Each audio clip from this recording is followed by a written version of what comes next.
There you go. Sweet. I'll make that real quick and...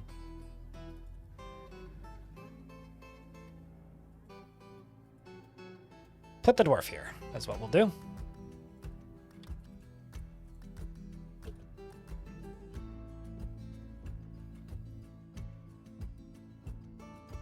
It's a Cyclops friend, not an Etten friend.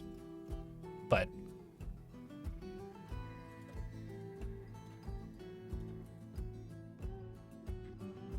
we'll also start making coal again, because we're starting to run kind of low. At least I think we are. No, we're not, but maybe... could use with more. Could always use more. Hello, Petrolsky. How is you?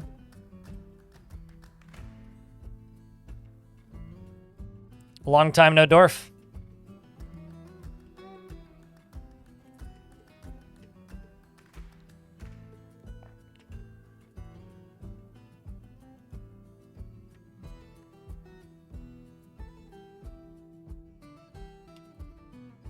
That's even funnier. We're in an ad break, so I will pause game. Also, I will remind people, this channel is funded by people watching. So if you happen to have a Prime subscription that may or may not be up, maybe check. Mayhaps it'll be up, and hope you can then help keep this channel funded at no extra cost to you with something you've already paid for. Or don't worry about it. Regardless, thanks for watching today so far. I know that Bill is short for William. Yep. That always bothers me because it's one of the most like, how did you come to that conclusion?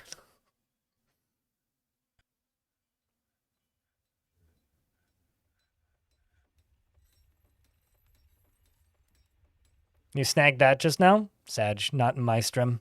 Who had it?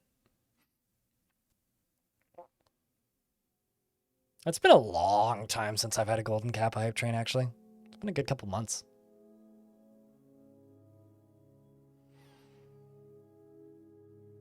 Sea beasts when they swim over here. We've been playing Red Rover all day and they haven't showed up yet, so just waiting on that. So the good news, chat, the water is draining.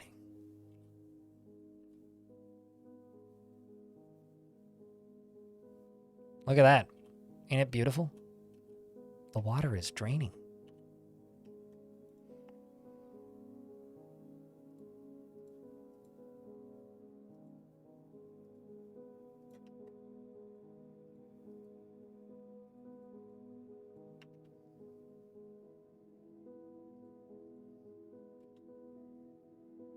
Holy butts. Thanks, Anonymous. With the 20 subscriptions. That's a lot of subscriptions.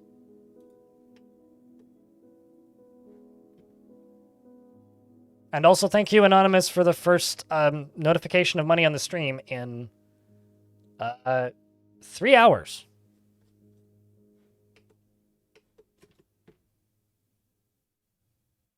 I will too. Tomorrow even. Oh, Daba, what up, dude?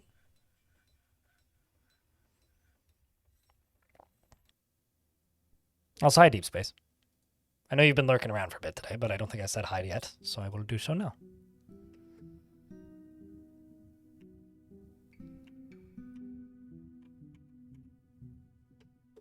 Handil Miran, thanks for the $1.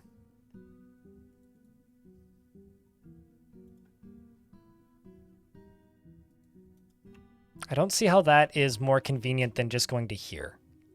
So I'm actually just going to get rid of this job. And set this is the take items. And this is the take items location. And you're going to make coal. There. But... oh. It's all very far away. I get it. All right, so now that I've done that, I can go over to this. We can add a friend to our pile up here.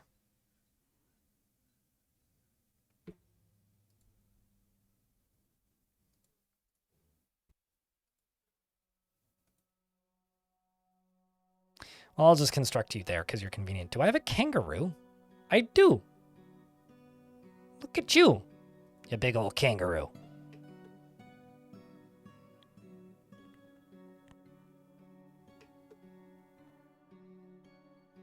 And also, I'm not going to say that you guys should start a hype train, but that one would level up very quickly if you did.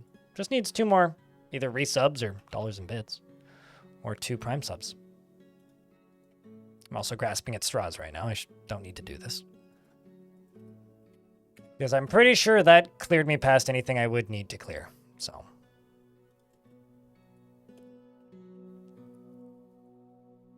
All right, button. Thanks for the button push.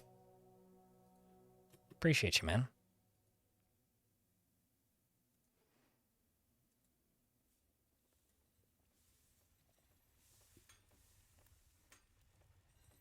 Sparky, thanks for the $1. Sparky cheered. X100.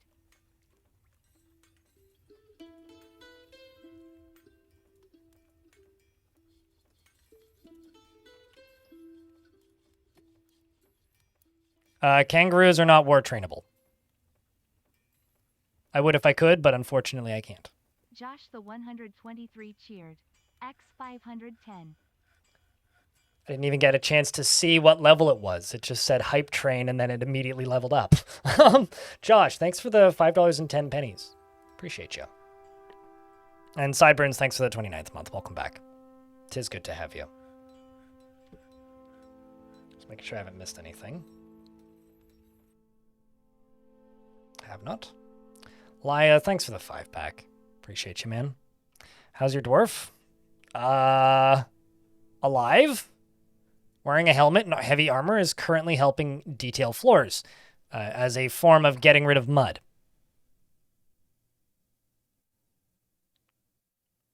Well, I mean, it would have worked out perfectly if it was a golden kappa hype train, but it's I do appreciate the fact that it happened. Why, was that you with the 20 gift subs or something? Is Rambo alive? Last I checked. Yes, Rambo is still alive.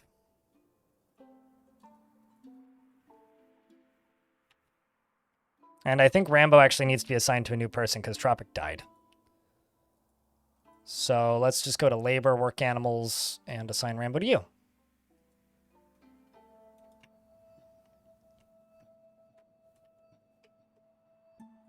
Water's draining out of here. And also out of here. Okay, so this up here can get deconstructed.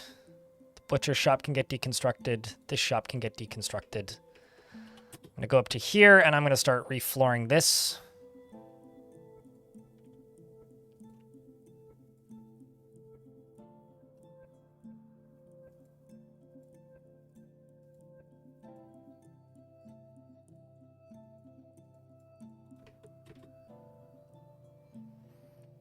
So I guess that answers that question, though. Mega Beasts do not, in fact, trigger a camera recenter. Not many subs right now, you wish so? Okay. It's just the way you worded that. It kind of read like you started it. Thanks to whomever did.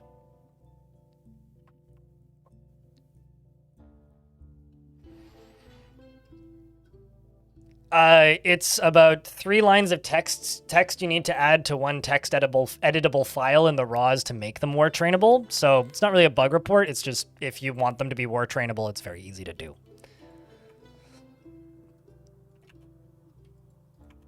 Is what I would say. If you actually would like war trainable emus, you can make that happen quite easily.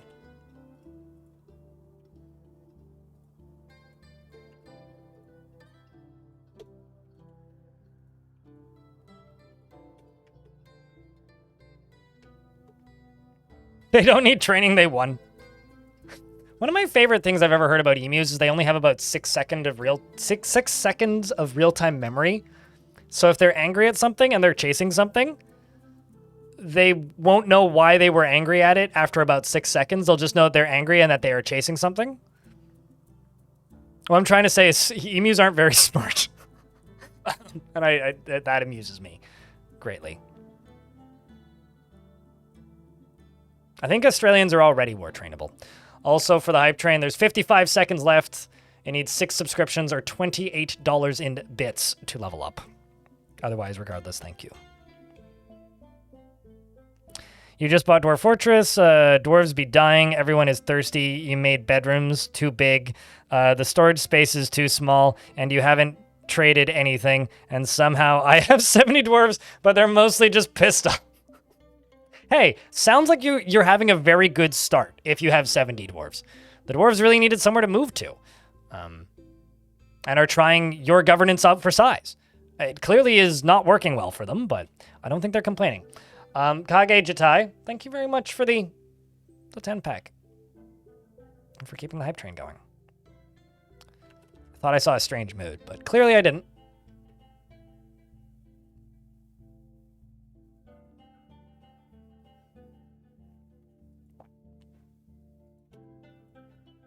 Can also deconstruct these pretty concisely. I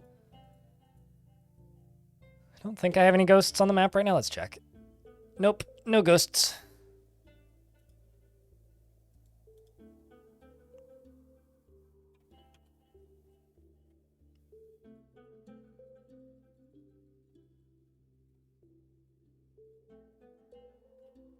Now that the water calamity is completed, I can start, actually fixing stuff.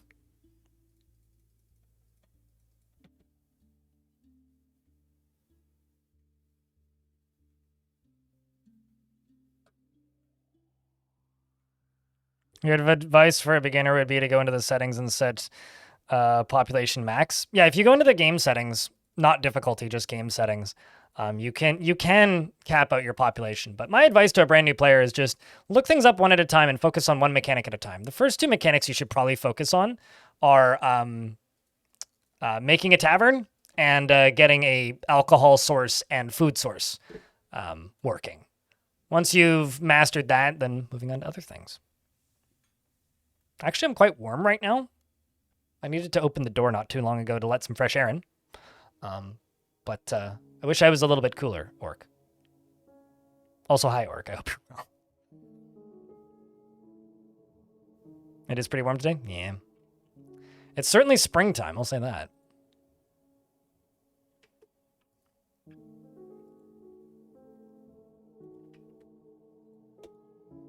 Okay, so let's do rock blocks. Let's just say 500, but let's also look at what type of blocks I have lying around. Limestone conglomerate is what I want to do. Which I have 741, so let's actually do 700 conglomerate blocks. Let's also make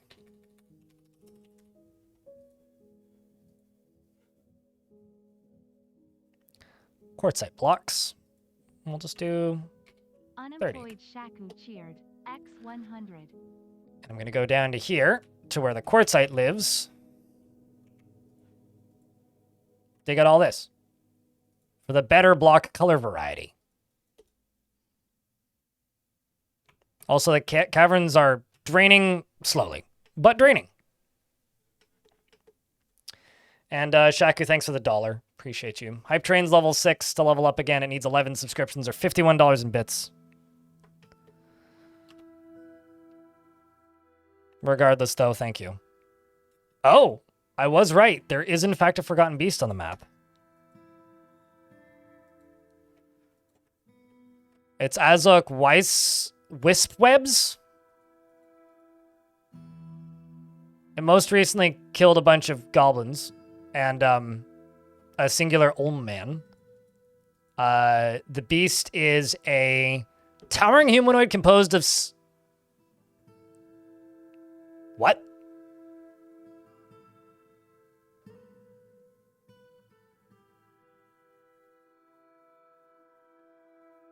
What is that?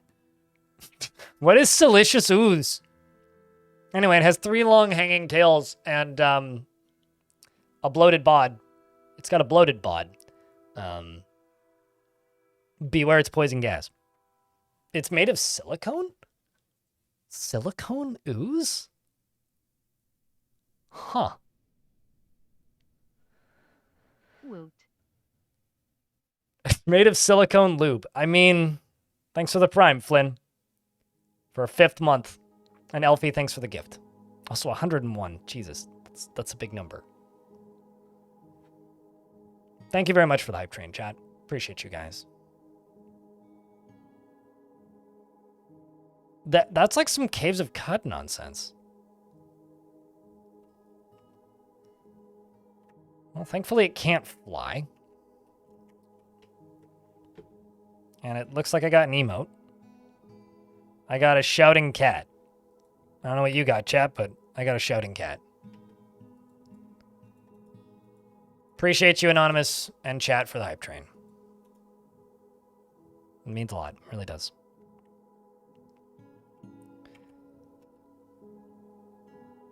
Okay, so what I'm going to do is I'm going to make myself a furniture stockpile. Because, damn it, I need one. And I had one here, and then, well, the whole water thing happened, and this became like an emergency bunker. So let's just go to furniture and siege ammo. Thunk, done.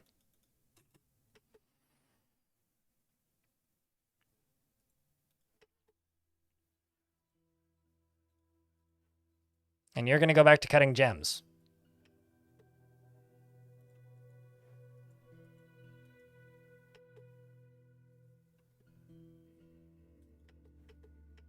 If I go over to here, should be able to place another glass cage, unless they didn't make one.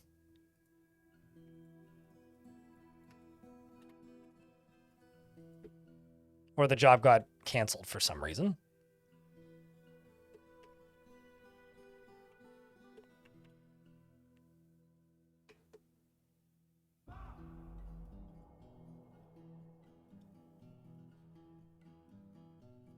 It's connected to the ocean? Silicious ooze is one of the several types of soil that can be found on the floors of deep oceans. Not surprisingly, such layers occasionally contain an aquifer. Huh. I didn't know that was a thing. Hold on, do I have some?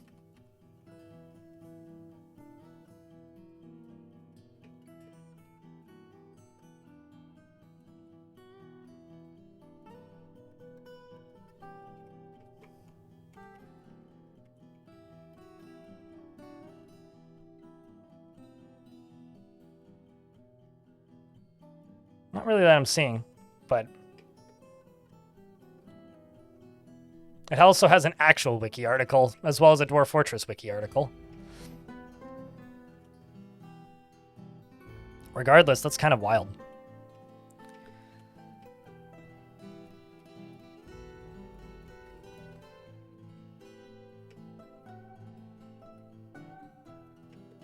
Also, it appears that we have almost entirely drained the big calamity of oopsies.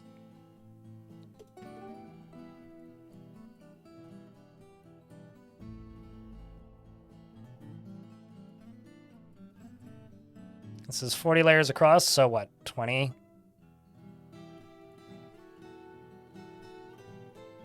And then how many tall? It's 27 tall, so what, around there?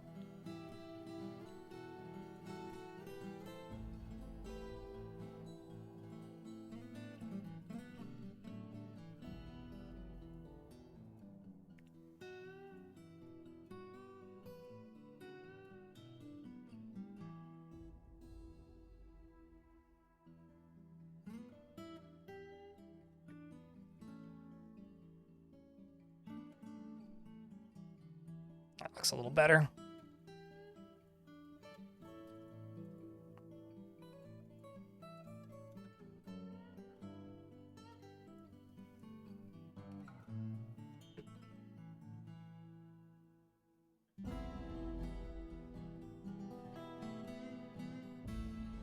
No, wrong button.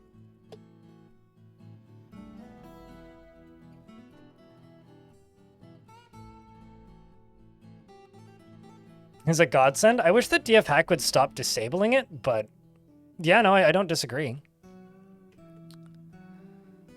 don't disagree.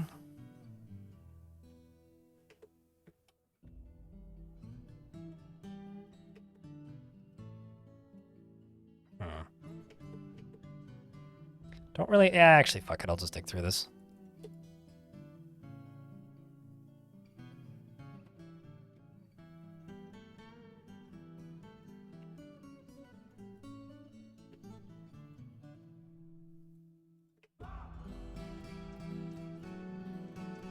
It's not symmetric? You're not symmetric! I don't even mean that as an insult. Like, that's just a fact. You're probably not symmetric.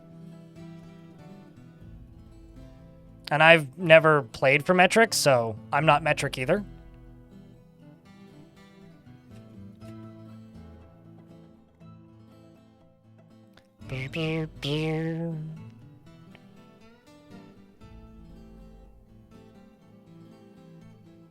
Hit escape, go to settings, go to game, scroll down, and then it's this setting. The thing is, DF Hack has one. And I guess that they've opted to, like, disable it whenever you turn the game on with DF Hack. Like, DF Hack is doing that. And I couldn't find a setting to turn it off. So I'm just kind of super irritated by this. Because I don't want it to do that. So I find that very annoying. I'm also going to block this off.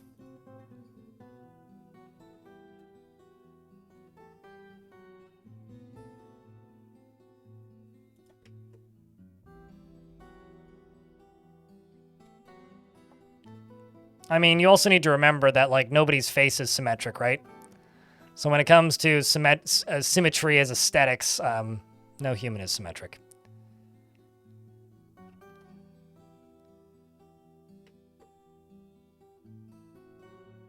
Yeah, I'm kind of bewildered by all of these reports that DF Hack is broken right now on a lot of people's systems. That's kind of wild to me. Because it's certainly not the case on my computer. So I don't know. It's odd. It's very strange. It's not something I've ever seen happen before, actually.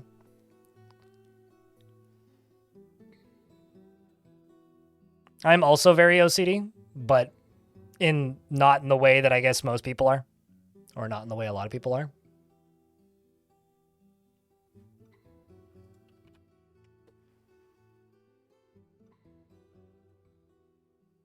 I don't give a flying fuck about symmetry. Symmetry can fall off of a bridge as far as I'm concerned. On your Steam Deck and not your PC. Okay. Well, as long as this doesn't lead to negative reviews on Dwarf Fortress and just people scolding the DF Hack devs, then peace can continue and they'll fix it soon, I'm sure. But that's bizarre.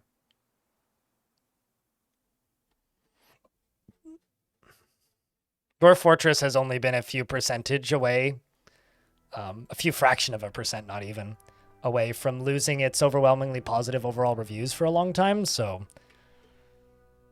makes me worried. It's gonna lose it probably in the next couple months, actually, which is a bit of a shame.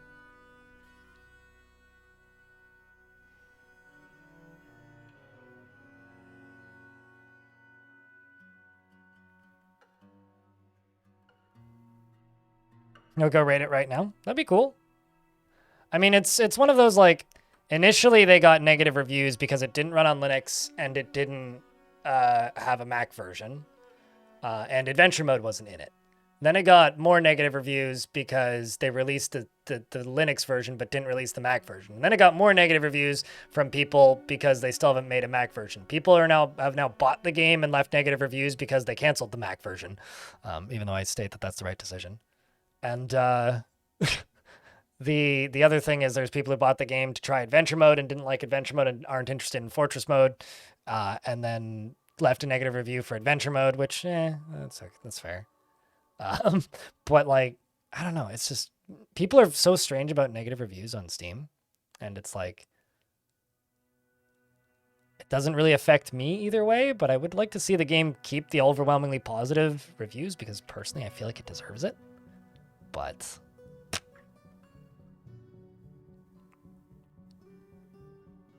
I mean, 18 of them do, and they've all left a negative review for Dwarf. Pilot guy.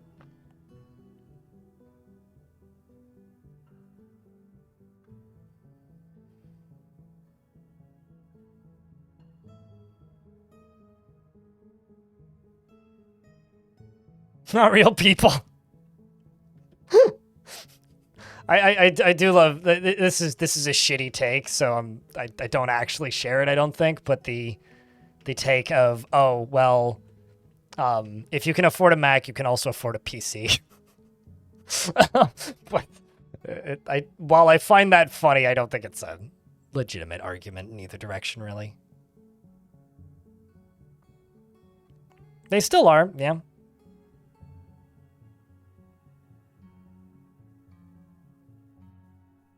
Can lovers break up in Dwarf Fortress? Yes. Yes, they can. It doesn't happen very often, though.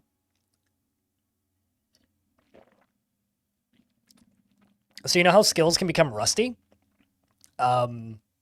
Relationships can become rusty, although the game doesn't surface it. And if their relationship becomes rusty, they can get separated. But it just doesn't happen very often. You can afford to dual boot Linux? Isn't there something weird with Apple's terms of service on that?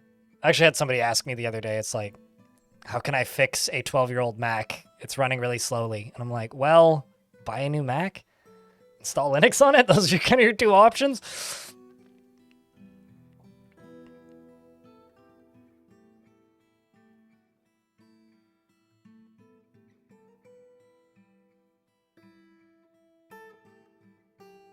I don't know if they can actually get divorced in Fortress mode. I know they can go from being lovers to no longer being lovers, though. But they can't get divorced outside of Fortress mode. Mac users are apples? Well, aren't you a peach? I don't know why I'm saying that, but sudo apt-get Linux. Living the high life. It is kind of neat, though, seeing Linux become a pretty dominant force in PC gaming. Like, you kind of got to give Valve some credit. Like, it is neat that they're doing that. As many issues as I have with Valve, and I've got plenty, it is cool to see.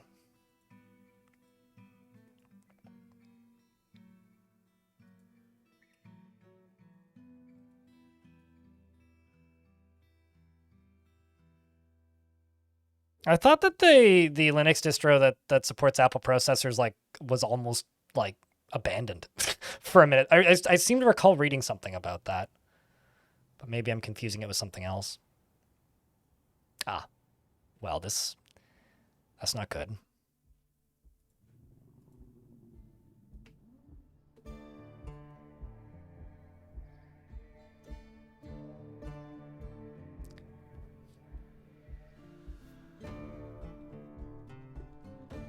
Huh? What?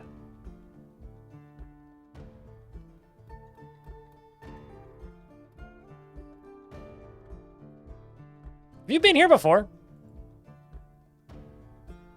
Yeah, you were. Last year.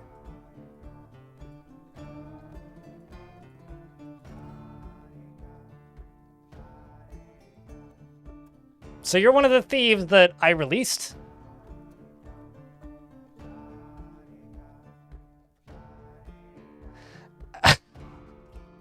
Why'd you come back? That was, in fact, one of the ocean guys, yeah. Just immediately left the map. Oh, well, there's another one.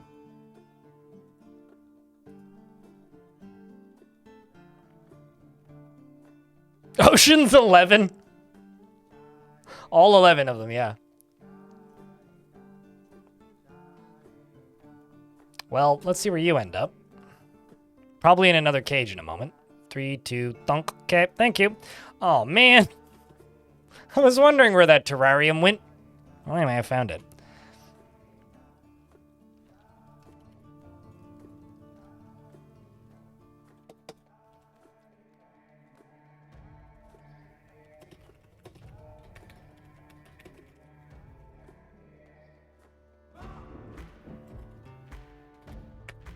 How many sandbags do I has? 10? That's fine. Just make 10 terrariums. It's now a goblinarium. You're not wrong.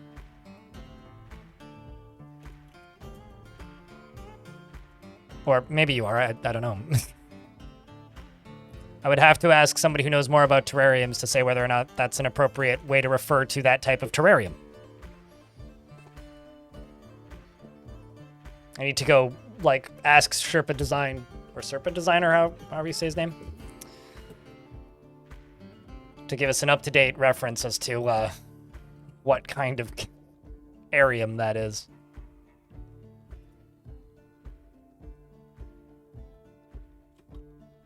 A turtle arium?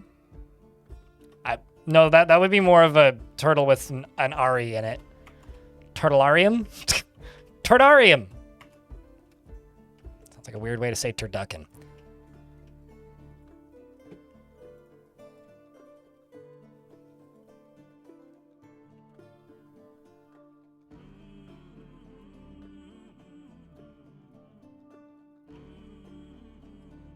Okay, let's also just put finished goods into this.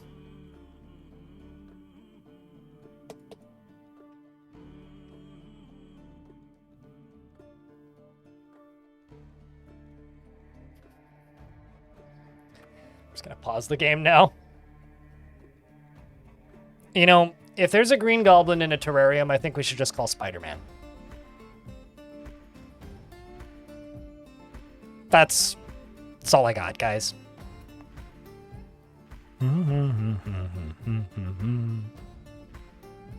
You learned today that if you dump exotic birds from a cage into a pit of water, they get stuck, flap their wings, and will just mock you for the rest of the embark. Yeah. Cages keep water out. I should try and catch live fish. That's for it. A temple with the name Dryfoot. Let's see if I can do that in-game properly. The drab, dreamy, droopy, drenched.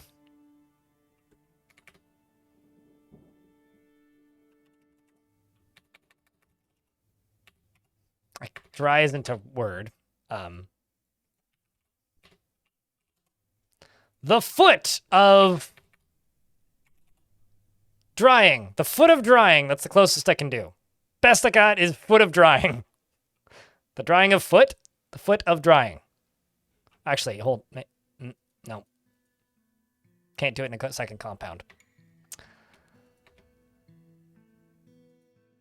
The drain foot of drying. We'll go with that. You happy? Does that satisfy? The drenched floor of... You know, I could call it the drenched floor of drying. Let's go with that. The drenched... Drench...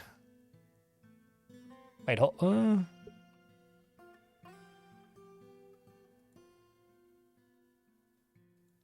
Drain foot of drenching? Of drenching. The drain of drenching.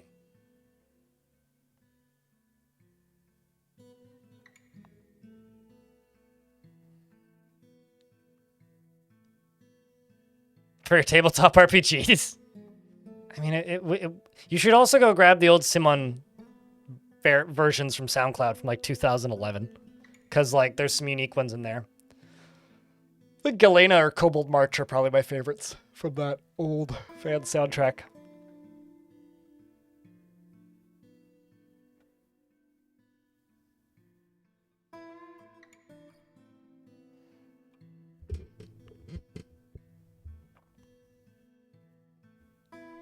But anyway, the drain of drenching is what we're going with.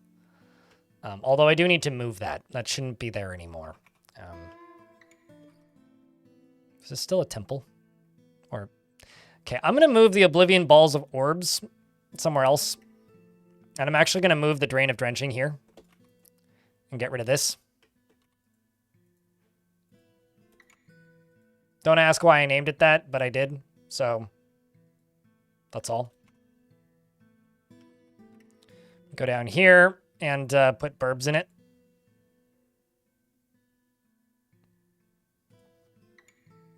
And by that I mean an individual singular chicken and a goose and a gander.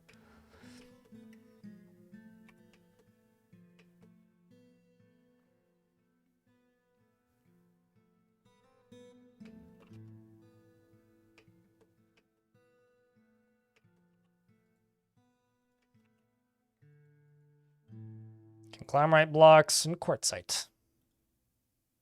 You'll love to see it.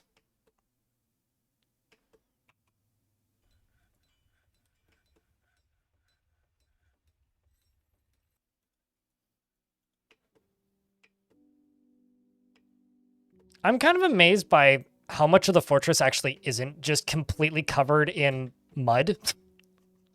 I realize that this maybe isn't something I should be amazed by, but I kind of am. Like, I don't know. I'm just a little bit bewildered by this.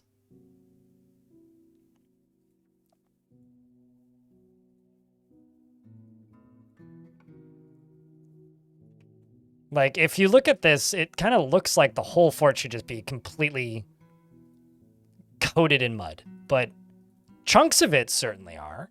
But the whole fortress isn't. Like, I don't know. Like, that's kind of just a bit of a miracle as far as I'm concerned. How much of it survived without getting covered in mud. I mean, these bedrooms are kind of a lost cause, but, you know.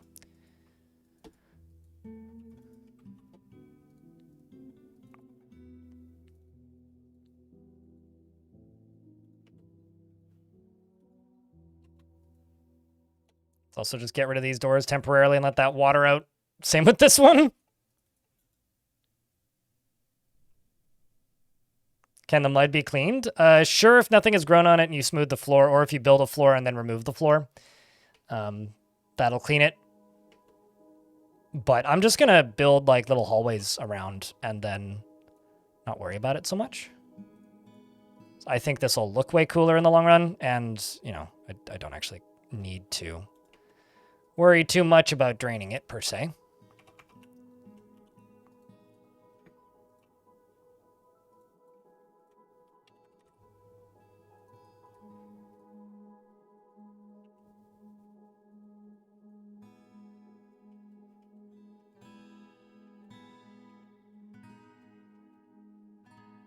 We're also into early spring. We should get another migrant wave at some point.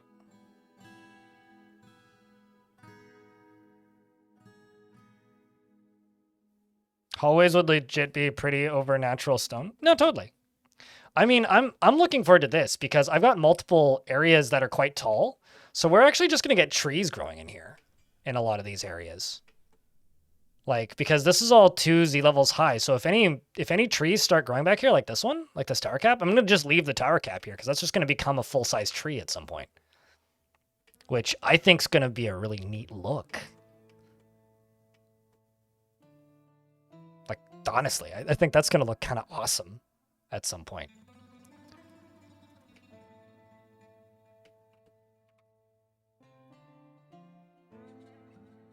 And like this area over here, I'm just going to engrave all these floors. Except for the areas that have already been engraved. Which I can't re-engrave. And this right here is connected to nothing, so I can get rid of you.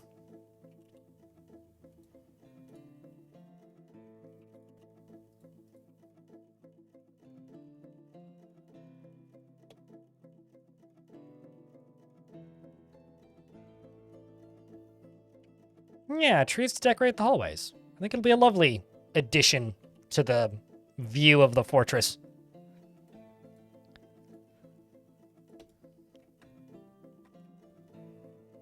Oh, I know why stuff's not getting butchered.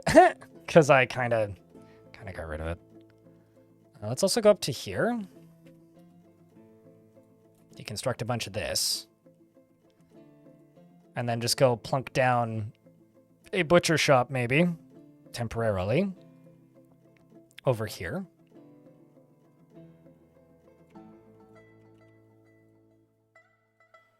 And a tanner. Right there.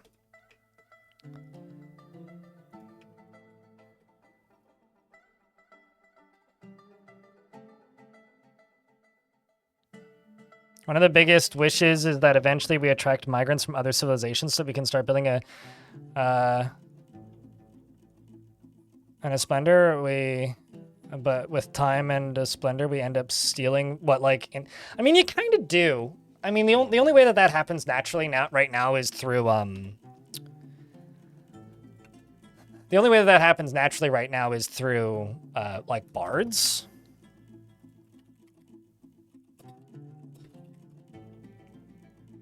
So, like, you know, it's not happening on its own right now. It only happens when people petition for citizenship, but I do think that would be neat. I wouldn't be against that.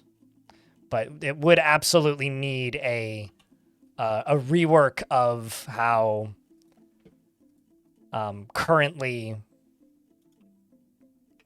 of how clothing is currently done. That is something it would need.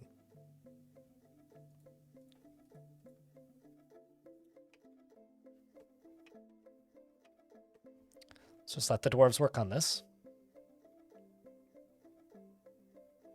It's also only early spring, so I'm actually just going to nuke this. And do a little bit of construction down here. And I'm thinking quartzite.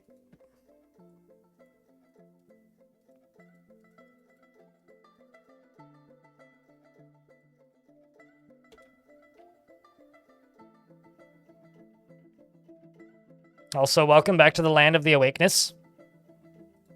Stone. Giant grasshoppers fighting. Giant raven and a giant burb. Gig moth. Thank you very much for the 15th month. Welcome back.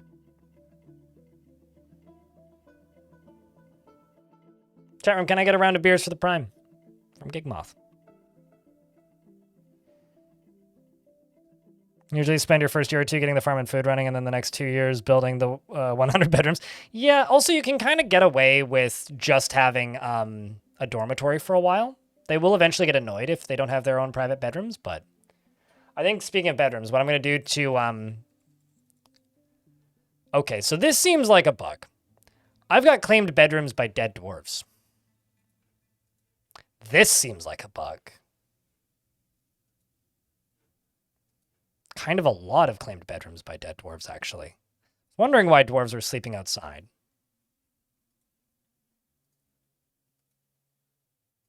Does anybody else notice this?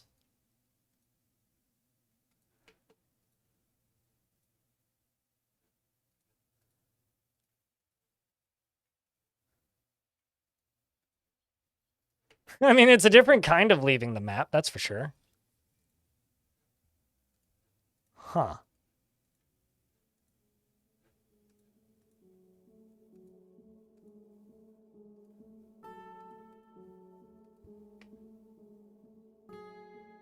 You last played a month ago? Yeah, but they made a change about dwarves that leave the map for combat reasons don't lose their bedrooms. So now I'm suddenly wondering if a dwarf dies, do they not leave their bedroom and also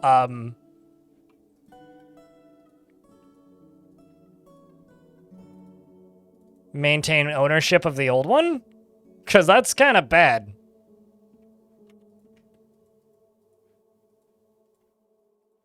And you can't mass remove these, I don't think.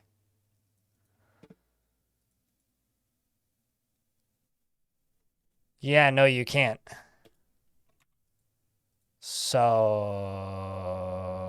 Okay, that needs to be reported. Could somebody clip this, and I will send it to Putnam after the stream? Or just clip it and stick it in the bug report room? Especially if this is happening to literally anybody else. Like, if you're playing, go look through and see if dead dwarves are holding on to bedrooms.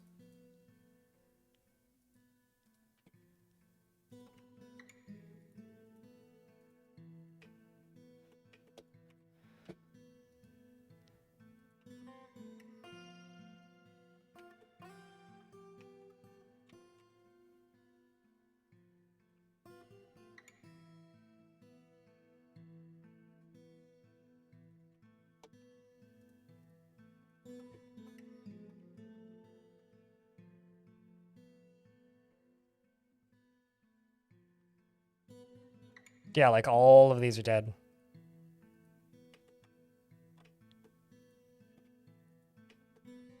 Yeah, I mean, I've seen that before. If a dwarf becomes a ghost, then in dwarves' memories, they stay a ghost. Like, when a dwarf remembers that dwarf, they stay a ghost. But yeah, this seems like a bug. You could also, I could probably also just, like, assign a new dwarf to it, but now suddenly you're doing it manually, which kind of sucks.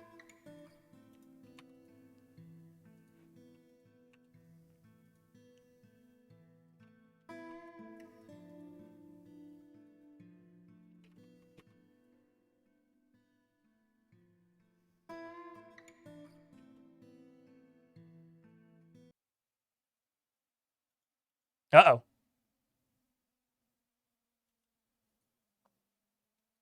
Hmm.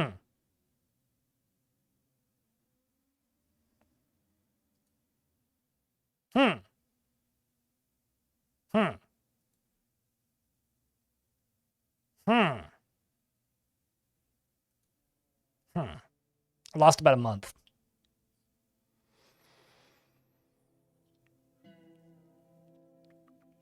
Yeah, I mean, no, when anybody would leave a map before, I think it was a since version 50 issue, if they left the map, they would lose their bedroom rights.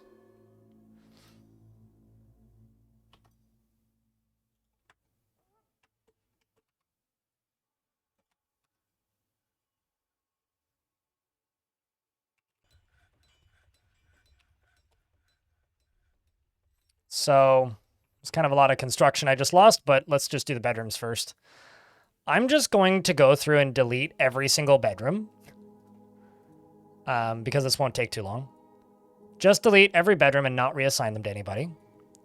Unforbid all the doors, build new wall pieces in between them, and then just mass drag new bedrooms for everybody. I think that's all I'm going to do.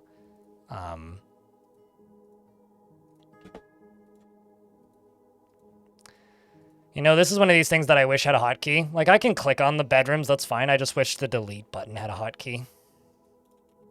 Man, imagine being the dwarf that had, like, 7 deep water in their bedroom, because that was actually a dwarf that had that.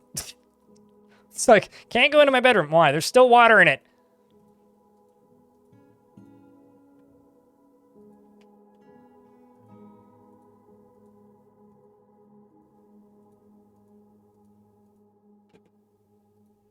I did only lose a month of gameplay time, though, so it's not too bad.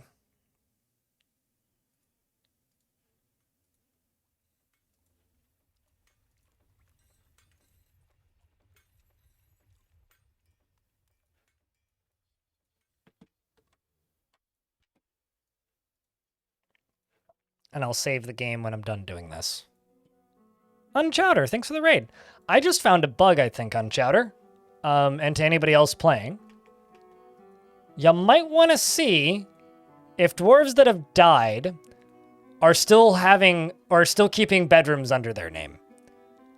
Because I think they do. And if they do, that's kind of bad. Because it means that you need to go in and manually reassign bedrooms when a dwarf dies. But I'm doing a little bit of testing to see if that's the case. And if it is, oh boy. It's not great, but... So as a workaround, I'm just trying to rebuild all, or reassign all of the bedrooms.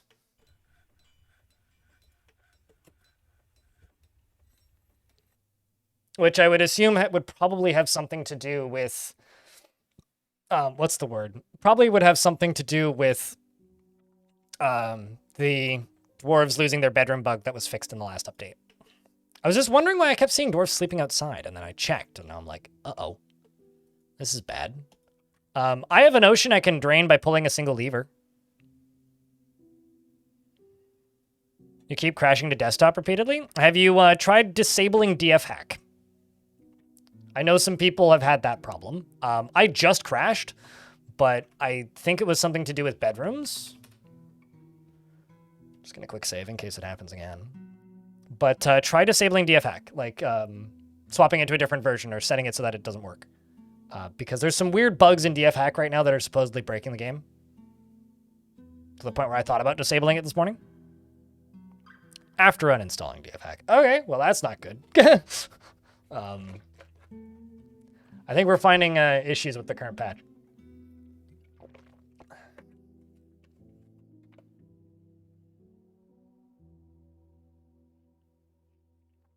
It's not challenging at all. It happens all the time to Varnus. It's simply whichever one you think looks more interesting to you. Dwarf Fortress is cheaper. And doesn't have any DLC, so you get the whole game at once with Dwarf Fort. But they're very different games. It's kind of like asking Civilization or StarCraft. I don't know. They're both great games. But they're very different.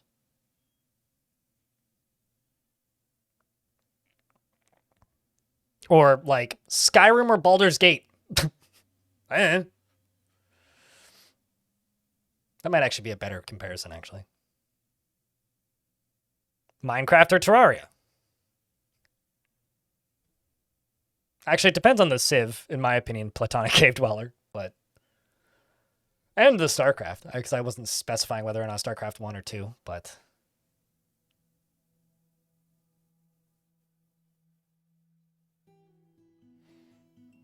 In my humble opinion, Civ 5 and Civ 6 and Civ 4 are better than StarCraft, either of them, but that's because, yeah, that's just my taste in games. They're mostly just grumpy now? No, I get it. Some goblins arrived and then immediately ran away. And then this thief is going to try and steal my things. Unsuccessfully, right now. Got him. No, I don't blame you for being salty after your game crashed. I get salty when my game crashes too. This is something else I needed to do.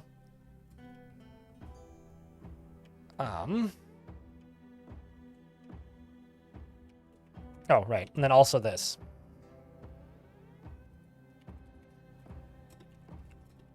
Green gas?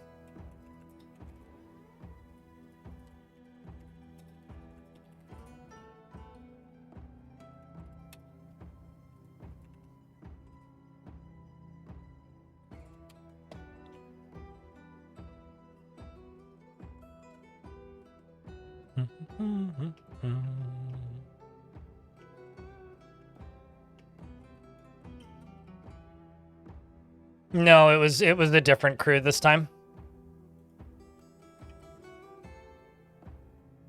The game pulled different names out of the hat when it decided who it was sending to steal my stuff.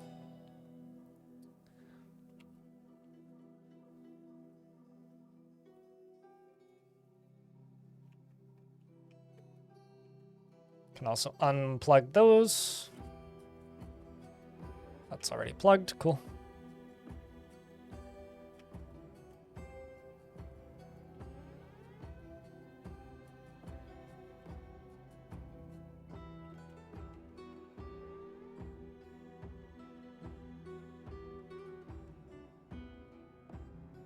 You've heard great things about Dwarf Fortress between it when it went on Steam.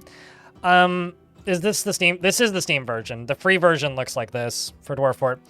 Jokes aside, though, when it comes to Dwarf Fortress is much more of a sandbox, like a world sim. RimWorld is much more of a, like, immediate... RimWorld is more of a game. Dwarf Fortress is more of a simulator. Dwarf Fortress is the most convincing fantasy world simulator that I've ever played. It does a very, very, very good job of simulating a believable world. Whereas RimWorld is much more focused on being a difficult game. So it highly depends on what you're looking for more than anything. If you're looking for a game that will challenge you with game-like difficulty, RimWorld is probably the thing that you're looking for. If you're looking for something that is more akin to, like, just a sandbox, then Dwarf Fortress might be the thing that you're looking for. I do think it's kind of different for everybody. I know people who prefer either, and I know people who prefer one over the other. I personally am biased towards this game because I burnt out so fucking hard on RimWorld I never want to see it played again, let alone play it. That being said, The games are both good. There is more to Dwarf Fortress than RimWorld by a lot, though. But the modding scene is more varied for RimWorld, so it really comes down to just personal preference at that point. Yeah, D&D, Dwarf Fortress is closer to playing D&D with yourself. RimWorld is a strategy game that will try to make your life difficult.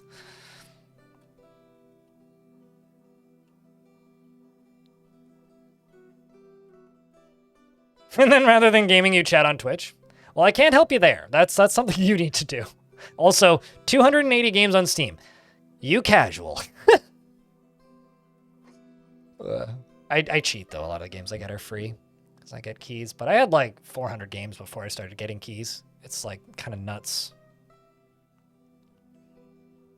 I don't know about all Platonic.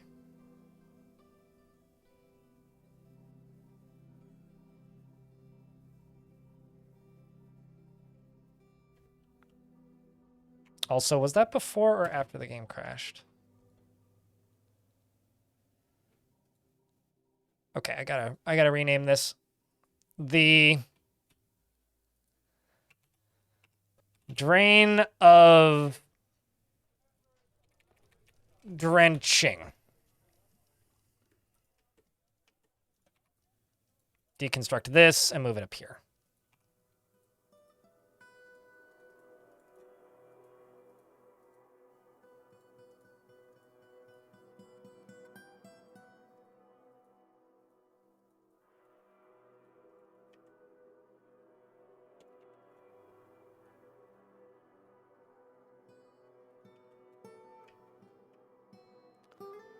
A proficient swimmer. I am not going to dig through the list and find a proficient swimmer. Select something else, please. I don't hunt for specific skills that are not main job skills, and I don't hunt for personality traits. I will give you something else, but I will not give you a proficient swimmer. Well, if they end up being a proficient swimmer, then cool. A happy dwarf. Okay, beard or no beard? Do you have preference? If I could sort by more granular skills, then certainly I would do that, but I'm not going to go through the whole list.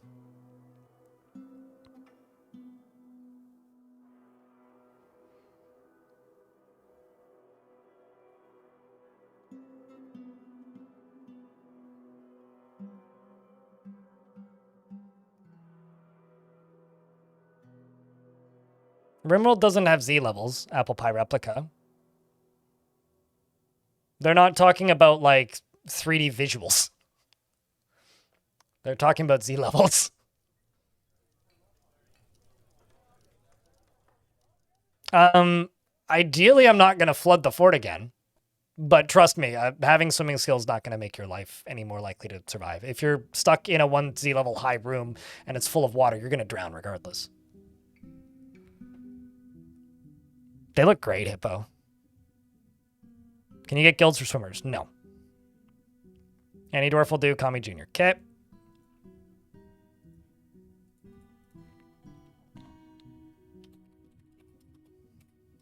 It's my favorite platformer. Call me Junior. Kami Jr. Is given to flights of fancy to the point of distraction, is greatly pleased by her own looks and accomplishments, and is often cheerful, enjoys the company of others, and finds helping others to be emotionally rewarding, and doesn't mind a little tumult and discord in day-to-day living. She doesn't try to get things done perfectly, and tends to think before acting, and she is stubborn, and she generally finds herself to be quite hopeful about the future. She exhales sharply when she becomes exasperated, and she needs alcohol to get through the working day, and she does not mind being outdoors, at least for a time, and doesn't really care about much anymore.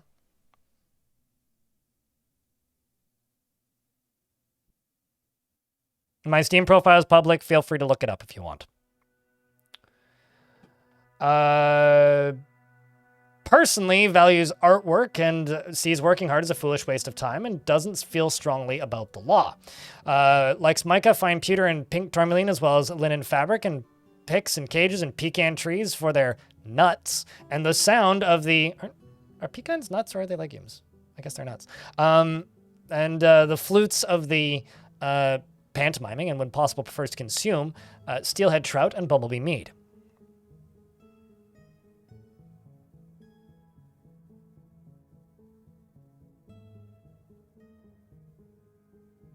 I hate that sentence, Clockwork Dragon. Thanks for the brain rot. Very muscular, and her hair is clean shaven. And she is a competent climber and has no skill in swimming. Sorry. Welcome to the fort.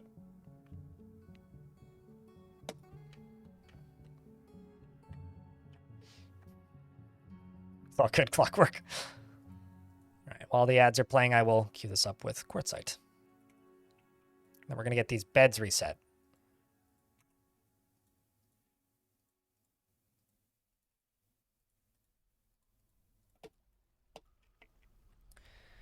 And I'm going to go up to here and do this. "60 bedrooms created." Boom.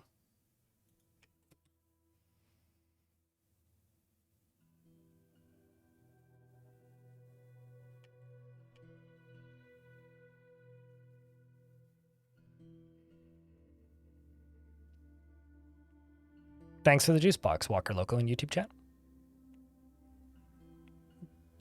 I mean, the game saved like not 10 days ago, but fine. If you insist.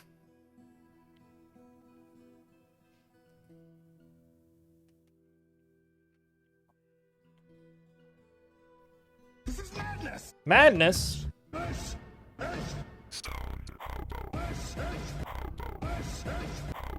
Yeet. How's things, dude?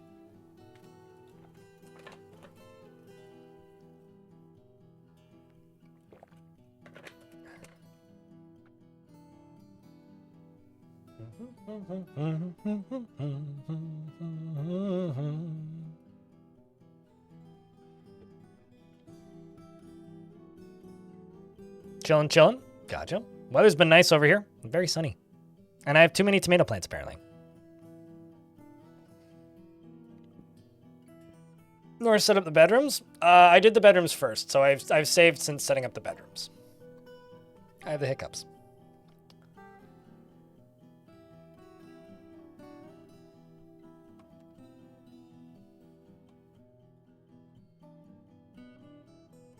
Fortunately, I did put all of the bedrooms on mostly one layer, so it should be pretty easy to just kind of recover a lot of this.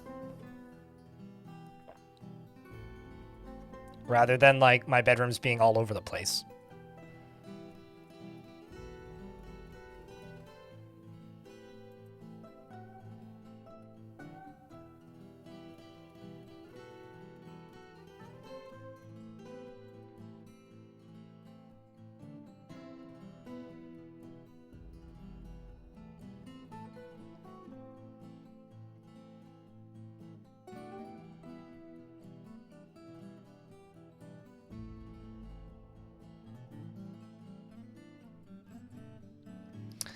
Saw a headline that upsets me.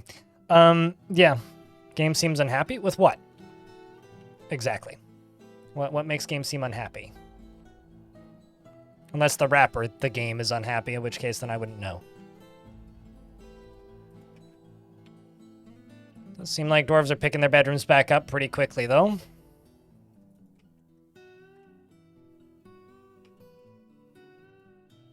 I mean, one dwarf is unhappy. They've been unhappy for a while. It's still the same dwarf.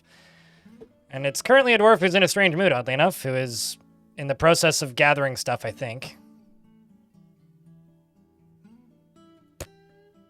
Or not. They're just a high master leather worker. But yeah, that dwarf has been upset since the flooding. Something saw people drown in front of them. Something.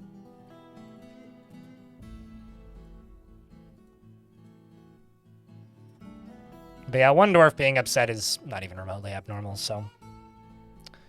not something I'm going to lose sleep over, that's for sure. What a weird route to take.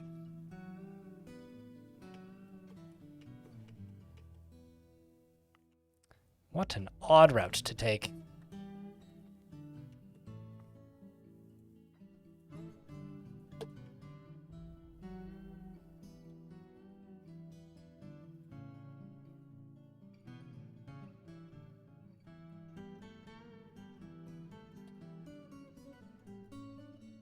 Yeah, it's a very happy fortress. Is there a clip of the flooding happening? Probably. I don't really watch my own clips. But someone might have one. Although, I'll say this. This isn't the flooding happening, but how about this? This is going to make the game really laggy. But I don't think most of the people watching right now have seen this. This is how we solve the this is how we solve the flooding. I just need to wait for a dwarf to come over here and pull the lever. There goes Haggard, my mayor, who's wearing a very fancy crown. Because she's fancy.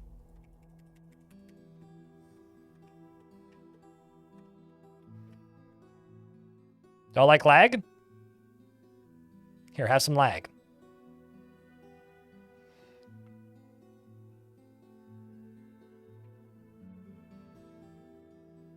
It's actually running better than it did the first time I did this, which is kind of funny.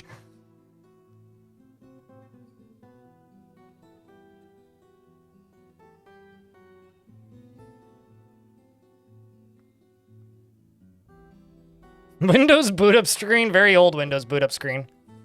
Pardon me while I drain an entire ocean with a lever. It's been a long time since I've done this. This is my water gone button. It's one layer down. I use a lag switch. Kind of, yeah.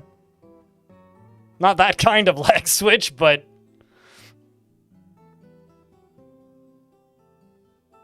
I gotta reattach that goblin. I mean, I got another goblin to drown, yeah. This is true.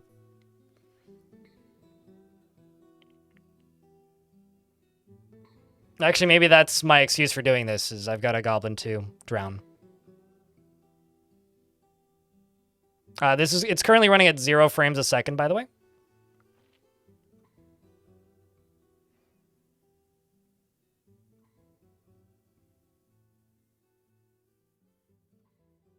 It's like, what is the point of this? I don't know, playing Moses. Playing Moses!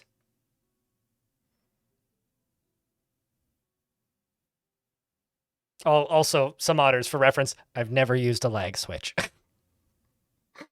It's one of those things that I learned existed years after I would have used one. I think I heard people talking about lag switches well as towards the end of my days playing Counter-Strike. And then, like, once I actually got to the point in my life where I could have theoretically used one, like had the skills and the know-how and the ability to make one, I was long done with that type of thing. It's still draining. I will also say my computer has turned into a space heater. I can feel warm air blowing at my cheek. So, I should do this in the winter is what I'm saying.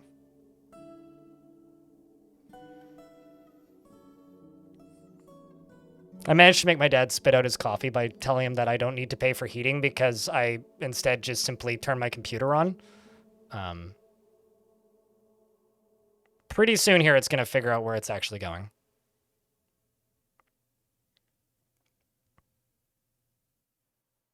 So what do you guys think of my solution to, you know, draining the fortress? Which is just... Well, water is coming into the fortress from the ocean. So if ocean has no water, then no water in fortress. Problem solved.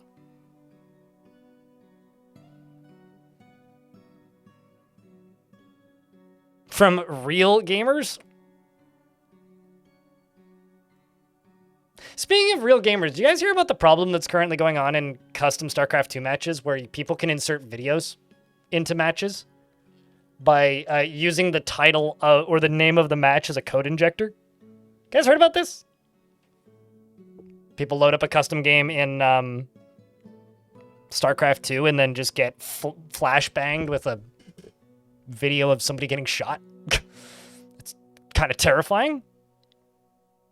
It's like almost as wild as when Apex Legends had this weird problem of, you know, what is that down there? Is that water? Might be.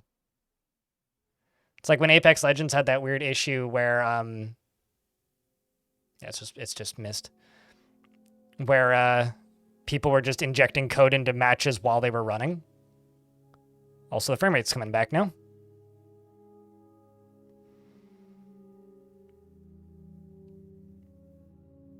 We're back up to 25 frames a second.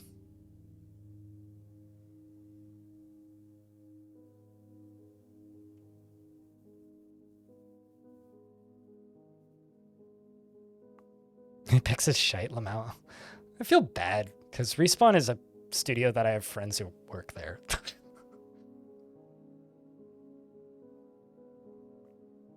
Also, this is just a favor from me to chat.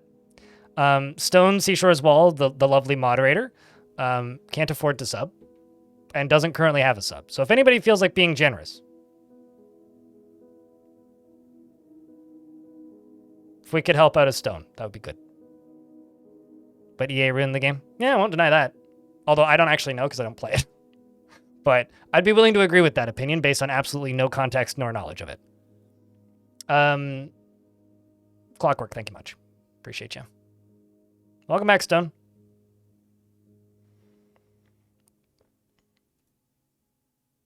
Stone's 61st month. Beat you to it. I'm sure there's other people that could use a sub if you need one. If you need to toss one out.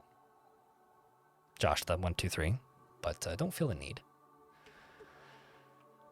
Alright, so as this drains out, what I'm going to do is I'm going to build little walls around these. And then put a door on it. And make them fortified. So we can drown the goblins successfully this time instead of, like, you know, them just escaping. Sergeant Donut, thanks for checking out the 5-pack. Appreciate you.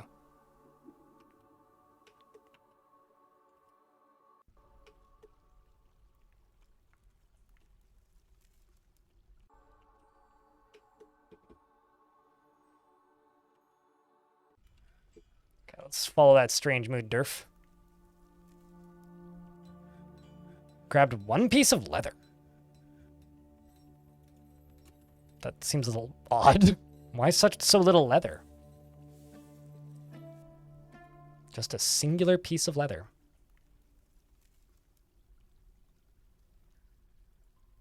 Actually, I don't want to do this with quartzite.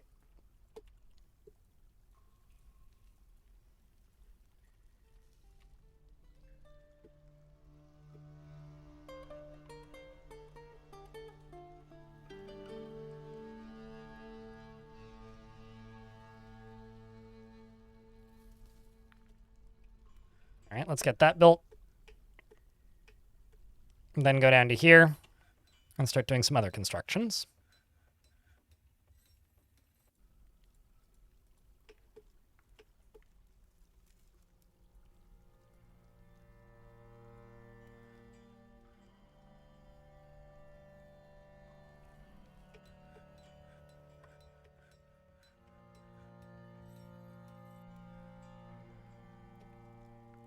So dwarves are reclaiming bedrooms at a pretty rapid pace. And was this before or after I tossed finished goods in there? It was before. Let's put those in there too. Also, I've just been welcomed to my chat room, so, you know.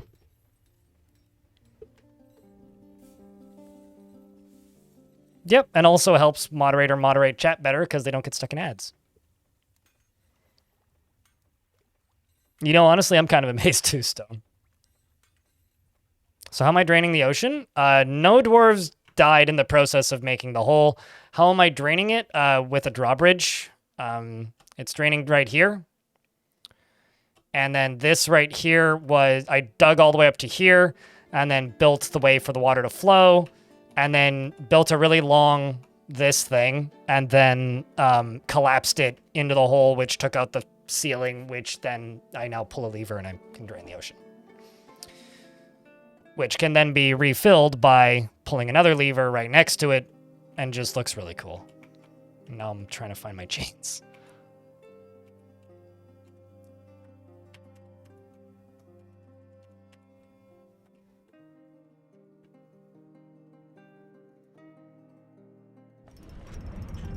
And Odom, the doctor, has created a Aknun Burdan, a frilly, one-humped, camel leather shirt. I'm just imagining that there's a giant balloon in this shirt.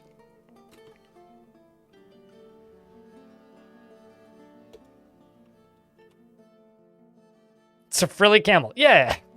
That sounds like an insult. You're a frilly camel.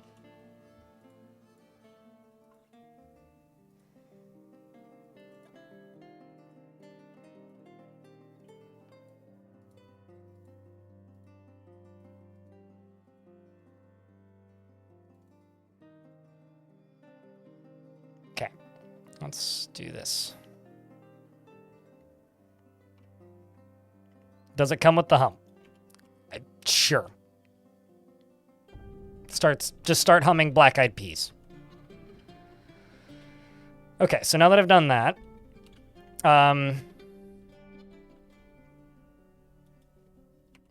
let's just jump down to where that was made. Just right here. This is a frilly one-humped camel leather shirt. All craftsmanship is of the highest quality. It is encircled with one-humped camel leather. Odom, what do you need in your life?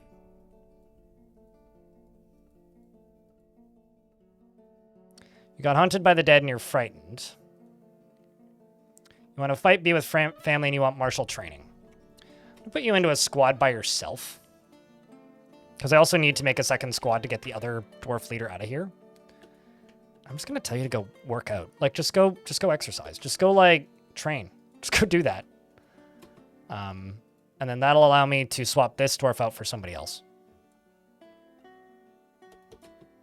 Specifically, I just need to find somebody who would suit the task.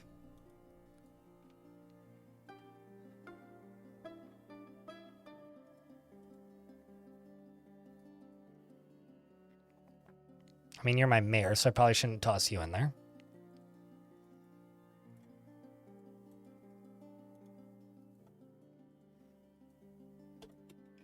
I'll find one.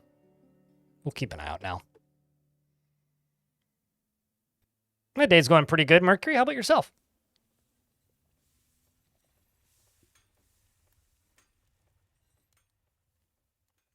Why do I have my emotes have crypt in them? It's a very long story. This used to be a Roller Coaster Tycoon channel.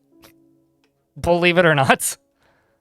And back when this was a Roller Coaster Tycoon channel, I played a lot of Roller Coaster Tycoon, and thus Mr. Bones' Wild Ride was a very commonly referenced meme around these parts, which is why I have an emote which is very, you know,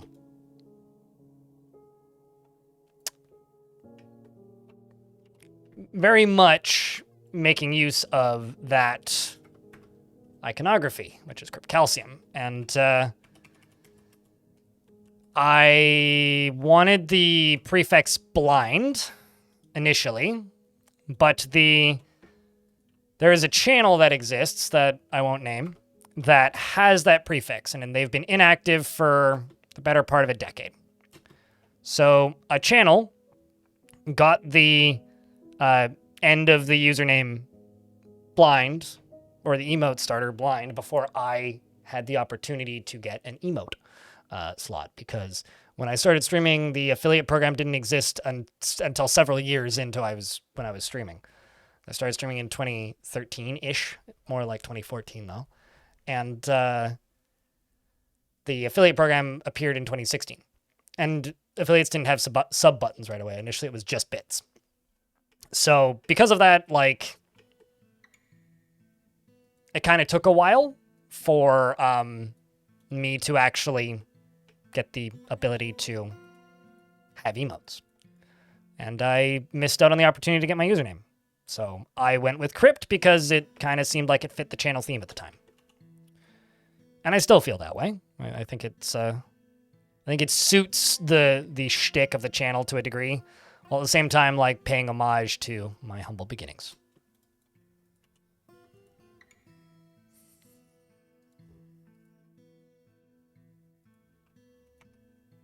So hopefully that answers the question in a satisfactory manner.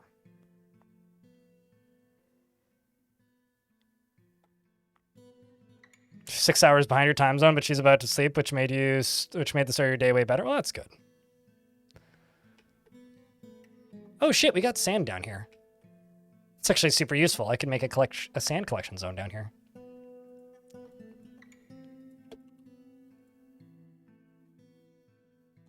And also, don't I have a artifact grate around here somewhere? Yeah, I do. It's right there.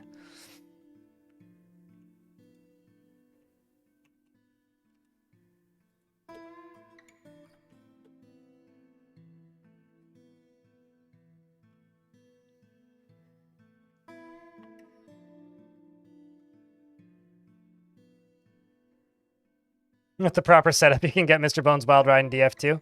Nah, because Dwarf Fortress has a better physics simulation, so it would eventually slow down.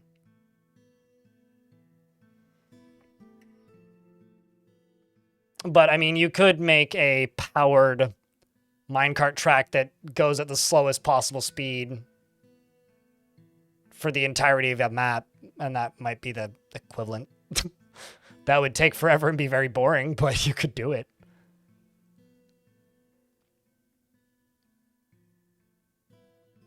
I feel like if that wasn't such a boring thing, or if that didn't end up being so boring, it might actually be something I would consider doing for the fun of it. But I kind of have no interest in doing that, to be honest. Okay, so when that is done, I will then grab this and grab quartzite and go thunk. And then I do need to fill the ocean back in after I drown that goblin.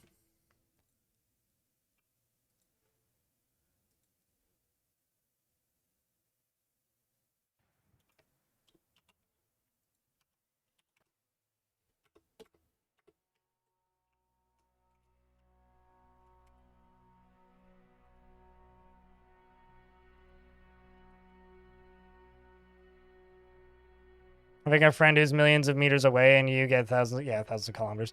You're hoping to move there one day because South Korea isn't going. That's fair. You're in South Korea. Oh, I didn't know that. Yeah, I can relate to the friends being far away. I mean, for basically most of my adult life, I've only had a very small number of friends who actually live locally to me. And most of my friends are, at the very least, at the other end of the continent. So I can kind of relate to that.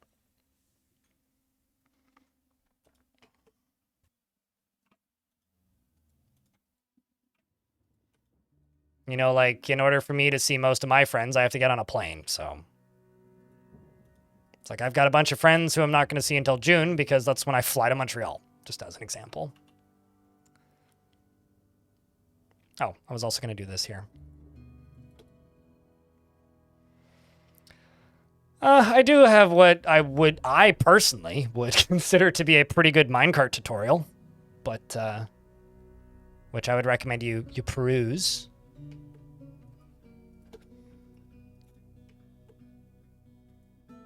But at the same time, I think minecarts are one of the most overthunk things in Dwarf Fortress, where people just overthink them more than they need to.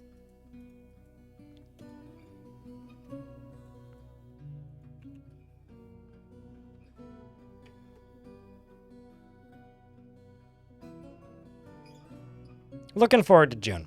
June's gonna be fun. Is it bad, Hobo, that I'm almost more looking forward to dinner than I am looking forward to the reason we're going to Montreal? You only use minecarts for quantum stockpiles? Well, then you're halfway there. Now you just need to be living on a prayer and sing, whoa, and then you're good. I need to make a library, I think. That's the next project. But let's get this goblin drowned. And once this goblin is drowned, then we can move on to the rest of this.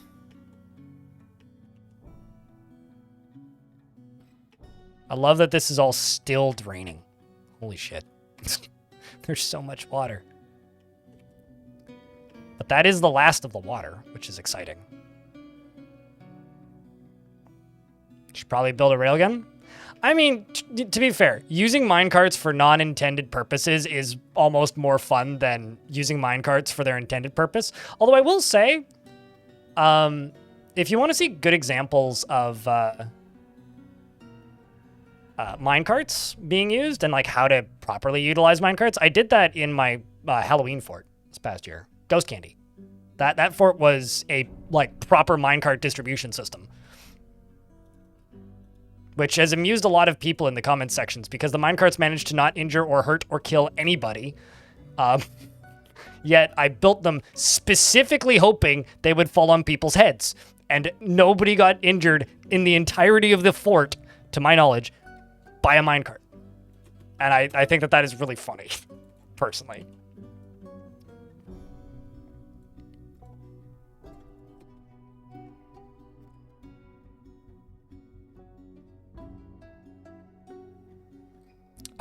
There's no such thing as overkill when it's a game based on making your own fun. Do the thing that you think is fun for reasons you think are fun, and fuck the haters. And that's the rules that I operate under in Dwarf Fort. Is it overkill? Fucking absolutely. But I don't care. So that's all.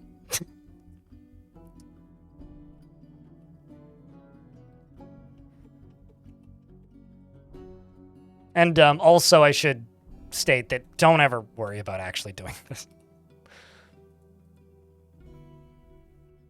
Just don't. Just don't ever worry about actually doing anything like this. You thought there was a reason behind it? Well, the reason behind it... Well, okay, so the reason I drained the ocean was because I filled my fortress up with the ocean. And the easiest way to get the ocean out of my fortress was to lower the average layer of the ocean. So this is now just an ability that I have. I can just pull a lever and drain the ocean because I've built it now. So now that I've built it, I'm using it for silliness because, well, I have it now. Does that make any sense?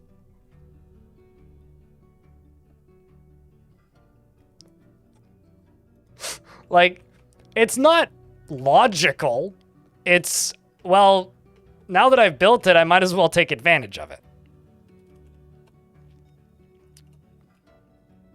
Although I am wondering why these dwarves are not putting this goblin in a cage. Let's reassign you.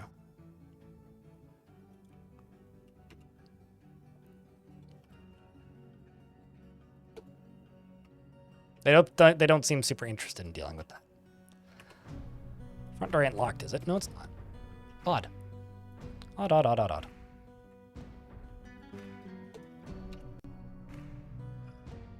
Oh, I caught a giant chameleon.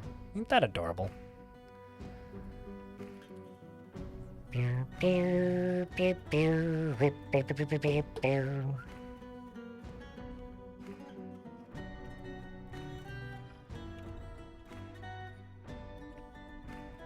Doing in Netherlands.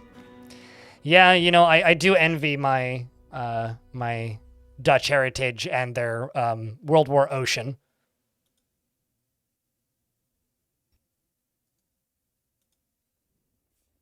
It's respectable, honestly.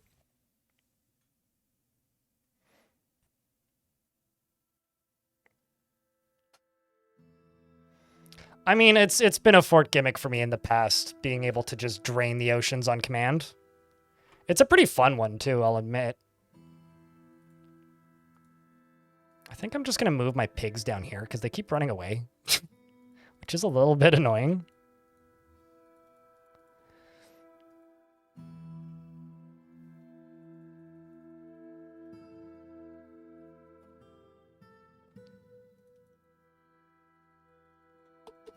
I'm also going to go here and go to these and just bacon's back on the menu, boys, as they say.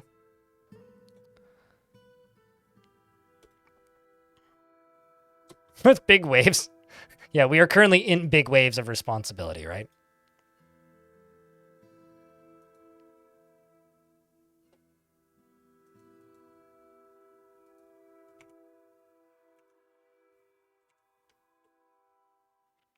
I don't think you can use the leftover driftwood.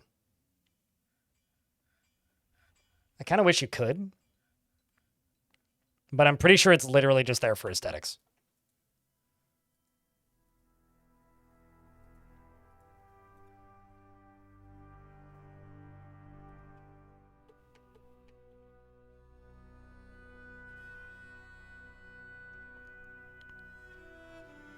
It would be funny if the water level stayed low. Oh, that would be neat.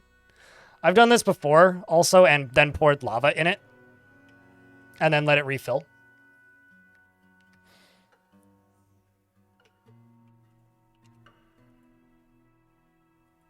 Did I catch another giant chameleon just now, or am I going crazy?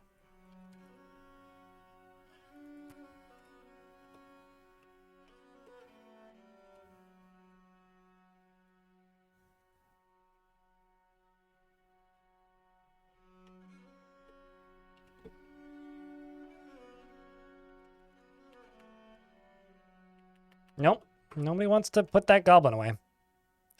All right, you know what? I'm just not going to bother with this goblin because I want the fortress to stop lagging. And there's underground things that I need to do that are more important. So for right now, I think I'm just going to funk and funk. And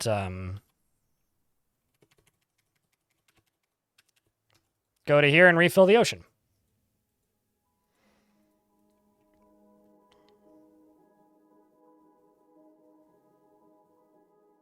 I really like Dwarf Fortress, but the UI is what made you stop playing. Such an infinite game like you burnt out on RimWorld 2,800 hours. About the same number of hours, too. I want to save the game. It's easier to grip than DF. I mean, here's the thing.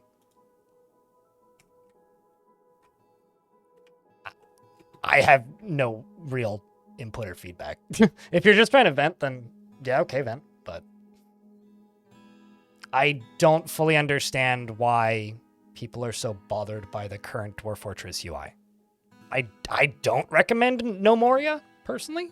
I think that game's quite bad, but in Nomia, maybe, because at the very least you don't need to pay for it, which is the open source No Moria. But, yeah,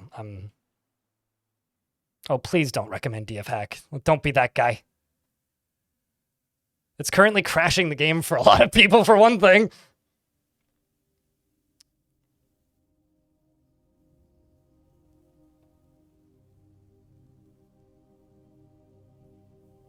I mean, No Moria is a weird, like, antique for what it is. But, like, recommending No Moria is kind of like recommending Towns at this point.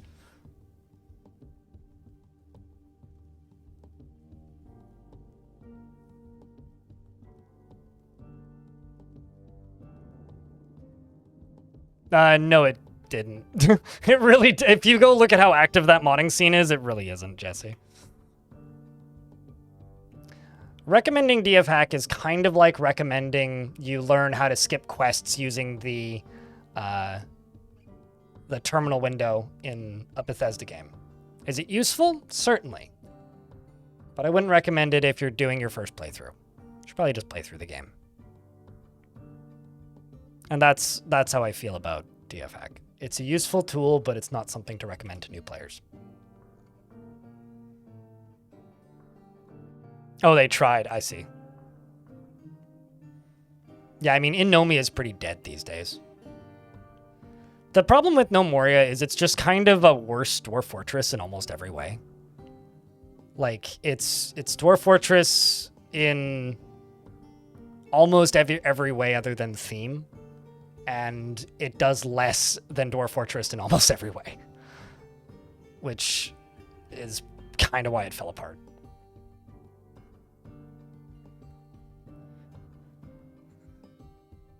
Yeah, people complain about the pathing for dwarves being bad. They should try playing No Moria, I guess, is actually a pretty good way of putting it. Also, by the way, slight topic shift. AI doesn't mean what it did 10 years ago. I am of the opinion that we need to start calling characters controlled by the computer in games something other than AI, because it means a very different thing now. Does anybody have any ideas? Something I've heard some people throwing around is game logic, which I think is a pretty good term, but also is a bit ambiguous. NPCs? Sure. Maybe we could reclaim NPC instead of a elementary school derogatory term and turn it back into something useful.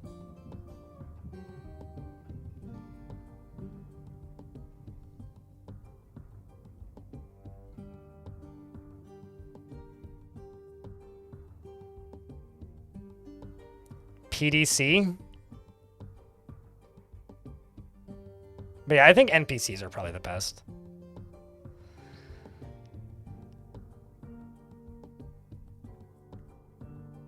Sorry, speak English? You're speaking in child, and people get banned for that offense in these parts. Clockwork Dragon. Also, don't take me too seriously, please. I'm joking. But I have banned children from my chat before.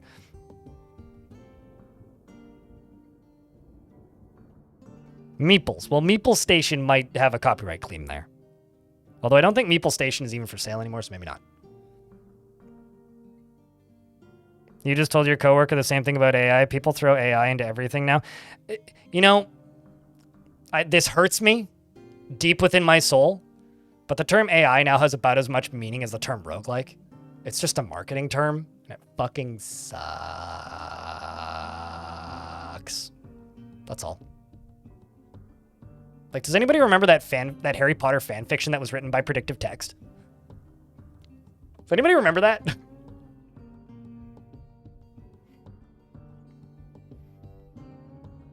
Man.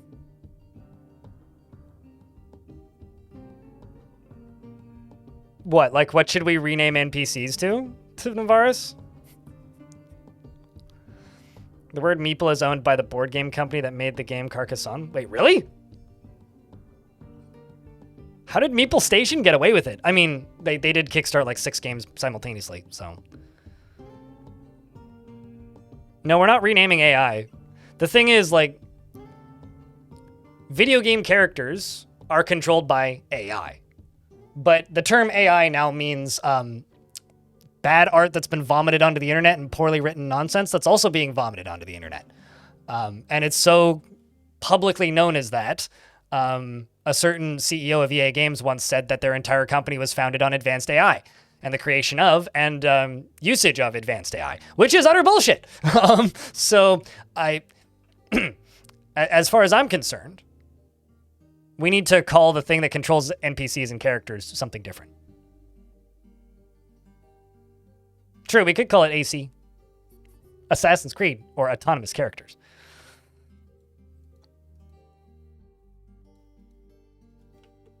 We should just call them automatons. Mobs is not a bad idea, but mobs is also a kind of a subset of a thing, right? Like a mob is a specific thing for a specific type of game.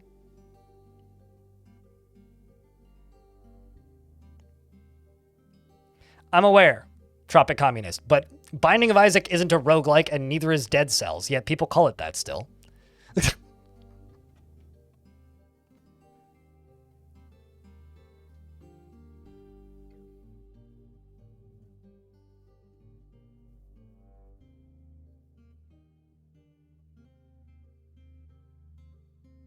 Your YouTube tab keeps maxing out its memory and dying. You could try Twitch, Postal Pal in YouTube chat. Computers, might actually, as a really stupid man once said, everything is computers. So maybe we should just call them computers. Also, we just got a migrant wave. We're at 75 dwarves now. Halle Dorfia.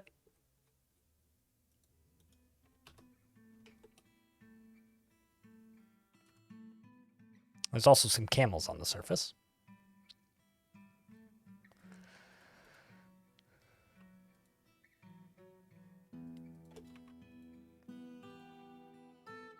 I'm just going to release this goblin. I don't really care.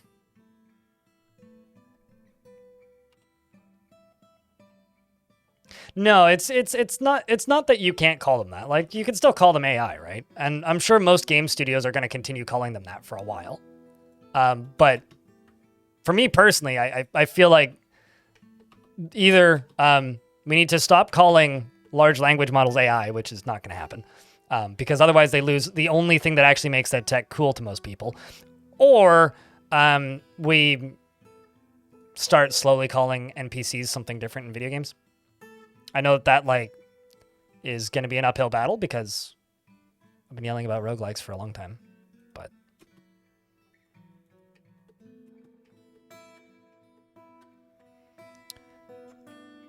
population continues to slowly rise. They're neural networks. You're correct. But like I said before, Binding of Isaac isn't a roguelike. Yeah, people still call it that.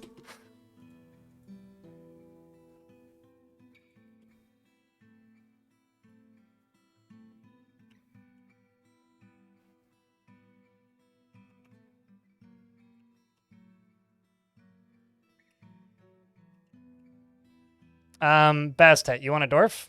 Okay. Lady Dwarf. I get it. Happy lady. Coming right up.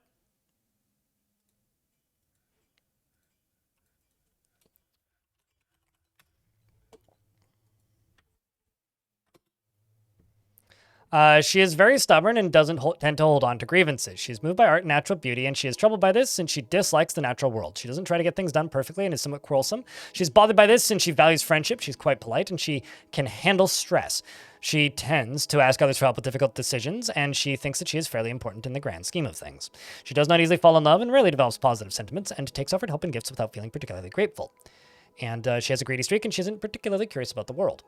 She talks very loudly when she's excited, and she needs alcohol to get through the working day. She dreams of raising a family and personally treasures leisure time and thinks it is very important in life and likes artwork. She also likes petrified wood and fine pewter, as well as coins and pigs for their snorts, and mosquito men for their high-pitched buzz. You are a monster. Pleased unlife. The sound of the amethyst glimmer, and when possible prefers consume common skate, pomegranate wine, and whip vine seeds, and can't stand lizards. 25 minutes is the cooldown. She packs massive amounts of fat into a small build. All of these dwarves are very small, which I think is interesting.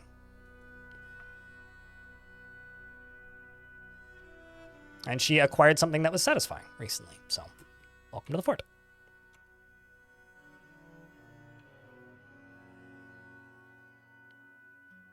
It's like renaming roguelikes because new games are that, because the new games are named so aren't real roguelikes. I mean, it's true. I don't think it'll ever fully work. This is more just a thought experiment to drive conversation than anything. That's all.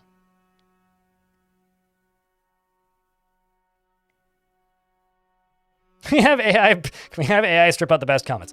If you have to have AI strip out the best comments, 1, you're lazy, 2, can't read coherently, and 3, don't like conversation, and thus I don't like you. If you have to use AI to do literally anything, get better at the thing that you're doing. Gosh darn it. Like, the one thing that takes longer than proofreading a document is asking AI to proofread a document, because then you need to reproofread the document, so you're adding an extra step. Because it might just hallucinate something that didn't exist. Tell us how I really feel. The shit's a fucking waste of everybody's time, money, effort, and resources, and is going to cause a lot of pain for a lot of people when people become unemployed because they depend on it for a job, and then those jobs cease to exist because people realize that tech is fucking bad simultaneously. That's how I really feel. Satisfied?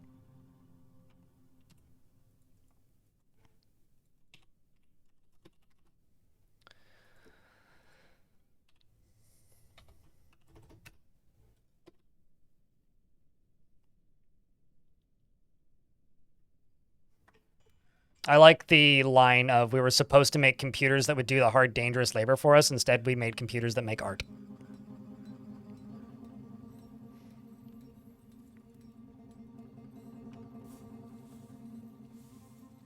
Because art's expensive.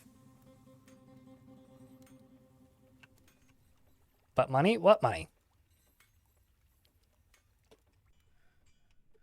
So far, all it's done is created a lot of random nonsense garbage trash that shows up on, like, random storefronts for sale in the software sector and in games.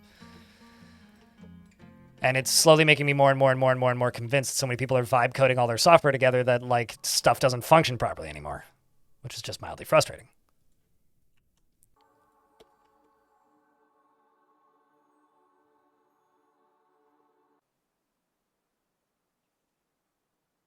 the great AI for most of their projects, even if your university regularly sends you emails promoting ChatGPT's wondrous uses. Ah, lovely.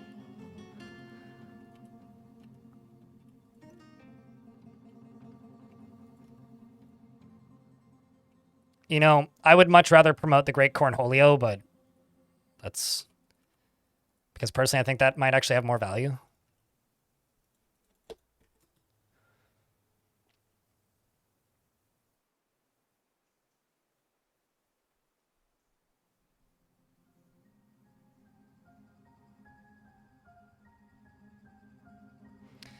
You know, just like crypto, Ray, Roman, in YouTube chat, I personally think that the tech for crypto is really, really, really, really, really, really cool. But every single use case for it has been absolutely fucking stupid. Like the actual cryptography going on under the hood with crypto is really neat. But the use case for it is just dog shit pointless on a good day. Whereas when it comes to like, how do I word this? Large, like neural networks and large language models, there actually is uses for it that is useful to society. It's just all of the uses that are being heavily pushed and the pursuit of general AI is just a massive waste of everybody's time, in my opinion. Like a humongous waste of time, a colossal waste of resources. Like it's the best use case for AI is in everybody's smartphone already, and it's called spell check. They haven't topped that yet, really, when it comes to consumer-focused AI. I'm gonna, speaking of phones, go grab my phone, make sure I'm not missing any phone calls.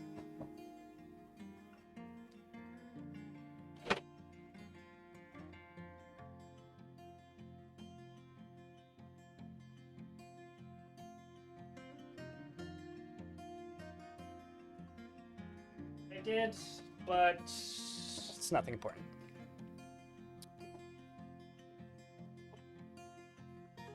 Yeah, but it was about 2 years ago that it became a buzzword.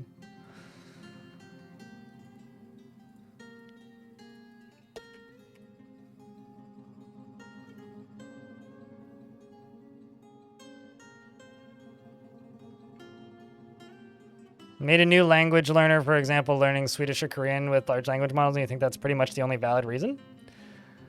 I tend to disagree because all that's going to do is it's going to devalue the actual job of teaching people languages.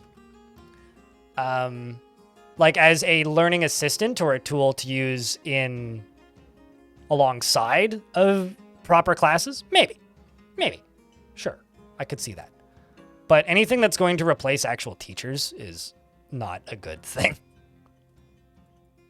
Or anything that will make companies think that they can replace actual teachers is not a good thing because it lowers the incentivization. It removes the I can't think of the right word. It removes the need for as many teachers to be hired by companies that would traditionally hire teachers. And that to me is a bad thing.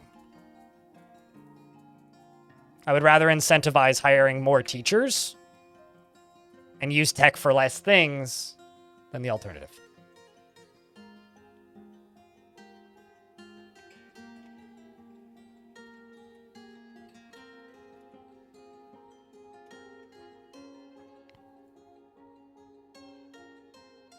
Because I know this might just be a hot take, but I think teachers are important.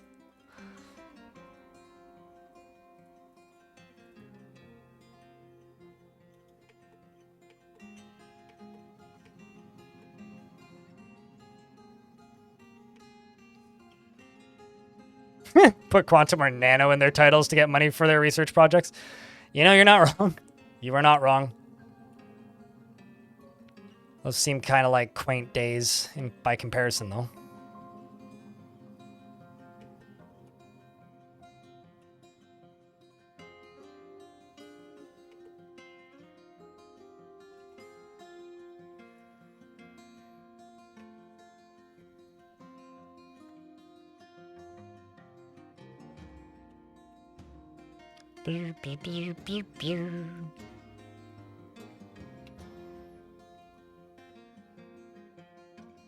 Let's just do wooden corkscrews and wooden pipes. It doesn't matter what they're made out of right now. It's just water. So welcome to the quantum nano block train. Well, I'm very happy to be here. Does it come with a fruit basket? Otherwise, it's not that warm of a welcome.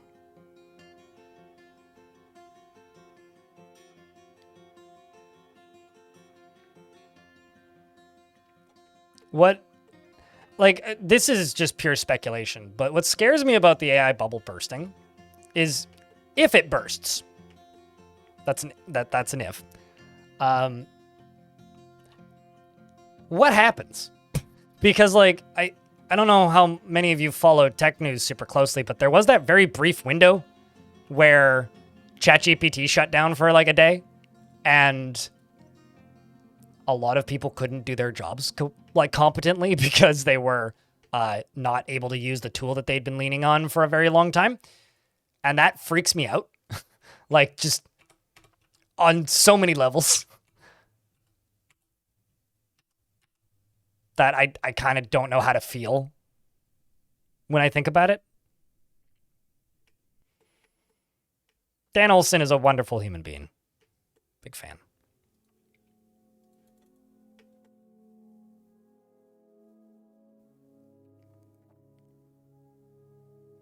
I want to say you brought a lot of this game to life for you. Oh, thank you.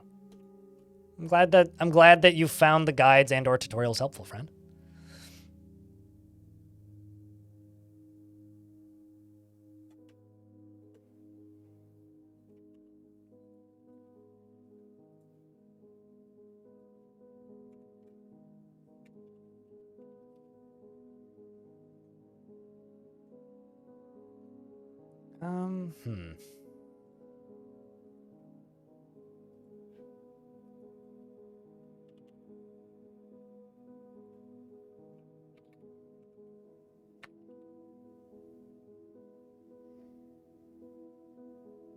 Just gonna wait until they make more blocks. That's what I'm gonna do.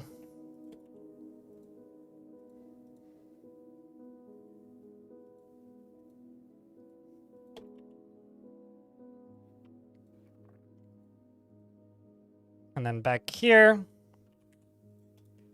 throw a little blocker right there, so that it's harder to accidentally flood the whole fort again.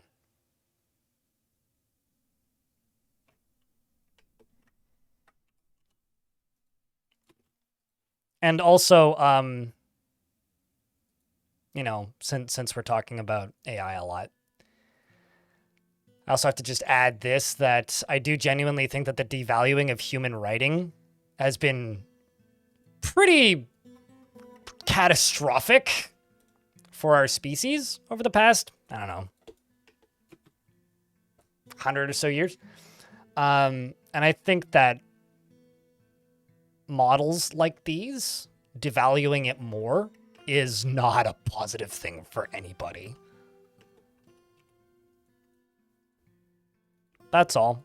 I know people like to clown on journalists and all that, and often for, unfortunately, legitimate reasons. But I do think that that is a bad thing.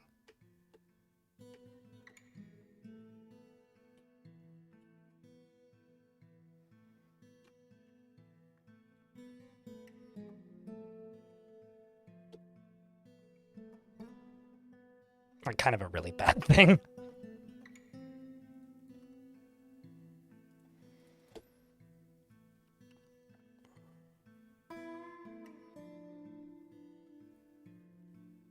Because it's expensive, and chatbots don't recoup the expense.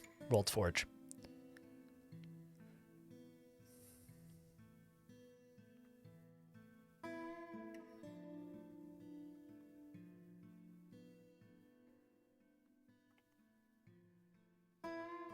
Like literally that's all it is. It's like corporate sunk cost fallacy almost, you know? If you spend billions of dollars on developing something, you have to spend it. You have to use it because you've spent the money. So now that you've spent the money, okay, well now you got to use it. So how are you going to use it? And that's kind of the problem that I see.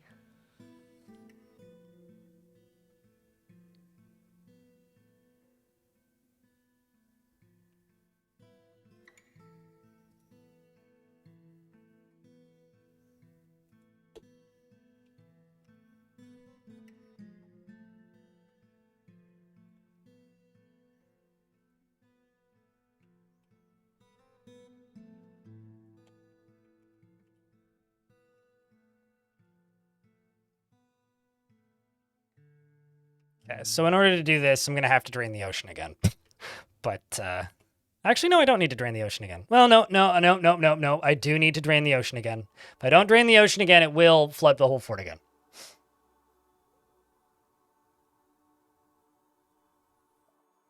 But I'll actually be able to do the thing I wanted to do now.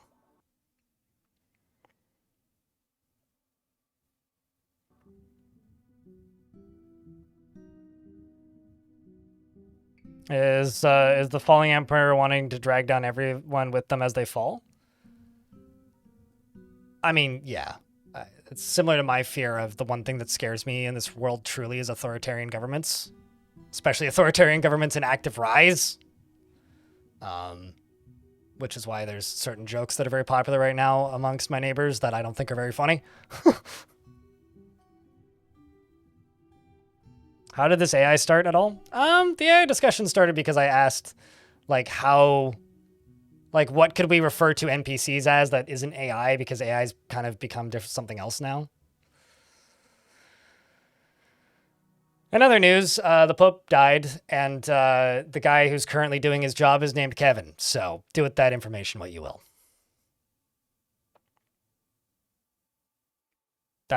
Don't worry. Shy, you're fine.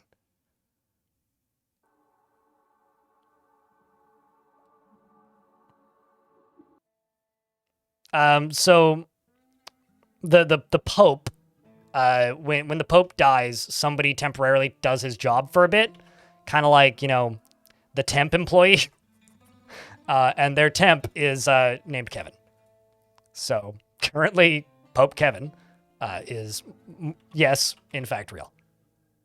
Just if you need like a palate cleanser for the grim discussions here.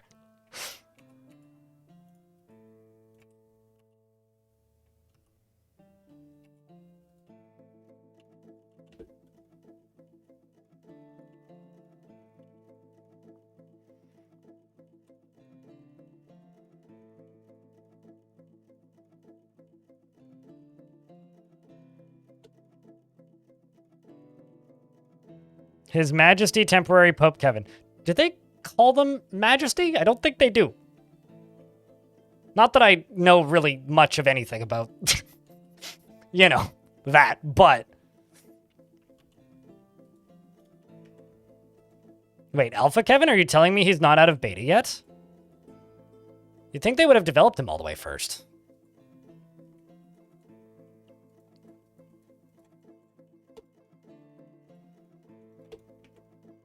Your Popeness. Your Holiness. Yeah, something like that. Also, the booze supply is getting a wee bit low.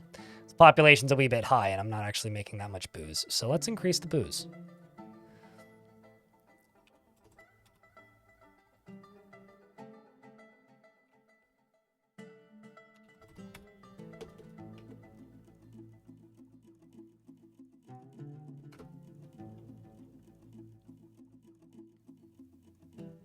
The Kevinator, if you will. Yeah.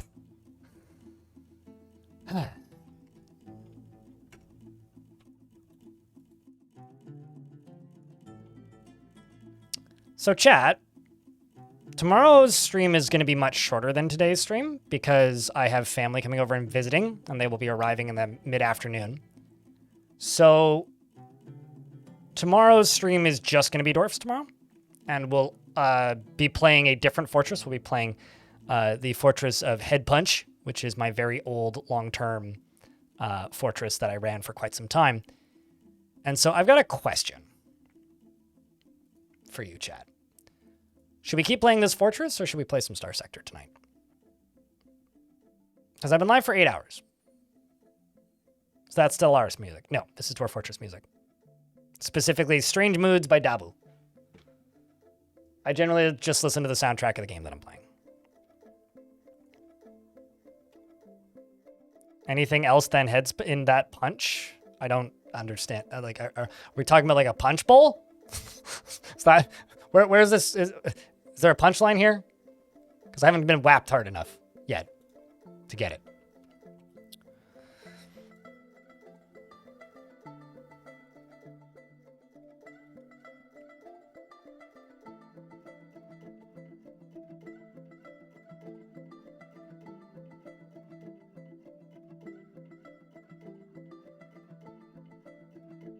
You didn't even know what a pope was? Really? Oh.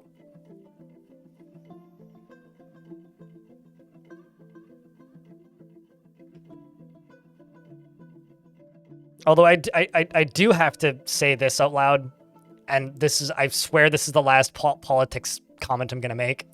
I do genuinely think it's really funny that the Pope died, like, within an hour of meeting JD Vance.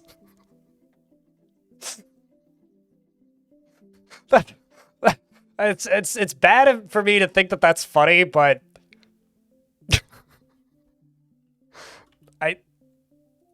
it's really funny. That's all. I shouldn't find that funny, but I probably wouldn't get the MTG memes because I don't play Magic the Gathering, but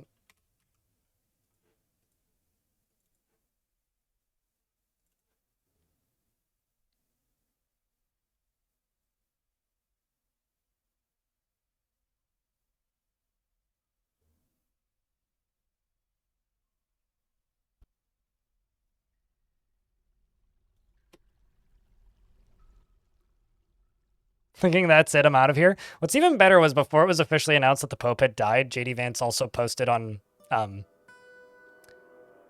X, Twitter, that the Pope was looking better. Like, he's looking better. Mm-hmm.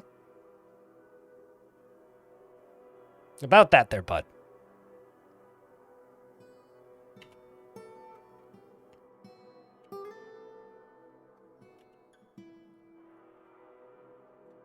It's like, how dare you try to act empathetic? You just unexist people by doing so. Anyway. Better dies. I have a feeling if he had a death note, he would be much more effective at, like, doing his job.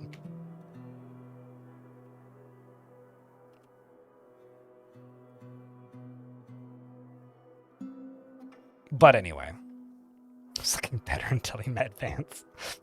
True. I'd want to go the way of the Pope if I had to meet that man. Okay, let's go over to here and plop down another Weaver.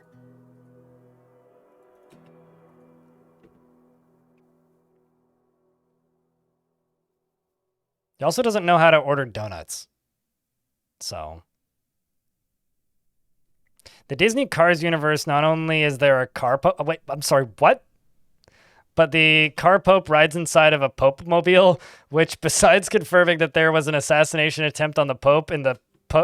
And I think you mean in the Cars universe, but also it begs the question that what is an autumn... it also begs the question of what is the Pope-mobile in the car universe? Is the Pope-mobile the Pope themselves, or is the car with a bulletproof glass that protects the... I have a question. Does Car Batman drive in a Batmobile? In the Disney Cars universe?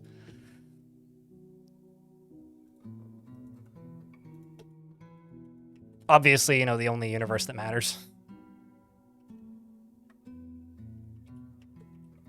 You know, I have this very vague memory of watching the third Cars movie. So allegedly I did.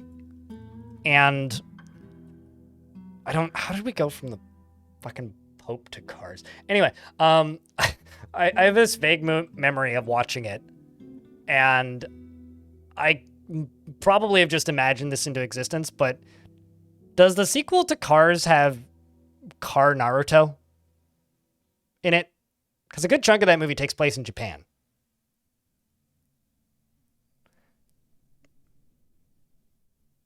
And because we're talking about Cars, and you seem to know your way around the Cars expanded universe and lore, could you confirm if that's a thing that I actually remember, or is that just a thing that I've just imagined into existence?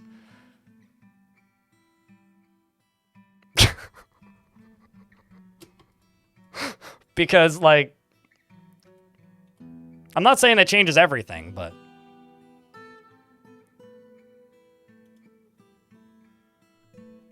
it probably means something.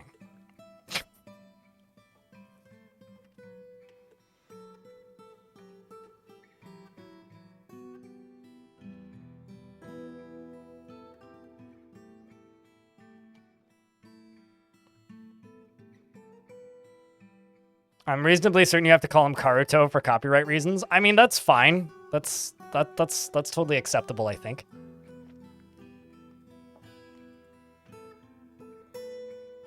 I have no issues with this.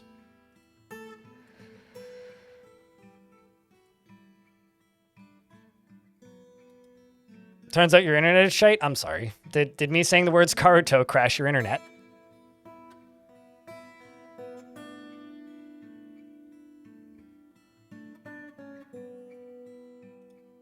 Because it probably should crash mine. Carmen Sandiego. More like Carmen Sandiego. No! Oh shit. Humans want to trade.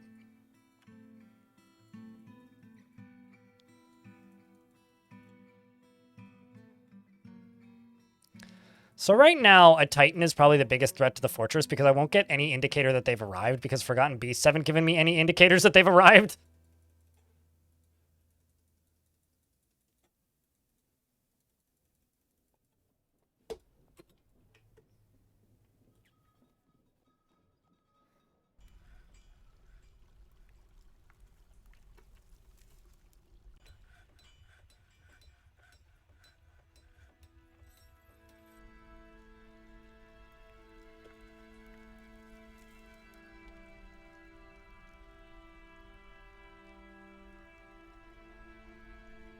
The TV show ruined it.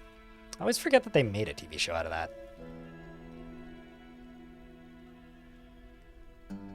Okay, so to build this thing, I have to put a mechanism right there, a mechanism right there, a mechanism right there, a mechanism right there. I need to do vertical things, these guys. I need to put a mechanism right here. And then a horizontal axle up to here. And then a horizontal axle over to here. And a horizontal axle down to there. Then what I need to do is I need to go over to this. And then the last thing I need to do is I need to go down to this.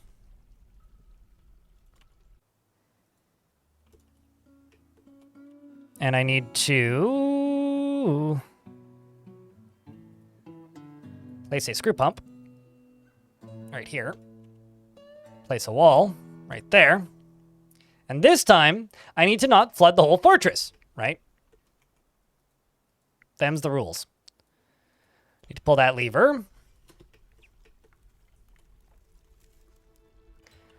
And then the last thing I need to do is I need to make another new lever, actually.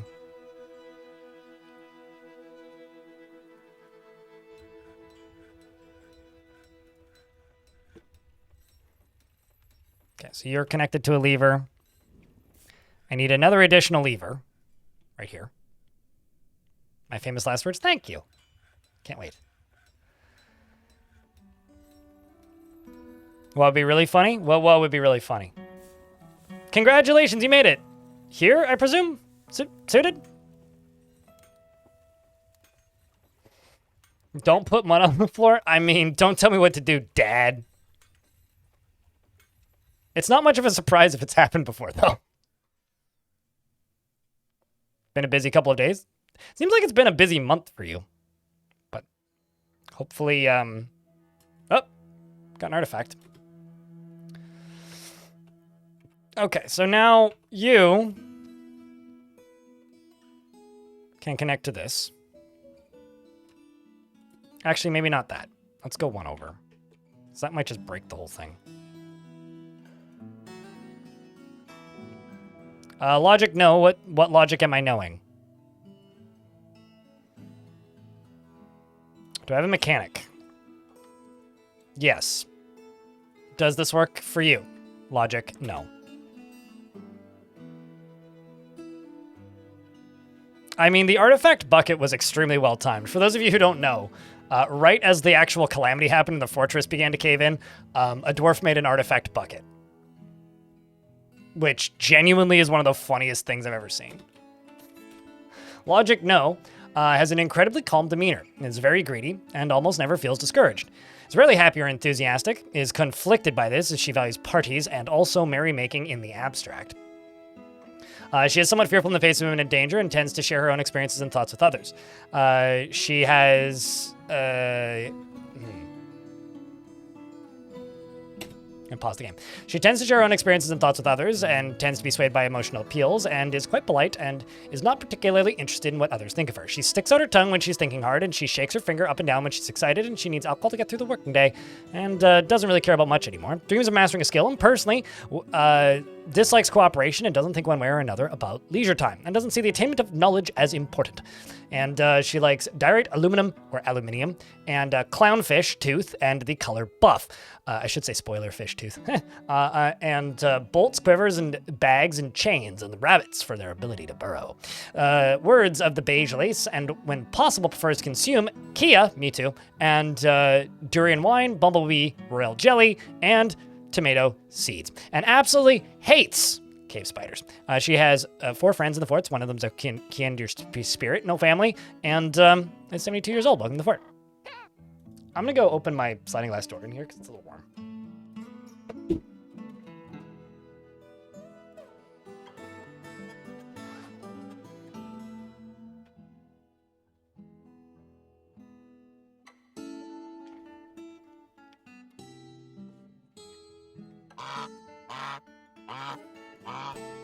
Hoping for things to calm down for the next couple weeks. I feel like the whole planet feels like that way. Thought you lost me? I mean, it's fine. Your cellular just crashed? Oh no.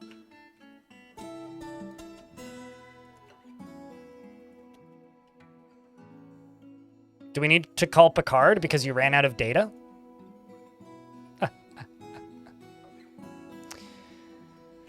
Speaking of levers, I need another lever.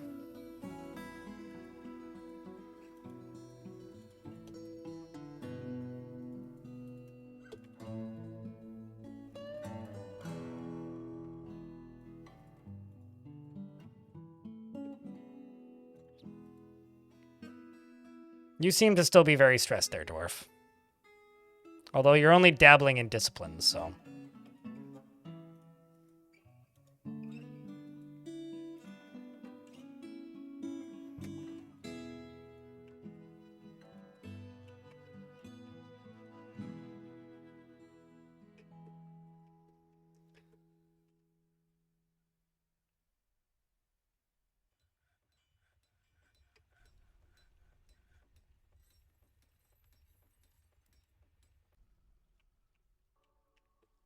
Okay, so you right here.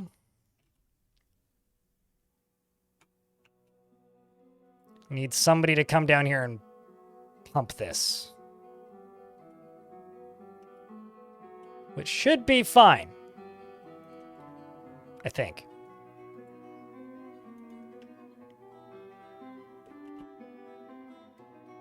Should be.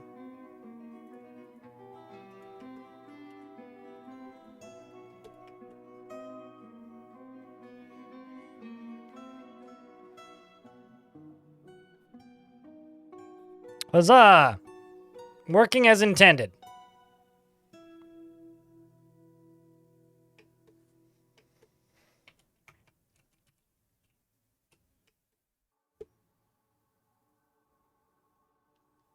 Gonna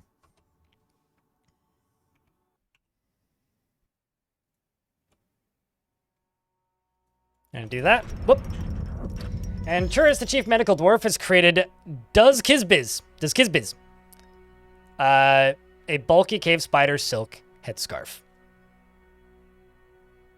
And offers it to us. I will be right back once again. I'm gonna go quickly eat a boiled egg. I ate my lunch earlier to fix that blood sugar problem, and now I'm just hungry, so.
I thought they changed it so that not vampires, that necromancers drink. It's vampires that don't. If you have a tavern keeper, they will get served drinks. But I swear that they changed it so that they do that. So you don't know why I left? Oh, I got up to go eat a boiled egg because I'm kind of hungry. Because my blood sugar was low earlier, so I ate my sandwich early. Now the result is I'm kind of hungry because I haven't eaten since 11, and it's now almost 6. Cheese for everyone! Yeah.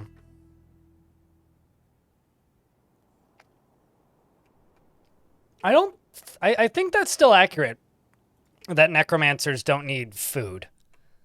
However, I'm pretty sure that they can eat, or that they should eat.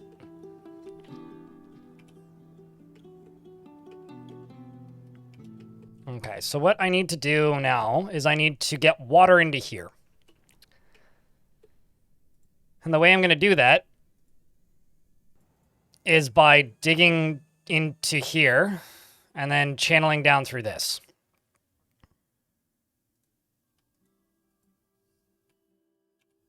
Channeling down into that. But this needs to be completely closed off, which right now it's not. So just as a safety, I'm going to put a door there.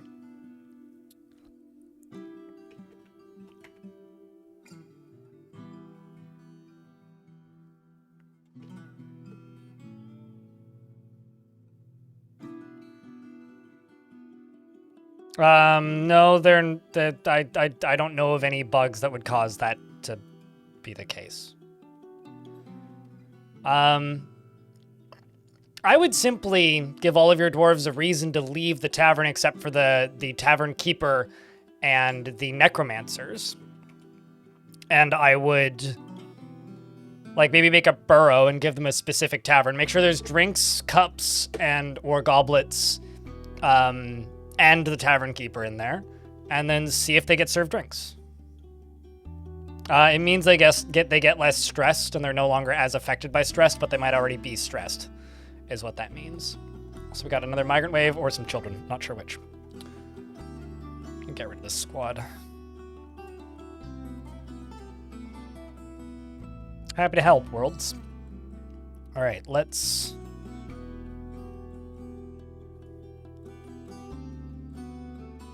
do this. Could just cave it in. Nah, it'll be faster to just drain the ocean again. It's very rare that you get to see. Nah, it's just faster to drain the ocean again. Also safer. So I'm gonna build this, get this hooked up to a lever.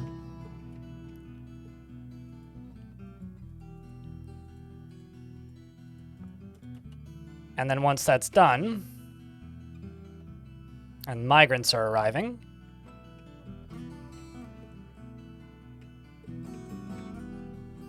I'm gonna plunk this back here maybe, nice and far away.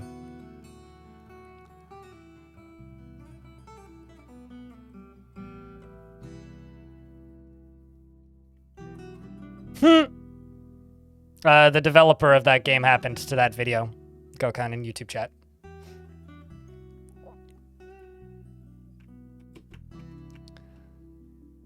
All right. Okay, so you're shut.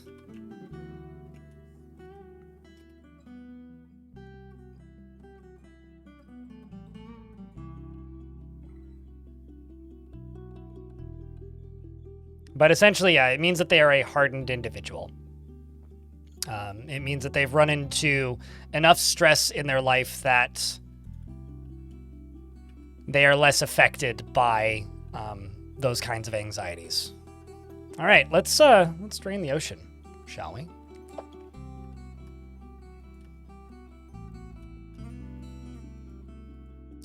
Let's drain the ocean. Wish us luck, chat. Actually, you know what? This time, let's go down to the cavern layer.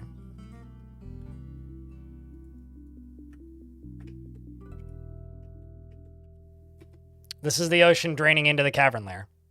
In real time.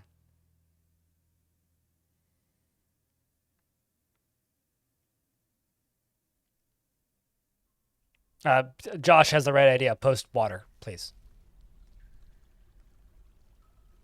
When we're pre-water, you post water. There goes the frames. Yeah. We now live in a post-water world. On a much lower budget, too. Commence hydration! Yes, exactly. Although this is saltwater, so... I don't know if it's necessarily commence hydration, but... Kevin Costner incoming.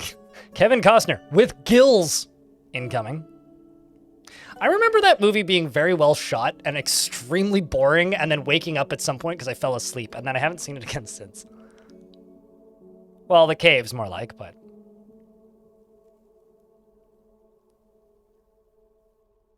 I was hunting monsters. Oh, so good. What mons you hunting?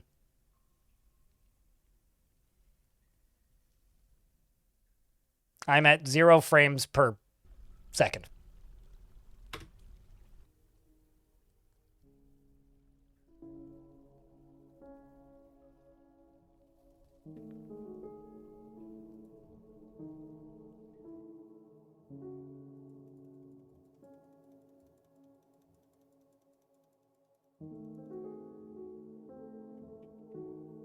Now we wait. It's okay. They're Ulm people. And also, they're now disabled by default. So there was just one small tribe that got pretty badly ravaged by a forgotten beast. And that is the extent of the cavern dwellers that you'll encounter. Apparently, they're going to rework how they work alongside of the siege stuff. So... I don't know what that is, but it sounds delicious, so I'll take two of them. Mm-hmm. Sounds like something I'd buy at a Korean restaurant. Okay.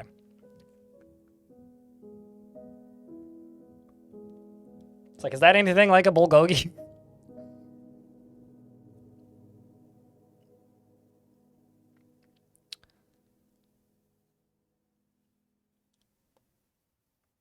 You know, I'll be honest, I don't know enough about how real life aquifers work. So I don't know, maybe. Because I'm presuming you're playing Monster Hunter, I'm sure that when cooked it looks delicious. So.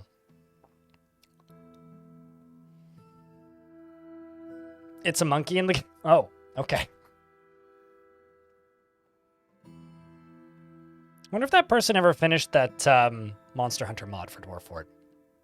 There was a mod a while ago that added a whole bunch of mega creatures that were just the monsters from Monster Hunter. I feel like that would be a similar levels of fun to read about as the Pokemon mod. Read about as in, like, just go through legends and just, like, look at how a Pikachu killed, like, 1,000 people. It's not going to get old anytime soon, at least if you ask me.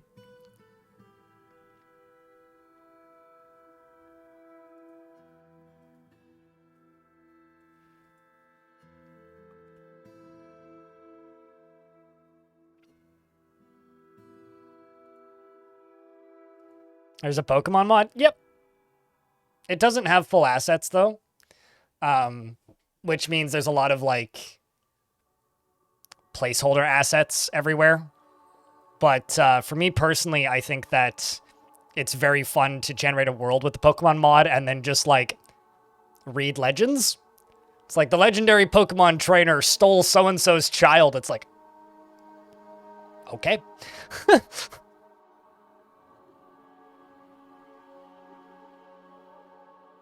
And it's also like, you know what Forgotten Beasts do, right?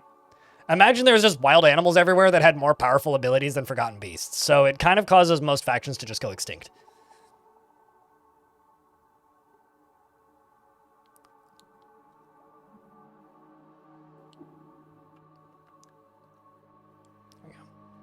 Okay, we are now back to where we should be with the frame rates.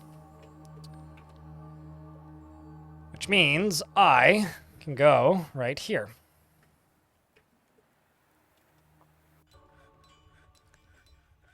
You just need that to get finished. But my dwarves are going to go right here. And dig into this.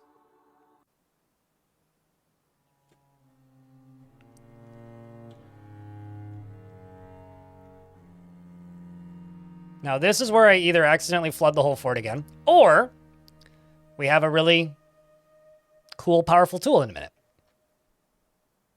So here's hoping I don't flood the fort again.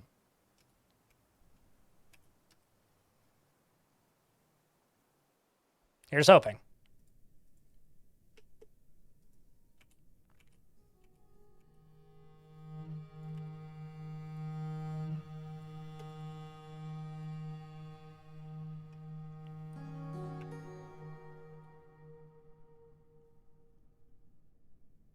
Third time?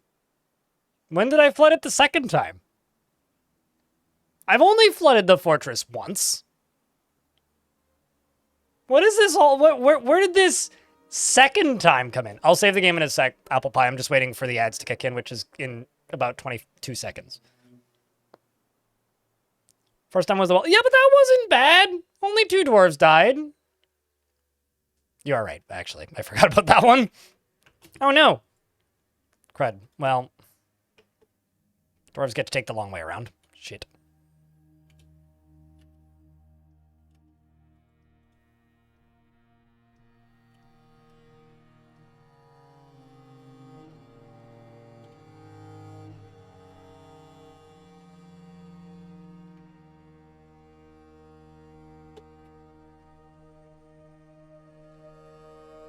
All right, we're in an ad break, so I will quick save. How many works in 3s? True.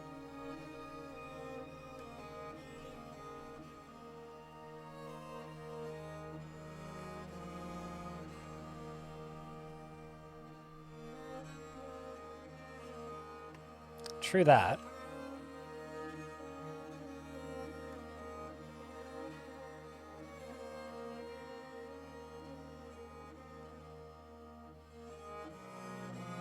Also, it looks like my YouTube chat has been crashed for an unknown amount of time. So, sorry if it seems like I'm ignoring the YouTube stream. I'm not doing that intentionally, but if anybody's written anything in the last couple of minutes, I haven't seen it.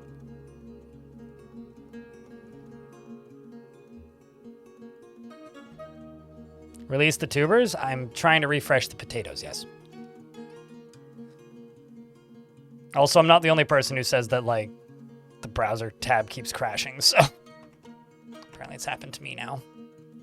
Looks like nobody's said anything, so that's good, at the very least.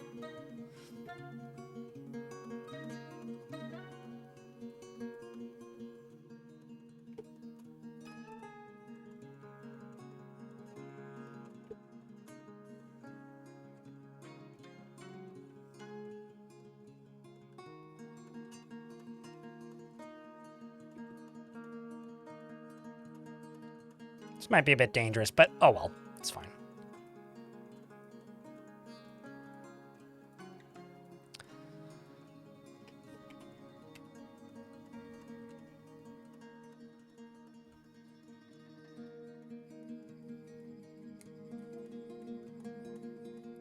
So quick save is tied to, what's it called? DF hack. The way that I would quick save is just save and continue playing, and then when it asks you what to name it, just type in quick save. Is there a way to bind it? No. And it's also not exactly quick.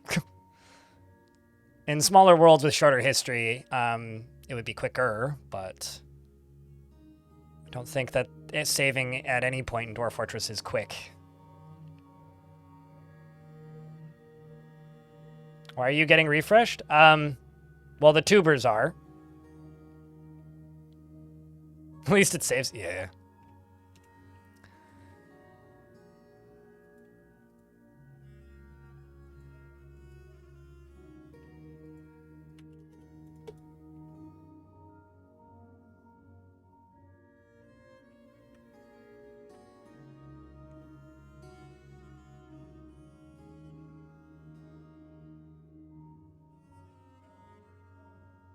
Saltwater intrusion Wikipedia page is very informative. Have you been educating yourself on the subject?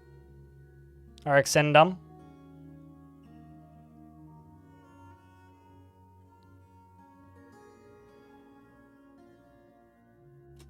Whoa, what are these? Glass eyes? Oh, that's cool. Still waiting until I accidentally beach a random giant or a random aquatic critter. Or, like, get one stuck in my drain.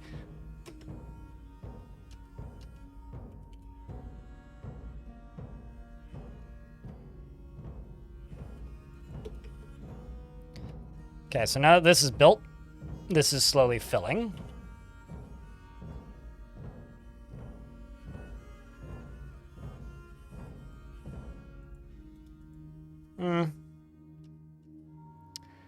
Let's just pull this lever.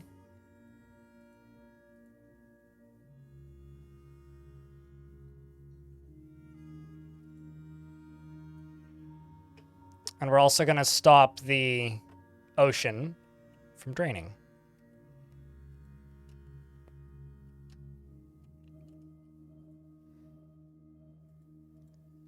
Isn't there something that's bigger than a giant sperm whale? I mean, I would love to see a giant sperm whale, or even just a whale. But I think the creature that I would like to see the most is either a sea serpent or a sea monster, because I've never seen one of those.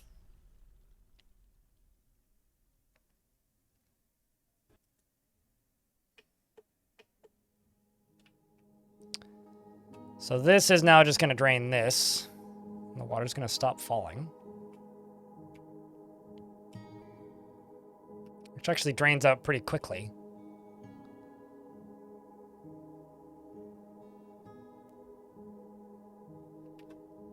And the ocean begins to fill.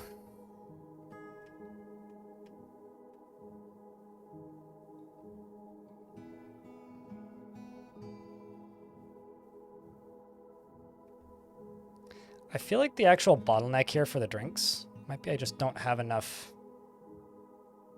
Oh, we're out of food storage items. Rock pot, 250.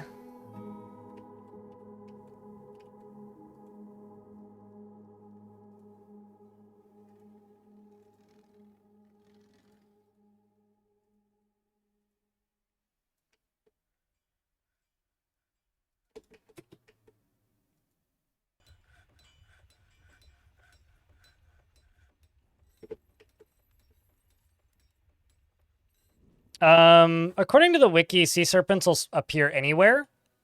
It's sea monsters that only appear in evil biomes. Granted, the wiki could be wrong, but that's what the wiki claims. I'm just gonna go over here real quick and make a dump zone there. And just trash dump all these out of here. I'm also gonna go here and put a wall there.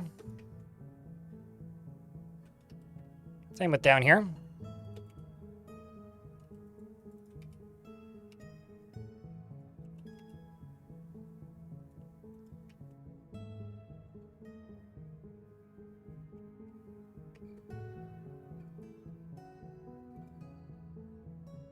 Also, this is proof that they do in fact unload the trade depot, because I forgot to trade.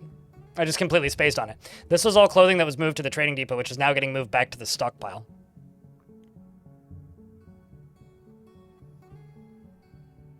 Name a female dwarf, Emily. Okay.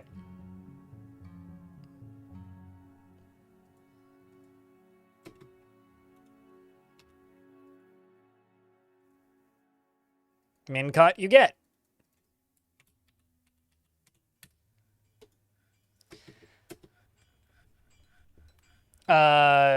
She can be easily absorbed in art and the beauty of the natural world. And she is troubled by this since she dislikes the natural world. She feels a strong need to pay back any favor done for her. And she's extremely confident in herself in situations requiring her skills. She does not generally respond to emotional appeals and tends to think before acting. She does not often feel lustful, and she is often cheerful, and I have the hiccups for some reason.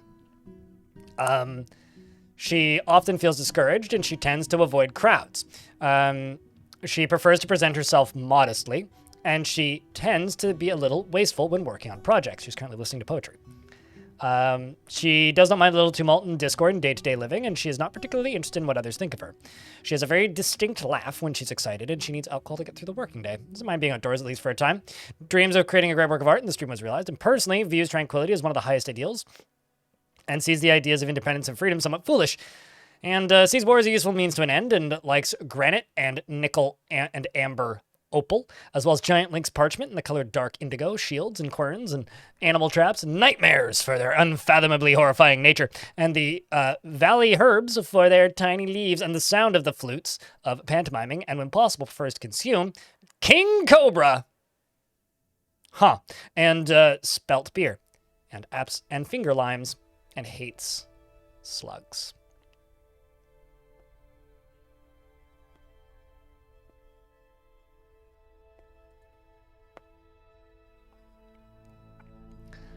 She has 3 friends, 2 of them close. Welcome to the fort.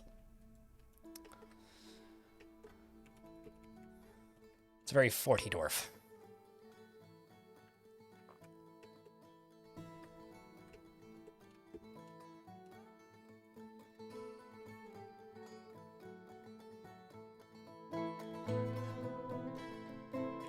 So dropping this should power this up.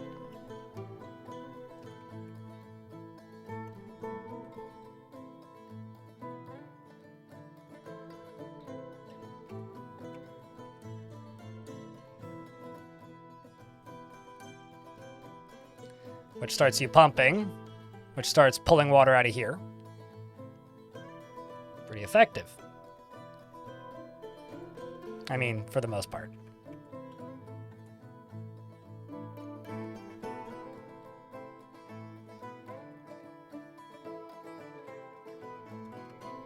We just need to wait for it to start spinning.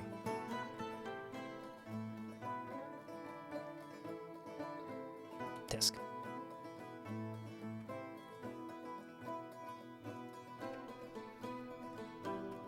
Oh, shit. Wrong dump zone. Oh well, it's fine.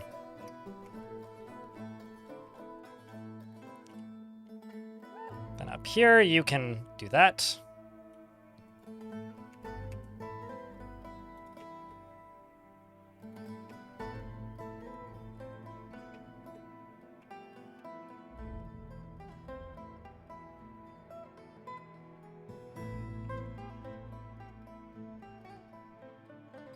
It's like not quite generating enough power, which is kind of funny.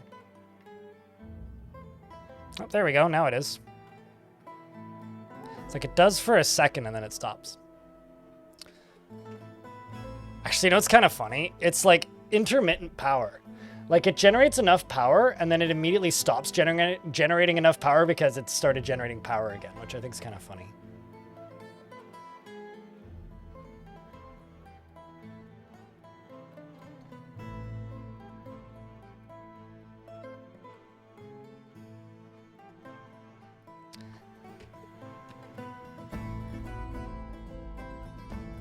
Don't do it again, Blind.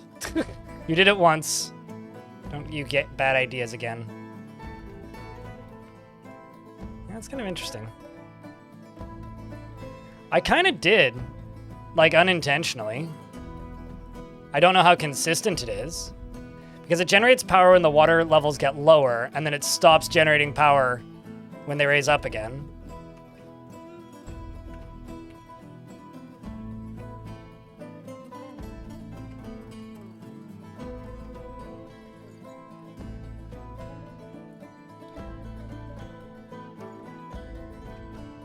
How much power does this thing need? 313?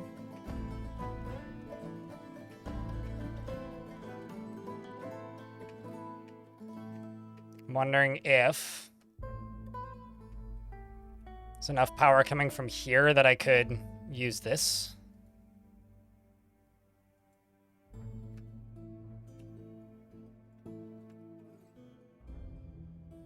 Let's see, 1, 2, no. Not without recutting the whole thing. Maybe 1, 2, 3, but that's directly underneath my bedrooms.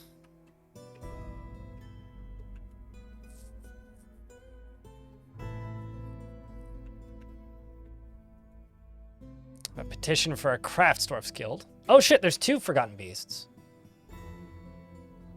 I guess one of them won.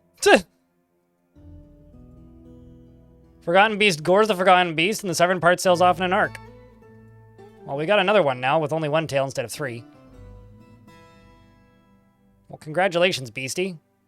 You won against the Beastie.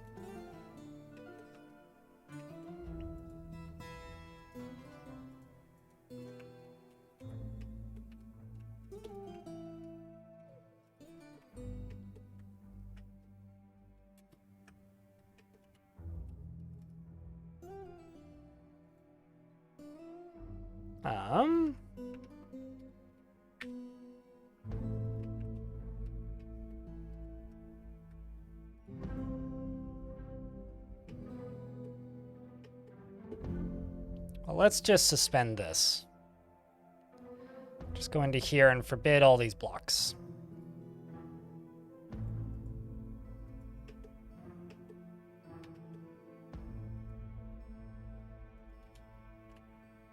And then go into here and block this off.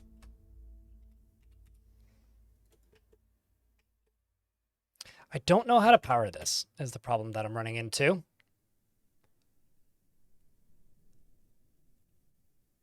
I guess what I'm going to do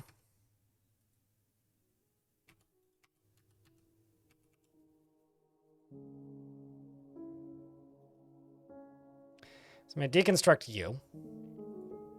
I'm going to deconstruct you. I'm going to deconstruct you. Because this will just generate enough power to keep this thing running if I deconstruct these. Because it is also powering these. What's trippy?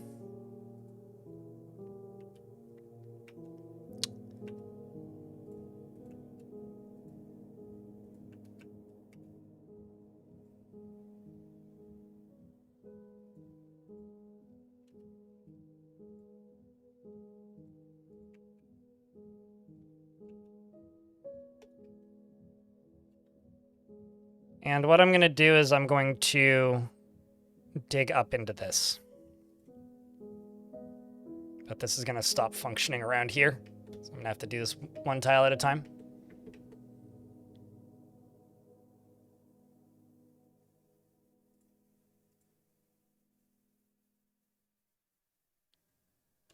I mean, I know what you mean for the song name, Around the World.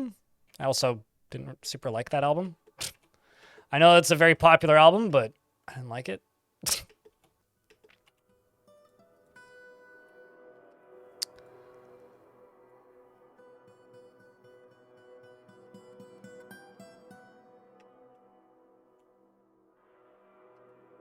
So let's actually just go right up to here.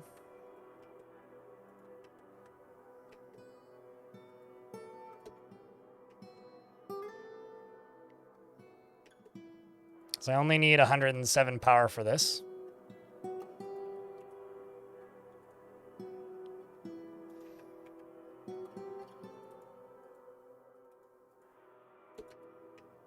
Yeah, I mean, this is still working. Periodically pumping.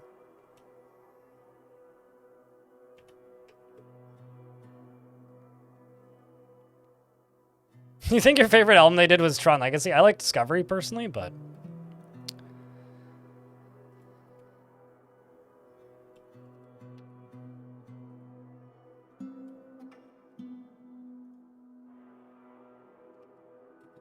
Okay, this needs to get fixed.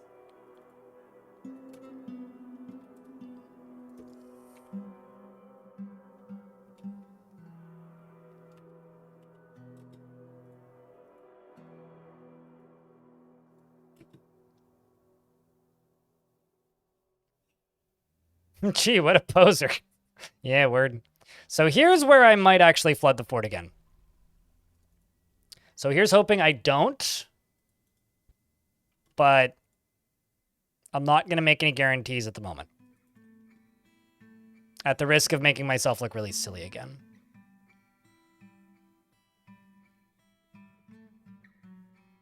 Never caught me live before. Does this fortress have a specific theme? I don't have any in-game alerts turned on aside from the ones I can't turn off. That's the theme.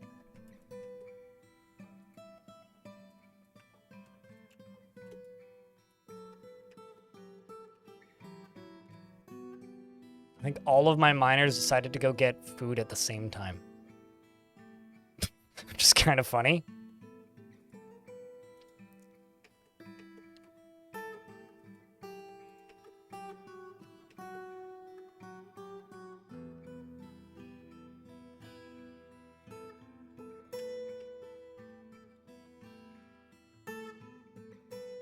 Union break? As if the dwarves have a union. They have guilds, which are definitely not the same thing.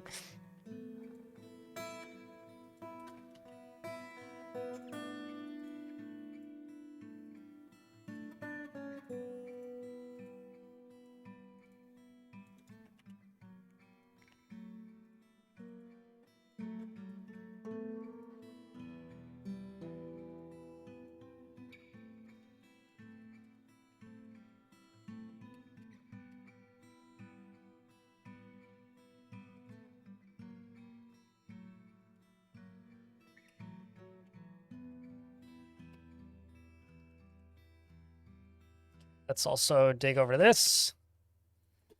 Dig through to that. You're digging through there.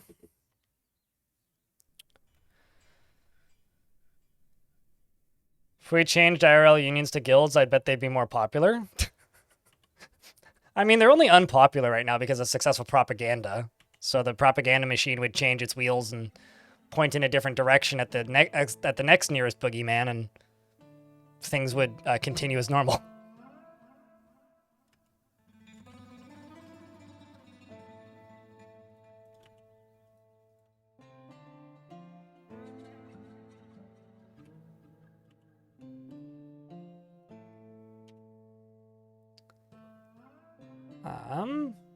I'll say, didn't I have a job to make mechanisms? Oh, I think I know what happened. And I was right. I haven't made a new mechanic shop yet.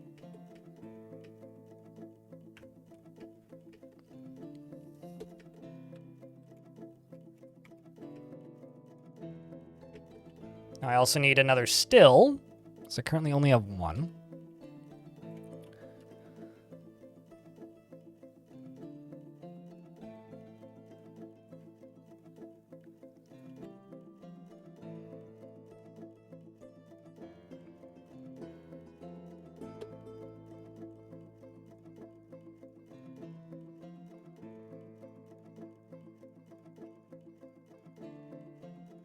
They must have a nice guild hall. Yeah. Okay, let's zoom around. Plop down. Lots of people aren't following me yet. Millions of people, even. So if anything, I would say you're just more normal not following me yet than anything. How long since the flood happened in-game? I would need to look at the year, but probably 4 years? Something like that?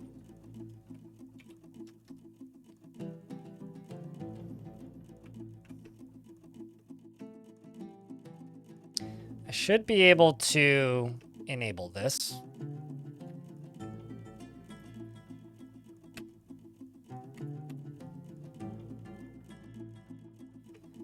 Okay, so what I need to do is I need to go up to here and dig through this. But before I do that, I need to go down here and finish this. And you right here need a lever connected to you. So let's get that done. Although, actually, this doesn't need as many mechanisms. So let's get rid of 3 of them, because 2 are probably all we really need. Everything else is kind of just overkill.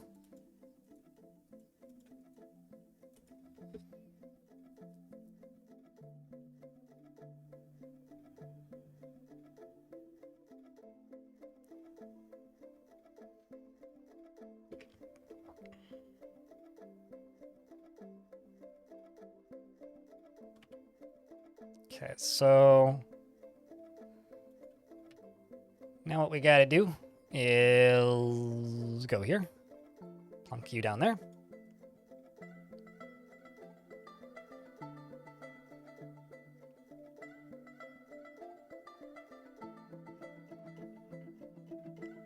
Okay. So now we just need to wait for this to arrive. And cry a little bit because the game decided to save.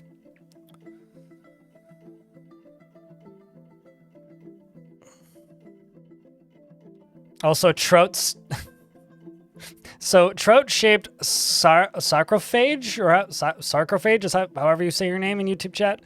I read that as Trout-shaped sarcophagus. Which, man, if I could start over, that would be my tag on all platforms. Trout-shaped sarcophagus. Maybe carp-shaped sarcophagus, actually. Trout would just sound like an IRC joke. Because I slapped him in the face with a trout. Remember when you could do that in Twitch chat? No? Just me? Okay. I have to feel old sometimes. Yeah, the carp stands up right after the snail, and the right after the giant snail, the giant slug, and the helmet snake.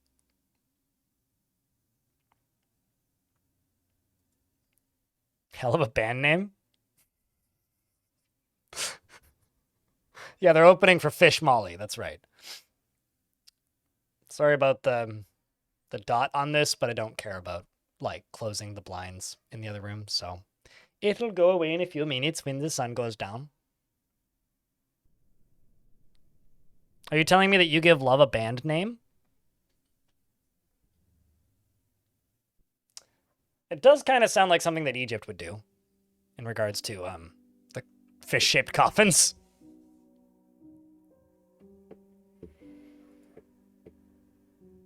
So this needs 135 power, and this will make 200. So now I need somebody to build this. There you are. And thunk. Well, I don't have 2 accessible mechanisms currently, unfortunately. So now I need to wait for 2 accessible mechanisms. Oh, man. This thing's full, too. There's so much coke down here still. That's funny. Aim. Ooh. Well, this seems like a wee bit of a problem. Wee bit of a problem.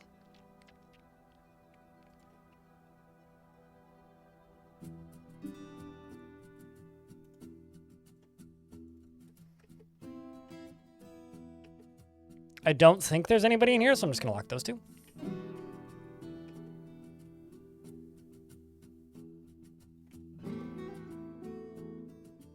Yeah, there totally is somebody in there.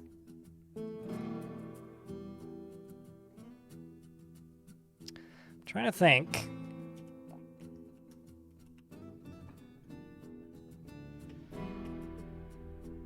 Man, they haven't completed that yet. That sucks. Okay, well, I'm going to open this, but lock this.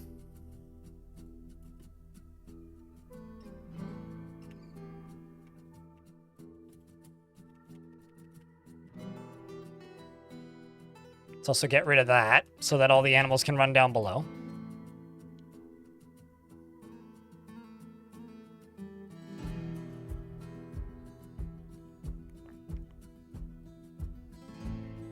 Now the question is, I don't really, so they come in here and they go up there, up there, up there, up there, up there. This is supposed to be the way in.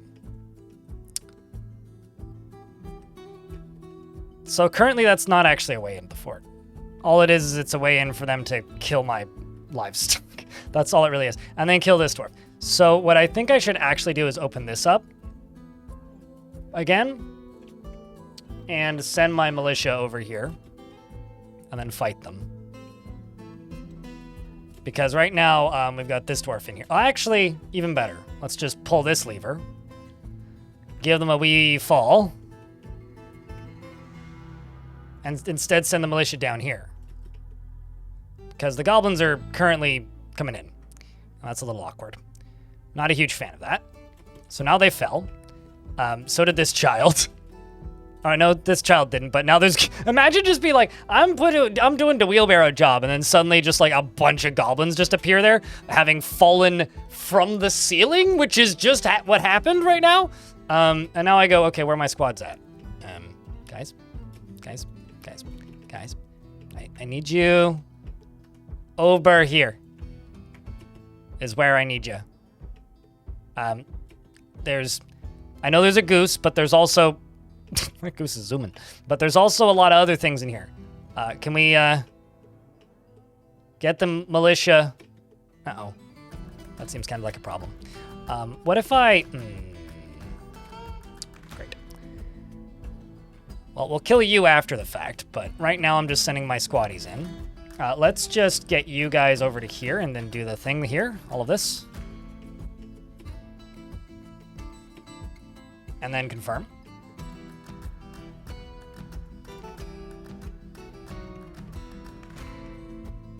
At which point these goblins seem kind of panicked. Whoopsies. How the heck did that happen? Okay, the dwarves have now found them and are beginning to fight. Josh the 123, Cthulhu Dancing, and also Laxagon. We're all doing pretty good work over here. Goblins flying to pieces, left and right. But there's still goblins on the map. In fact, there's two of them. One of them's here and about to fly to pieces because his intestines seem to be leaking. And then the other one is all the way over here, who's just causing shenanigans. So I'm going to send the dwarves to go kill this one. By kill this one, I mean they're going to go kill this one. After they're done killing the one that they just killed. Although Haggard is over, sorry, not Haggard. Snail's over here now bleeding because Snail has encountered the goblin and is running away very quickly, which hopefully they keep doing because goblins seem mean. Goblin is now moving into the other room, and the dwarves are running around in fear going, oh god, it's a goblin! Whatever shall we do? The goblin also seems to be running away from the dwarves in fear, so maybe it must have seen the cavey up there, which is terrifying. I also would run away. No, quit it. Stop it. This is not fair. Stop trying to turn my dwarves into dwarven pincushions. Thankfully, he still has 17 bolts. Or she still has 17 bolts left, so it's going to take a little bit. However, it appears that Wolf over here has encountered the goblin and is beginning to hack at it like it's a tree. And in fact, killed it rather quickly by hacking it in the upper body with a steel battle axe, and the injured part was cloven into asunder. Chopped the upper body off of it, which to me means chopped in half, but checking the logs over here, and that appears to be all of them, and the dwarves are now going to go back to whatever the heck dwarves were doing.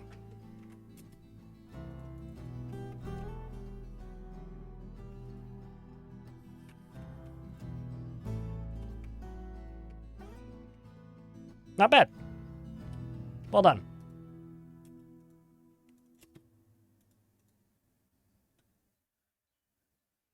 And let's jump back up to the surface here and then let this poor guy out.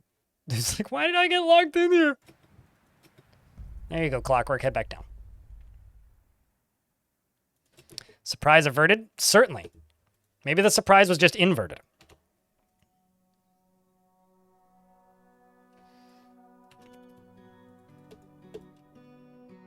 It was a surprise for them in this case.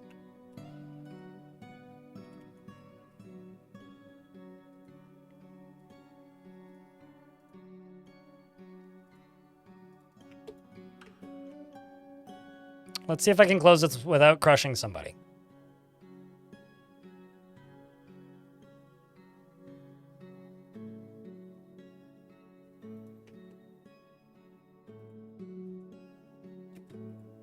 Looks like the odds are pretty good. No. Okay. Phew.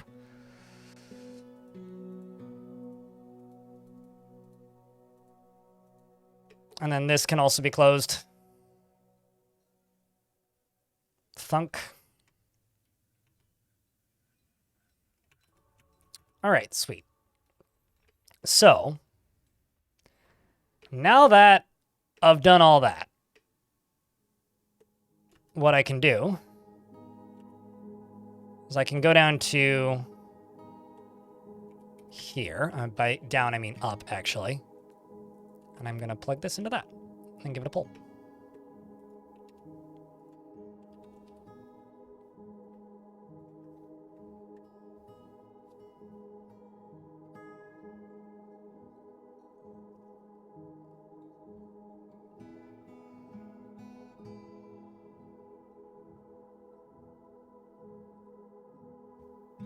Technically, which one? Yeah, there's been two. One of them wasn't anywhere near as catastrophic as the second one, but they were both pretty catastrophic.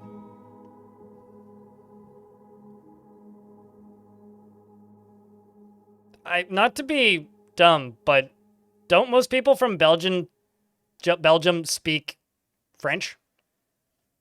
So you just need a French lawyer, which is just a slightly more annoying than normal lawyer.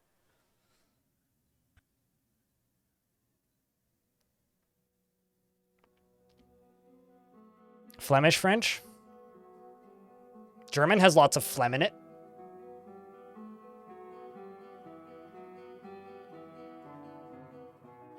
So, could just find a German lawyer. Sure, they could figure it out. Okay, so an ad's about to run. When the ads start running, I'm going to pause the game and right now and try and fix the lighting on the green screen.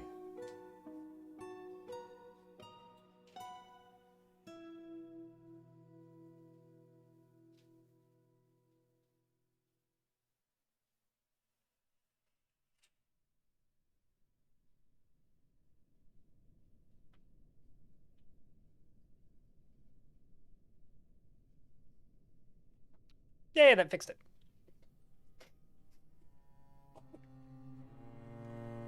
I feel like most of Europe is multilinguistic generally, but... Okay, so the plan now is slaughter the caged animals, which we're already on, and then test this sucker. And the way I'm going to test it is by... I'm going to dig through this. Actually, not there, because they can't get to there very easily. So instead, I'm just going to dig through this. Digging through this will let water flow into here and block this.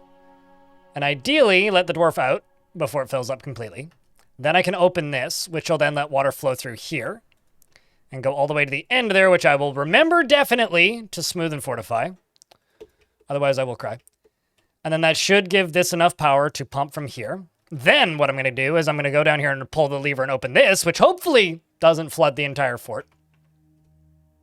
Fingers crossed on that. And then it should pump all the way up to here and then into here and then fill this sucker up, which I don't think is connected to anything else anymore. Should just go to over here. And then when all of that is full of water, I should be able to pull this lever to instantly fill this entire thing.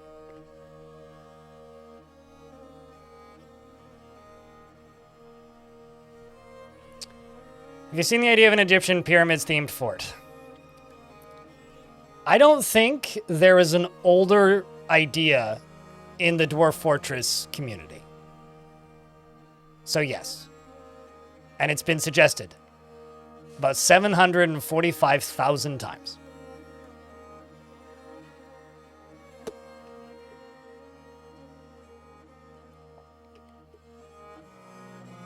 Everybody, it turns out, is obsessed with the pyramids.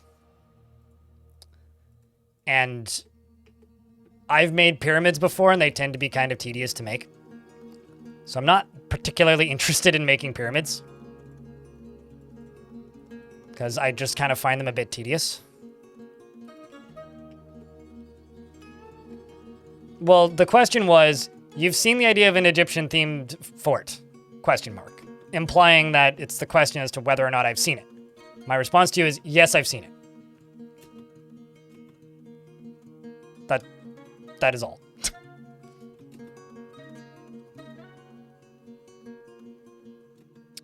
I just crushed this dwarf's wheelbarrow, but not the dwarf. That requires some skills. Should go let this dwarf out, though. But I did just destroy that dwarf's wheel. Now you're taking a nap. Okay, fine.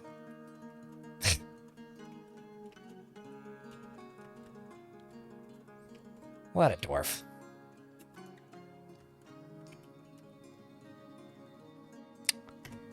Here we go. Thing number 2. Water flow in. Lock that. Wall up.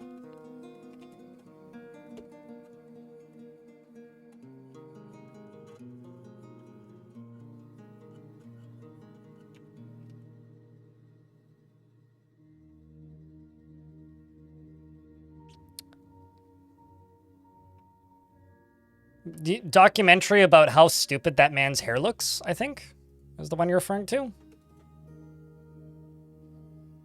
You know, I love Ancient Aliens. I think it's an extremely stupid show, and I find it very entertaining. But genuinely, them calling it a documentary is, like, actually kind of offensive to anybody actually making documentaries. And that ain't a hot take. That's just kind of true.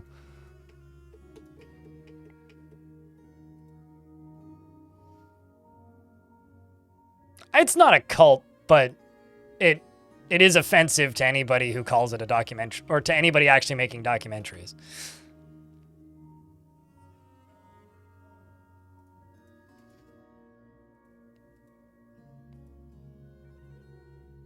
I mean, okay, so Jared Leto is 100% a cultist.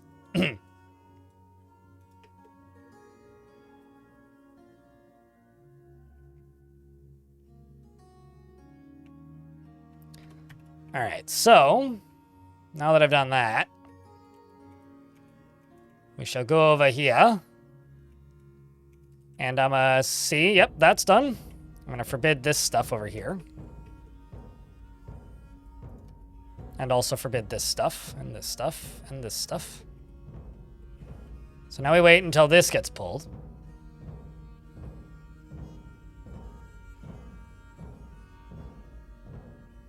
God is an Astronaut is a pretty damn badass band, but...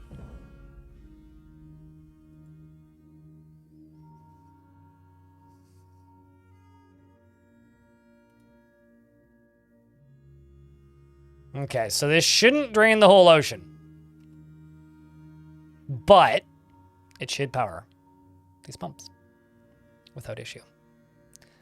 Also, apparently,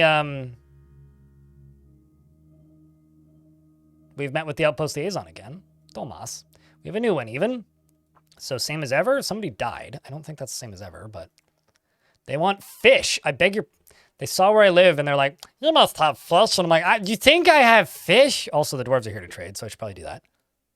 But before I do that, I'm actually gonna...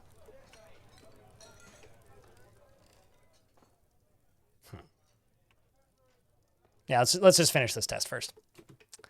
So, water flows. Please make power.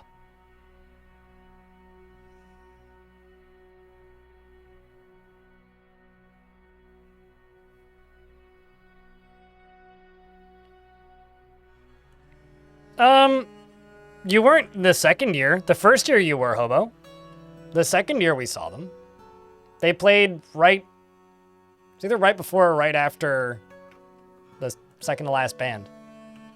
It was towards the end. Weren't they like right before 30H? I think. Or no, sorry, not 30H. Cobra Starship. The guy who broke his leg on stage. Or broke his knee, rather. So we did see them, just not the first year.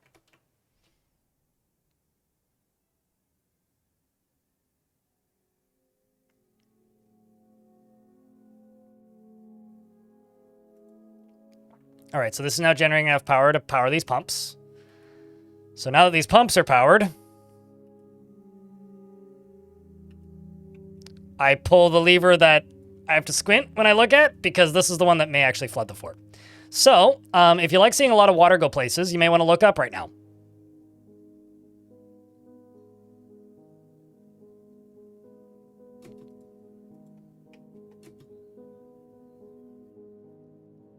Bip. Poof. Sorry, that startled me.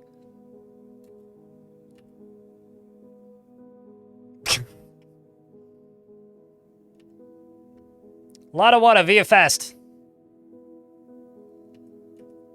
Okay, so water go that way. Water go up. Water should pop up this way once this full. That's the fastest water you've ever seen flow. Oh, bet. You're about to see faster.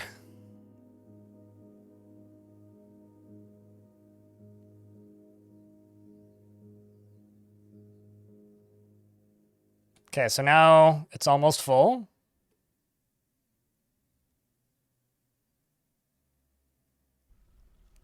It looks like water filling in ASCII. Looks like this. Also, we've drained a lot of the ocean as well. To do that. A whole layer, in fact, almost. Like all of this is what we drained.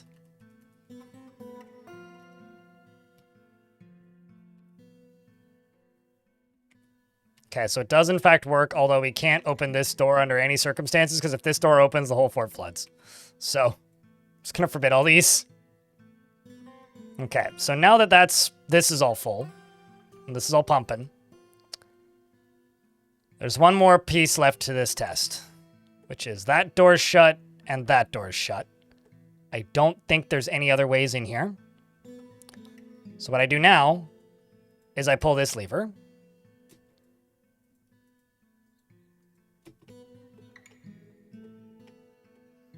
Which should instantly fill this entire thing with water.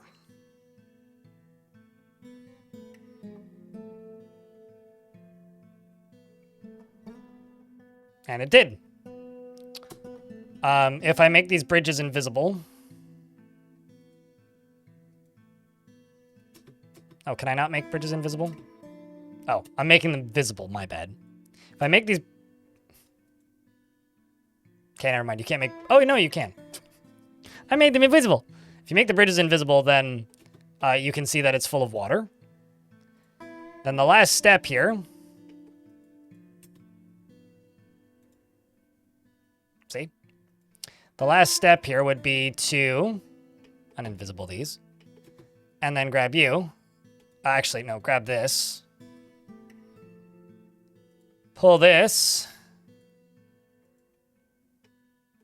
which should close that.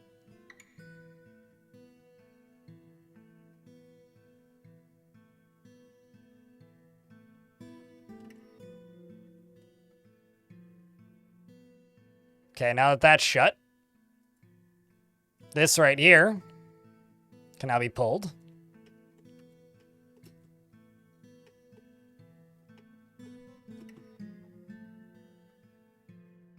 Now, hopefully I didn't fuck up somewhere. All the water should drain out almost instantly.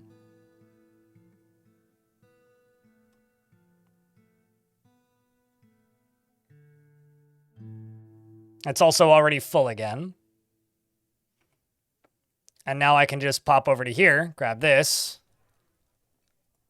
pull this,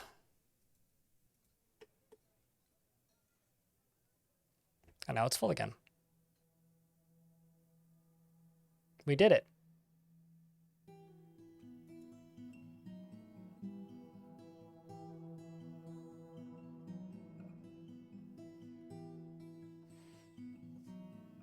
Um, 20 something. We'll be playing that fort tomorrow.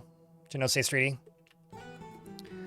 I will still be returning to that fort until I finish it. It's not quite done yet.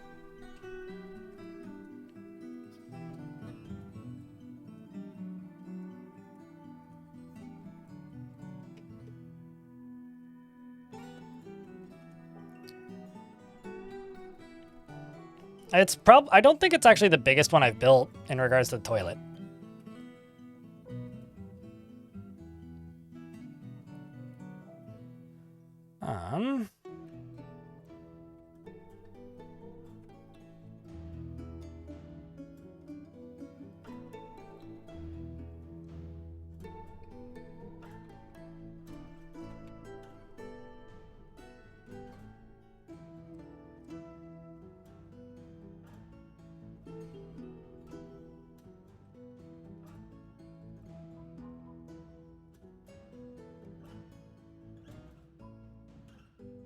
All right.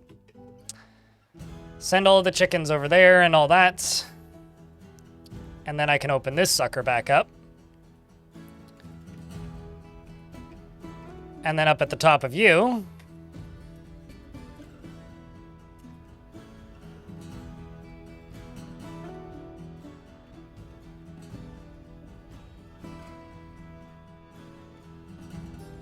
this connects. This connects. And this is the way in enemies are going to use for the fort. Except now I need to replace these with ramps.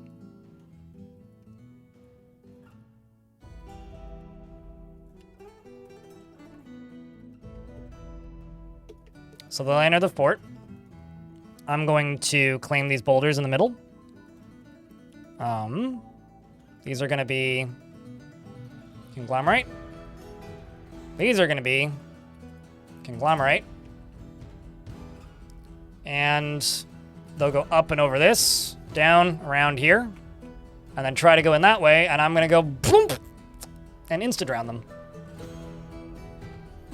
So what does it do? Instantly drowns all of the invaders spontaneously, unless they're undead, in which case then they're not affected. But it drowns my enemies, is what it does. Very efficiently, too. It's a very, very high-speed waterboarding device. Or Insta Fortress drowner, too. I could absolutely instantly drown the entire fortress with this. So, you know. Or a fully automatic whale breacher. Beacher, not breacher.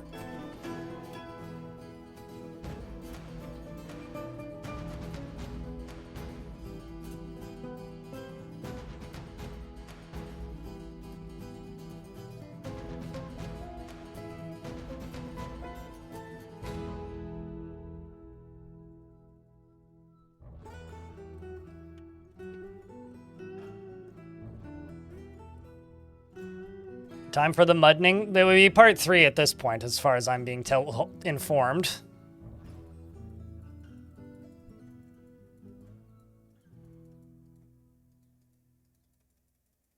You know, speaking of Montreal hobos, since you're still in chat, is there anybody else playing a concert on the same day again, or was Pitbull a one-time thing? I feel like I should look that up because now I'm actually kind of curious.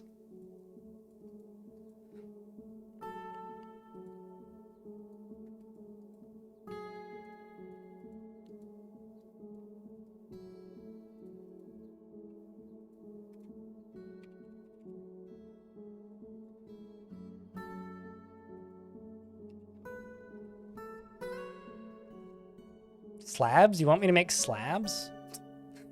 Why?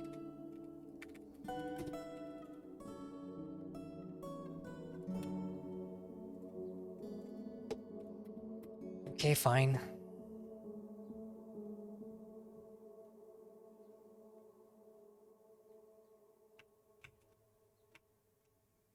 For those of you who don't know, last year when I was at Formula One, Pitbull was playing across the street. And we found this very amusing.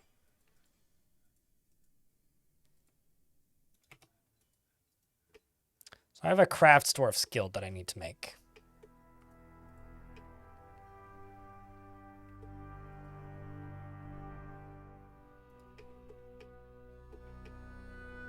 So I need to figure out where to put a crafts dwarf guild. I think I was going to put it up there, so I'll just cancel all of these. Yeah, as in the Mr. Worldwide, yes.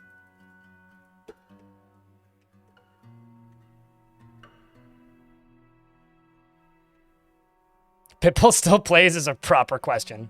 He's not very popular here, like where I live in Canada, but he's quite popular in South America, as I've been told. I mean, worldwide, rather. Nobody knows who he is on the moon. It is a cool system, Blazing. I will say, it is a cool system.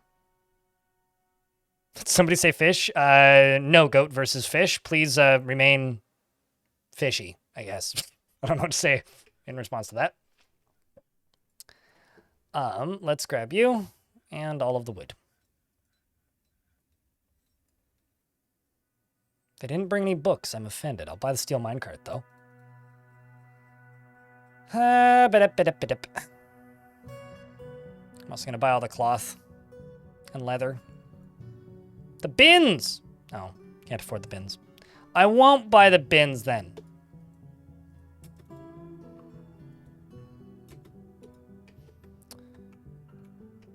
And then over here, this can be a meeting zone.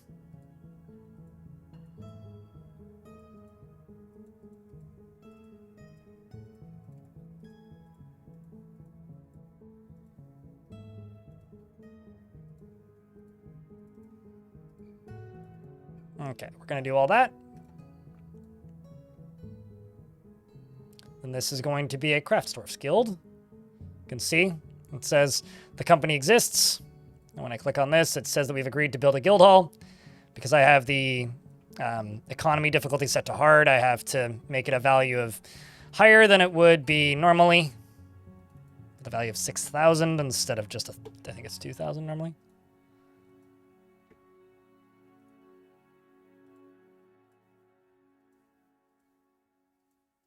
So let's throw some fancy and also less fancy tables around. Let's throw in some tables too.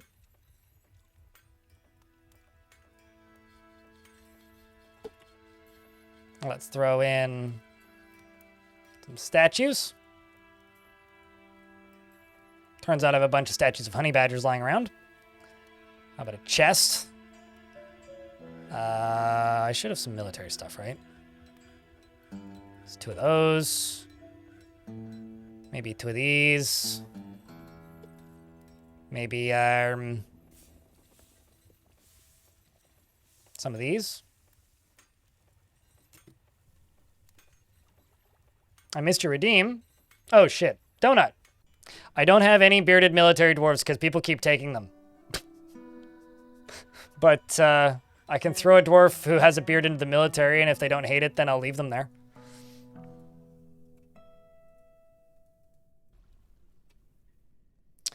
Donut. Donut. Is moved by art and natural beauty and conflicted by this as he values beauty. And he is conflicted by this as he values artwork and its creation.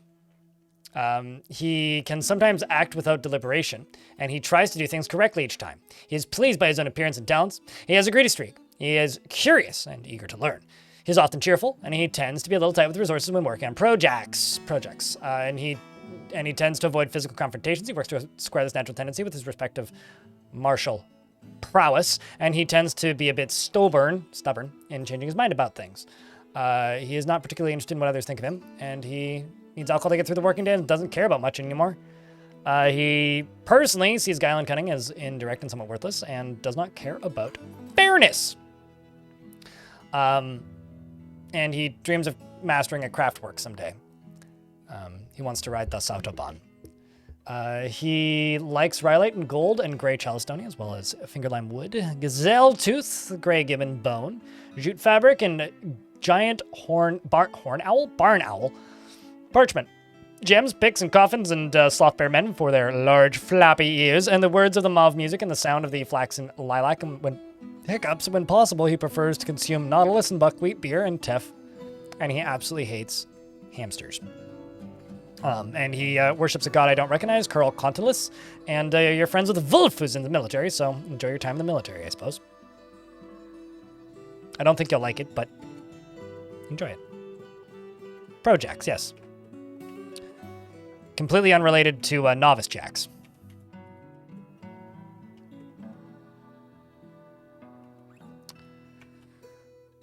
So...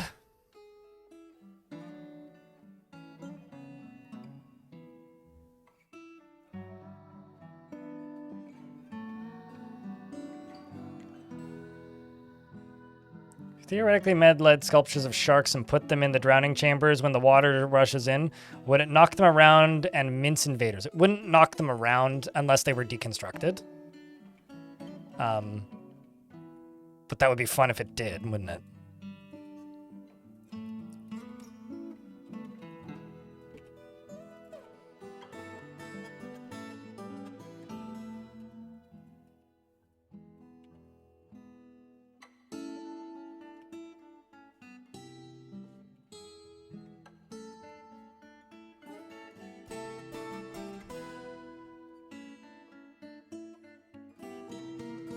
And let's go all the way along here, and all the way along there, all the way along here, and all the way along here, all the way along here, all the way along here, and then all the way to Dar. Then up to here, and then down to here, and over to Dar, and then down to there, and then down to there, and up to there. I also need to get rid of these and claim that. The last thing I can now do is ramps up here, and ramps up there. Let's also go down to this and do this. And now that I've done all this, all I gotta do is remove the remaining stairs, polish up some walls. My defense is now done.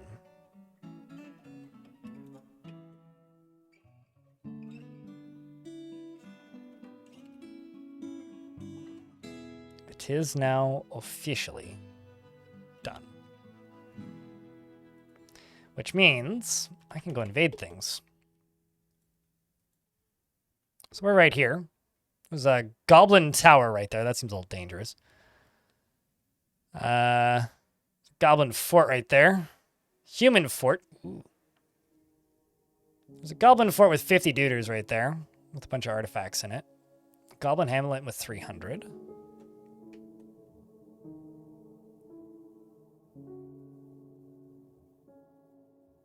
How about this goblin pit? You know, North Magic might be one of the cooler artifact name or one of the cooler book names I've heard in a while. We're just gonna go raid them. See what happens. So at this point, I gotta say, good luck to my new commander. I mean, you are a competent axe dwarf.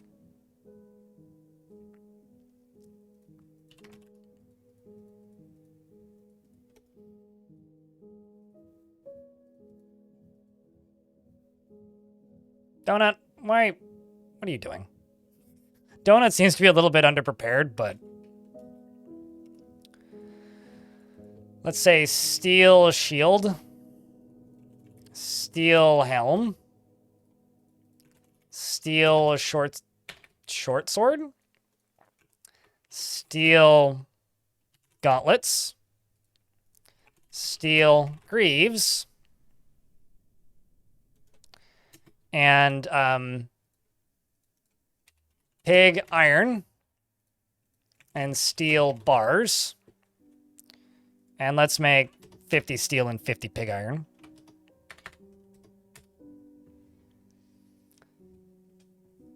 And then I also need to go here and make a new squad. Aban, are you terrible at it? Let's see. You're doing crafting masterwork someday. Uh-huh. Doesn't care if others take the time to master skills. Has a greedy streak. I mean, why not? How about you? You're a novice armor user. This Dyer seems to be pretty talented at things. We'll see how they fare. If they hate it, then I'll remove them from the military pretty quickly. Otherwise, we'll let these ones go train. And you are now heading out to new adventures. No problem. Nyan Lethotep. Lethotop, or however you say your name. Eggs is the only one who still needs to leave. Who's getting a wee bit dizzy.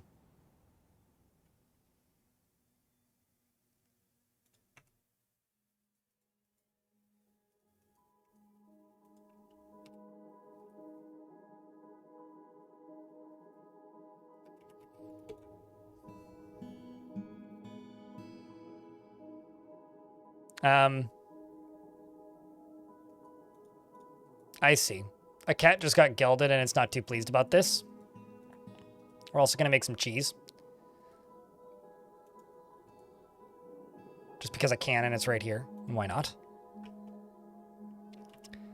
And let's work on more bedrooms. By bedrooms, I mean clothing solutions. Rock cabinet. Rock coffer. 100 and 100. I'm just going to stick to conglomerate.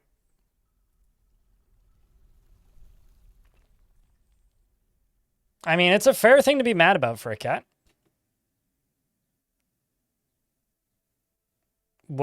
I mean, I guess technically I'm watching my own replay in OBS. I don't really understand the point of the question, Dark Revival.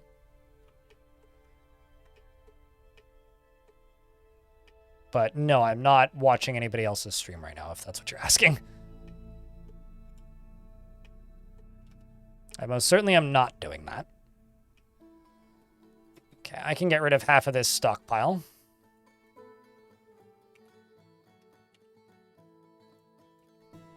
I'm going to make a stockpile down here, which is a food stockpile that doesn't include prepared meals or drink. Or any seeds, actually.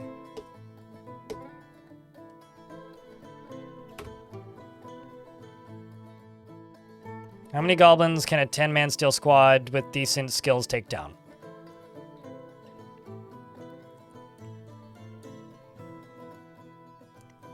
$80 to $100 before they get tired?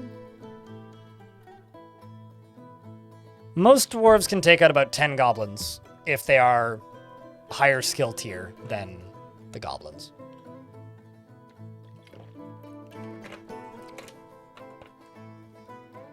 I mean, it does kind of seem like a dad joke, but if it's a dad joke, I completely didn't get it, which means it must be a very good dad joke.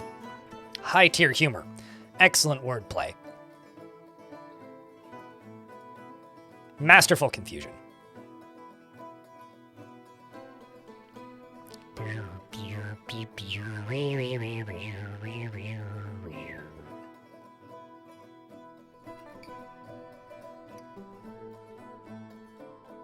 Ramp up the coffins. I mean, that is all of them.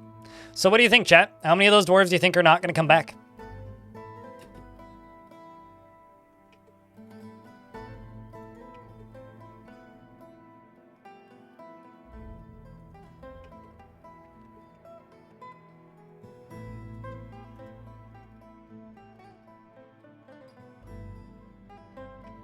They be fine. I mean, we can hope, right? We can only hope.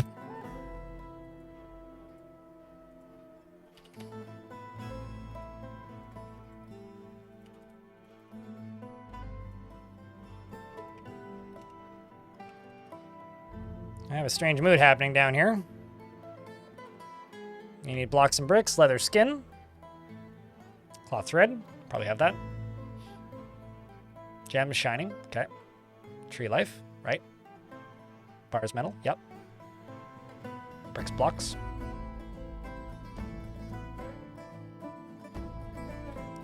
Do I not have any cut gems?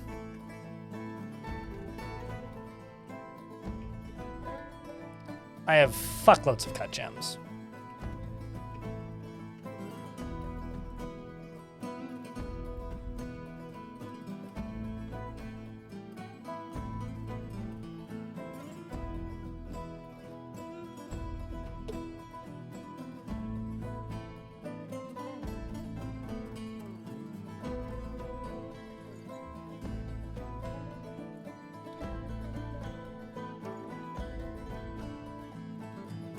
You know, maybe you specifically want a gem and not a rock gem.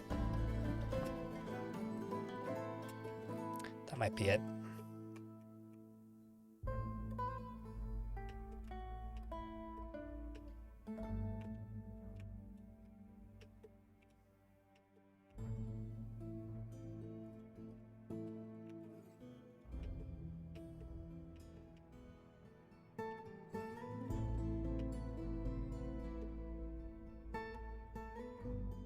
You know, it's actually faster to just deconstruct this than to go looking for gems.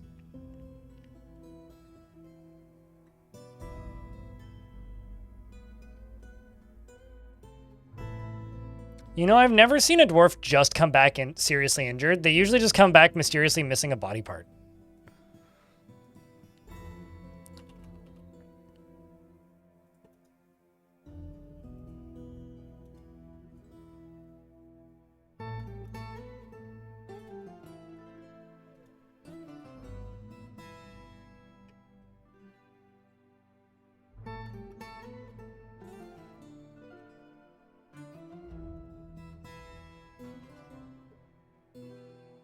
Does kind of seem right now like everybody's just clearing all this.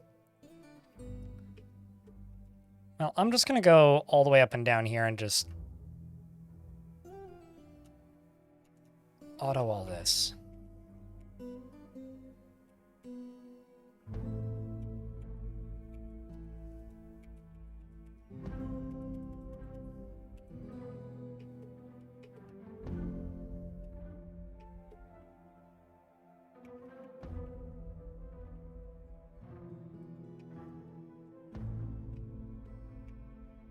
Well, it's not gems that you want.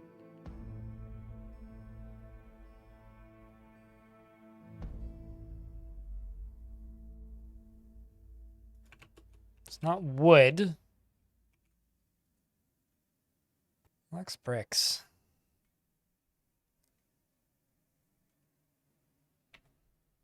Well, squad's back. Let's see how the siege went.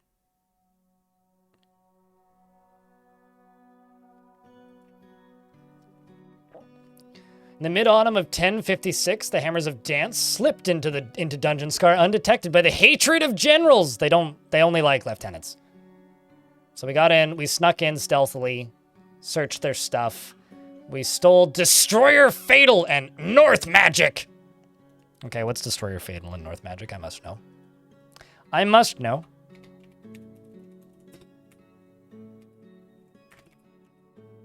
So Destroyer Fatal is a book. It's authored by Dostengop. The work has no particular subject. The writing is quite cruel. It's not good, but not very bad either.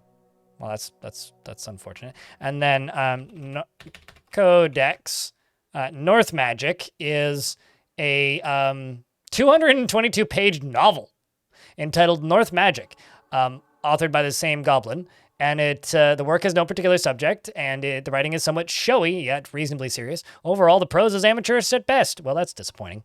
Let's go yell at the goblins and take more of their stuff, shall we? Actually,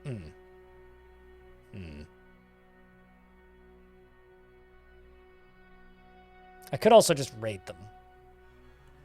Let's just go hit this one. We'll go raid them again. Go get them. North Magic sounds like a 2010 romance? I mean, maybe.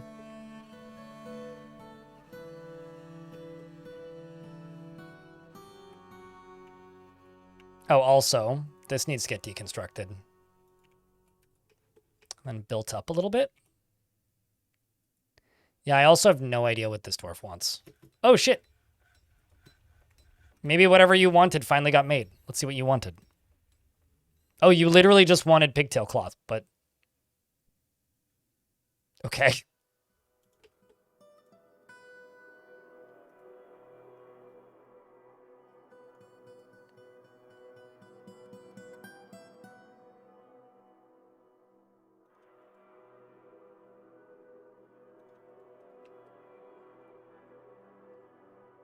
That's interesting. Goblin smut novels? We call those goblet novels. Also, I don't think I can turn this off, by the way. The violent end of surprises has returned.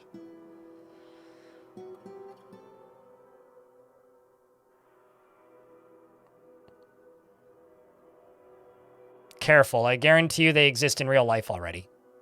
Laya. Somebody's ready for it and actively enjoying it right now.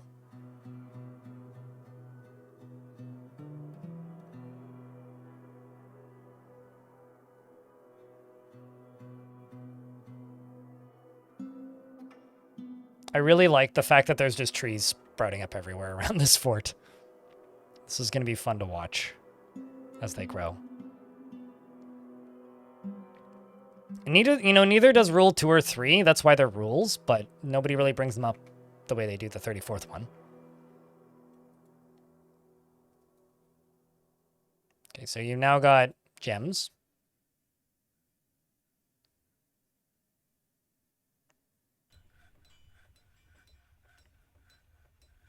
So what kind of recurring workovers do I consider essential? Whatever you feel like you need. That's up to you.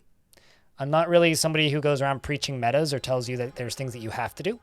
I don't think that there's anything that you have to do. The way you play Dwarf Fortress is a unique experience unto yourself. That being said, I like to set up a process plants order, and that's about the only one that I consistently set up. That, and I usually set it so that they make more drinks when they get low on drinks.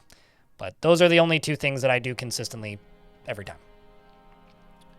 I don't consider anything essential. Do what you feel like doing in the order you feel like doing it. Everybody plays this game a little bit different. I was once playing Battle Brothers and found a goblin camp named Sheks. So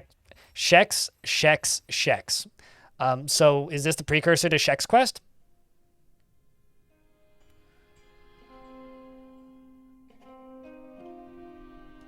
Very important question.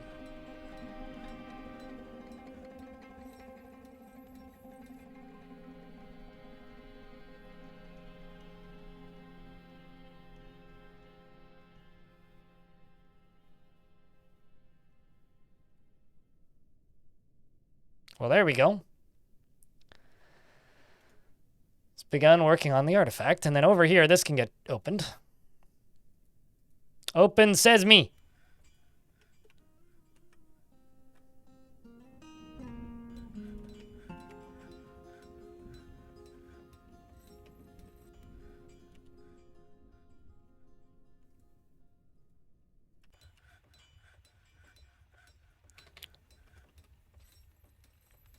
I know somebody, or rather, used to know somebody, I haven't seen him in a very long time.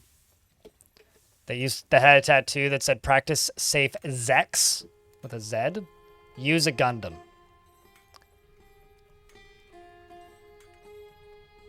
Alright. Rock blocks, just whatever. Whatever materials you got lying around. Huh? What my manager do? Nothing. Quit it. Go do manager job, thanks.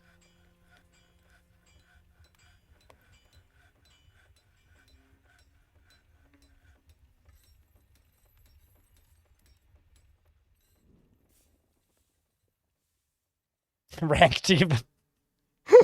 Oh no. What a time to be a dwarf.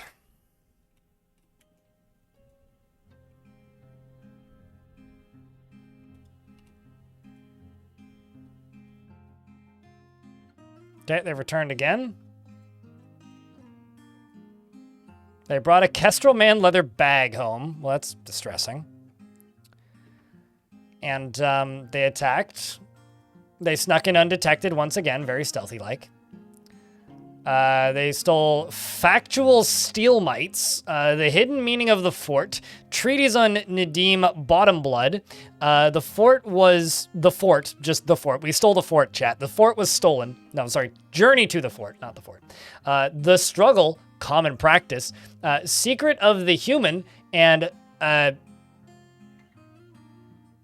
that's it. I think we should just go rate them properly. Although first I'm going to go and attack the Dungeon of Wilhelm. I mean the Dungeon of Wilhells.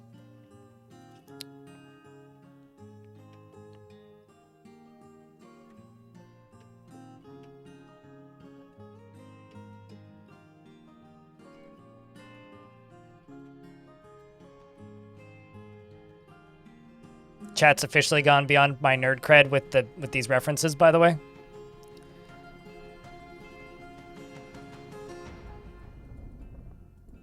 And then you can actually go away because you're not connected to anything anymore.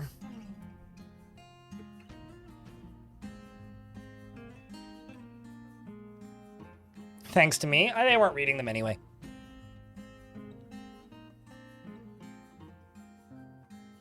Because that, of course, would imply that goblins can read in the first place.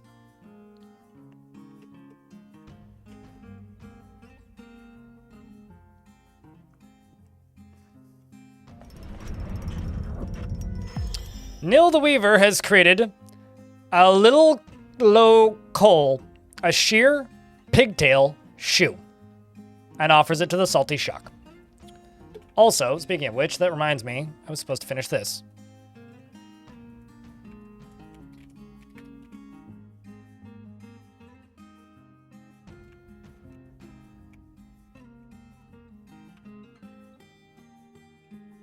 It's not quite there in the value department yet, but it's getting there.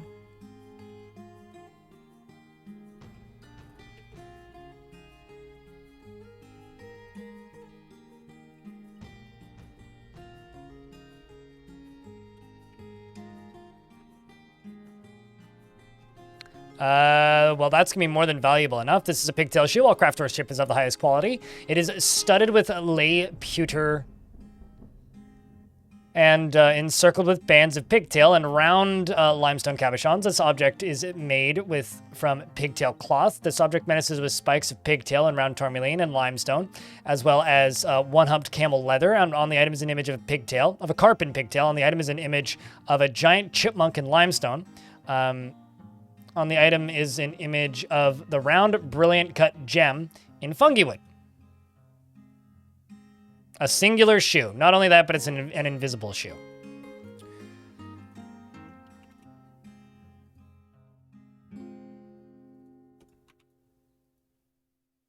And now that Guildhall is satisfied.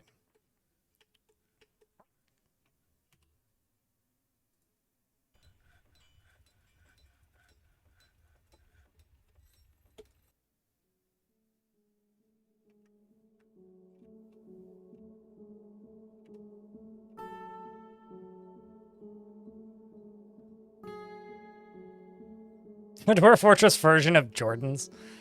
You know, as somebody who's never really paid much attention to basketball, the infatuation with Jordans completely eludes me. I don't get it. It's one of the things that makes me feel both old and also young. Too young to get it and too old to get it at the same time. It's a very bizarre feeling, I gotta say.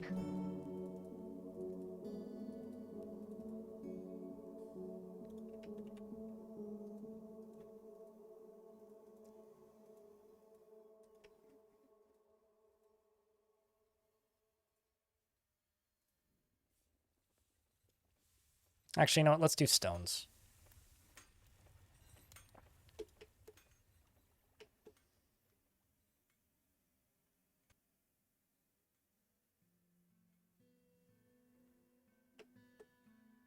How goes clearing the mud? Slow and steady wins the Dwarf. We're also thwacking goblins now. And also other things. In this place, the Hammers of Dance attacked the Ink of Ghouls of an unknown civilization at Wilhel's. The dwarf Deller Baskribit Vine Hatchets led the attack, and the defenders were led by the human cave shaman Ilair Cherish Trances. The human cave shaman his tactical planning was superior to the dwarf Dellers, and the defenders had a strong positional advantage. Oh, that's not good. The violent end of surprises, led by the dwarf Beatribit, clashed with 4 goblins in Wilhel's, slaying 2. Well, that's good. We also clashed with 8 goblins, slaying 2. They then clashed with 2 giant olms, slaying 1. And eggs clashed with a single fireman. I know what that is. It's a humanoid monster made of fire. But, that's very funny. Next, we're going to be slaying cops. Just murking all the civil servants, and then they come home. All right, then. Let's go get them again. Let's go pillage them this time. I must wait until the squads is back, though. Was that the end of your dwarf? No, you killed it. Still alive, see? I mean, if I check your combat, you killed a goblin once before. So you're fine.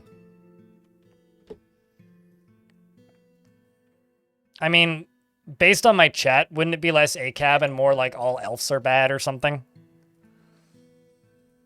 Or all druids are bad, maybe? Although ADAB is kind of funny, actually. Druids are the things that run the elven factions. So if I go into here, humans have king, queen. Oh, I don't have any that are aware of me.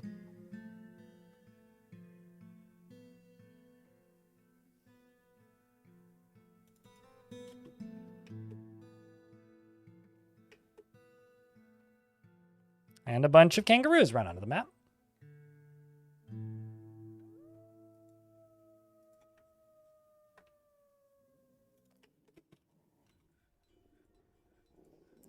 I'm going to give this bedroom to the outpost liaison because I want to test some. Oh, I can't. God damn it. Okay, I was going to say I was going to give that bedroom to the outpost liaison to see if you would maintain ownership of it, but guess not. You're going to go get a drink? That wasn't on your itinerary. And how dare you take a nap? Okay, so did you just not have quarters before? Uh-oh.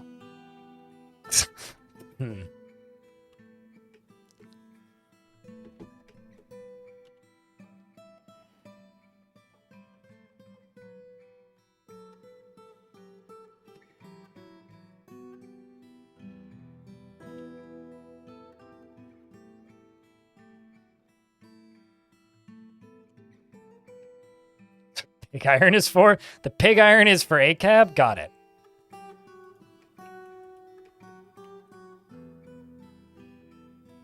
Wait, what? Smear of pig's blood. Well, that's a little grim.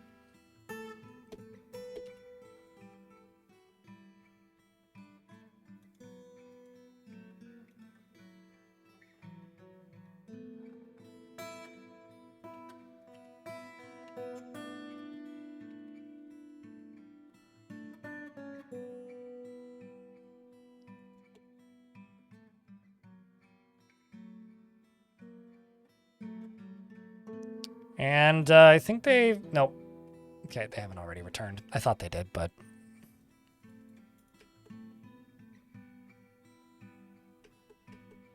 Apparently I have a pig's milk barrel. And we're currently making pig cheese.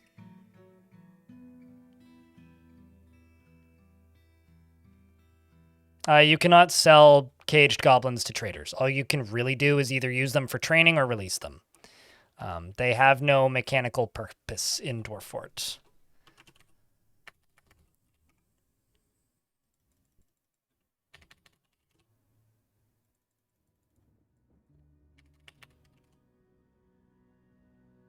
I have to leave one of the boars alive.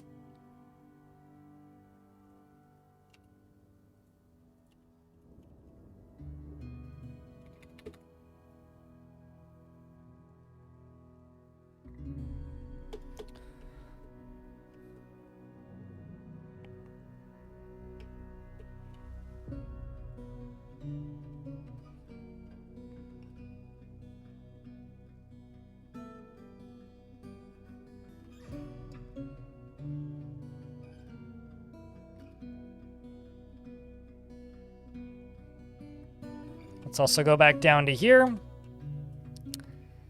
and dig out a bunch more of this.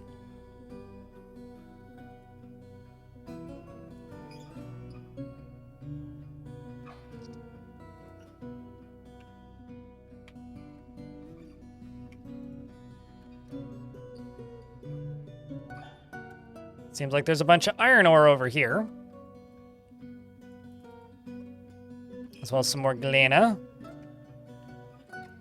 Limonite and galena. That's the edge of the map, but there's some gems there.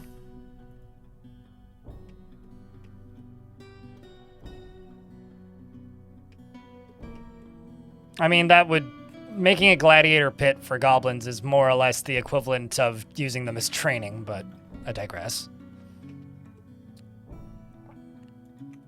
Okay, they've arrived back again. How'd this go? Went and pillaged Wilhel's this time. Okay, so once again, the shaman led the defense. Deller Besk Ribbit outmatched the human cave shaman with a cunning plan, and the attackers had a strong positional advantage. All right, so this time we did better. The human cave shaman's left foot was torn. The cave shaman's eye was smashed. The cave shaman's tooth was knocked out. The cave shaman's cheek was smashed, and then their back tooth was knocked out, and then they were struck down. Lovely. Killed a giant Olm. Clashed with 6 goblins, slaying all 6. The primordial bracelet. Yes, I was wondering if we could do this. We just stole a primordial stone bracelet. That's awesome. From the salty shock, which was looted, of course. We've stolen magical weapons. Success. I also got a long carton skirt and an anvil. Oh, cool. So now that I've done that, I'm actually going to go assign that bracelet to the mayor.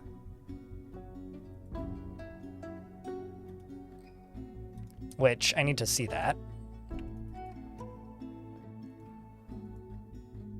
It's difficult to look at, so it causes blindness. And Cthulhu Dancing here is taking a nap sing.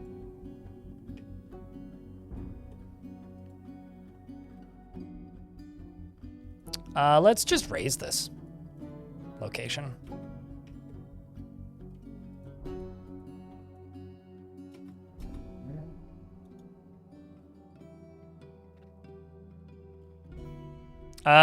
You hit this little arrow, and then you hit the auto button.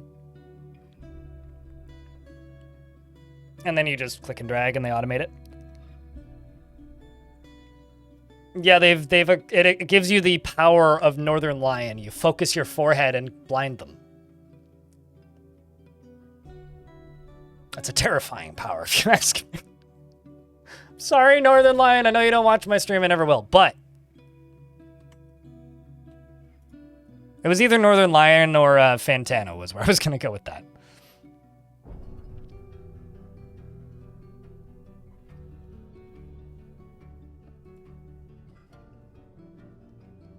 I'll say, Jetpack, what's up, dude?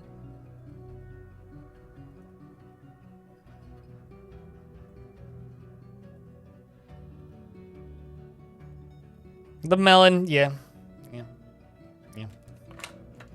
I do think it's one of my favorite things is when Fantano gets one of his employees to do a video.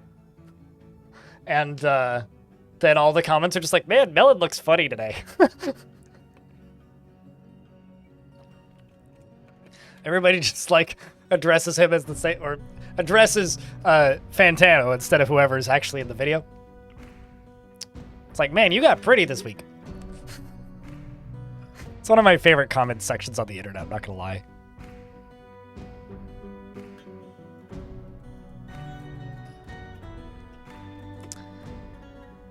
Man, what a cool kill. The human shaman.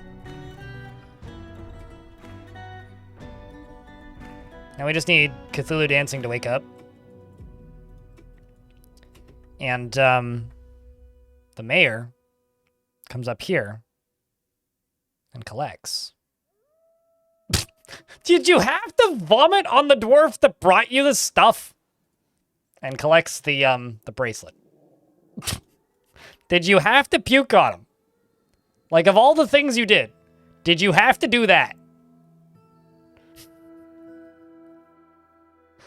Anyway, at the very least, you now have the magical bracelet of blindness. You can now blind people at a distance if you feel like it.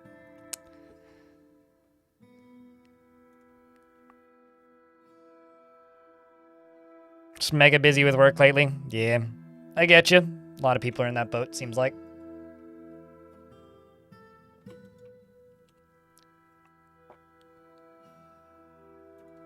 You know, I know that this is just about as mean as chaining people to the bottom of the ocean, but what if I just throw the goblins into the ocean?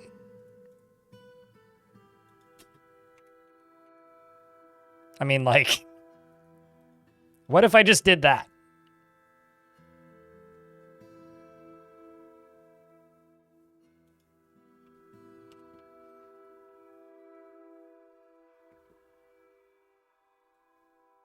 Let's see how this goes, actually. Not unless somebody releases them from the cage. And, like, thieves and invaders can release guys from cages. That is a thing that they can do.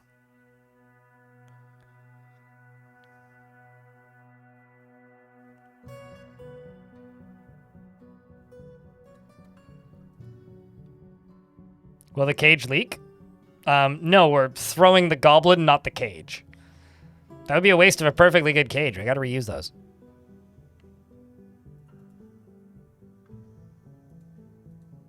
So this goblin's actually been here twice because they've got 2 bags. They get given an extra bag every time they arrive, so I presume their quota of imprisoned goblins goes up. Oh, wow, that's actually way more effective than I thought it would be. Well, oh my god, what? Excuse-ums? Okay, well, you didn't make it out. You're drowning, as you should be, but the other one managed to survive, so...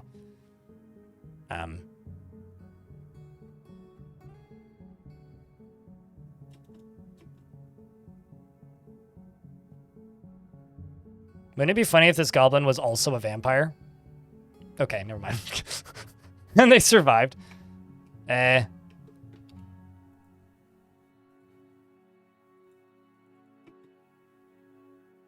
Well, now you can come back again.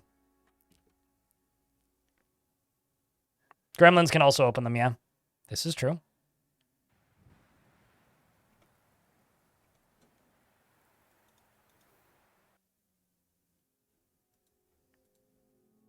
See ya.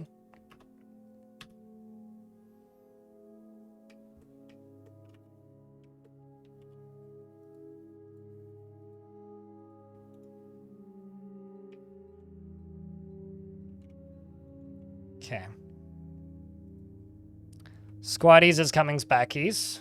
See how this one went. We went and raised them this time. Searched and found nothing. Well, that sucks. We rampaged throughout. The Ink of Ghouls fled, and the Salty Shock destroyed it. Will Hells is destroyed. No civilized population remains, as if there ever was one. I thought that said tight crack. I'm going to hell. Okay, is there any other fun locations like down here? The Dungeon of Lungheart. That's not how hearts or lungs work, but I respect it. We're gonna go openly attack them.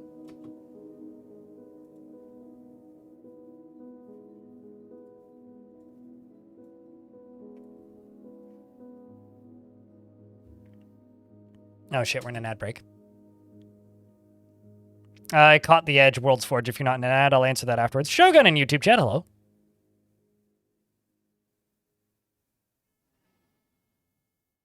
Drowning Goblins, you love this game? I mean, we also chained them to the bottom of the ocean and then refilled the ocean. So we've kind of done like Mafia. So I just heard a thunk and now I'm hearing a car horn.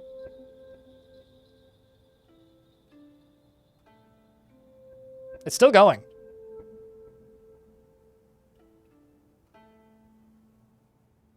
Okay, it stopped.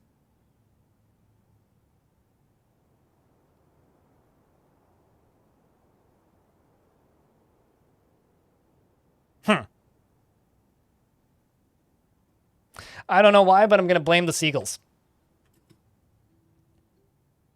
They're up for vengeance, fair.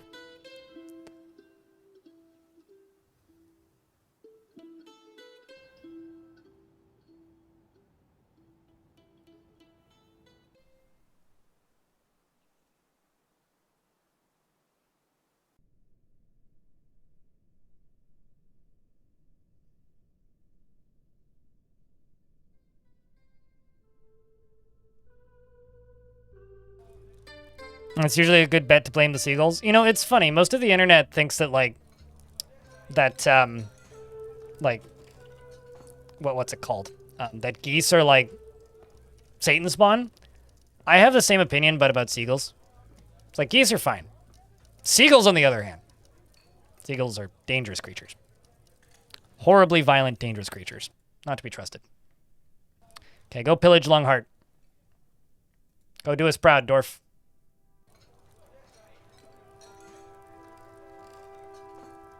Speaking of doing us proud, you guys down here, go update your gear.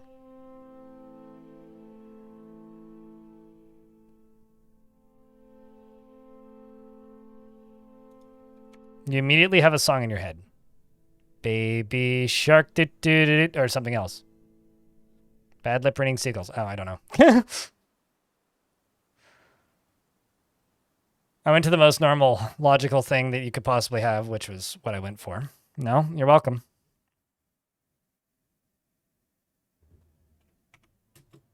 Look, we're in Australia. It's kangaroo dough.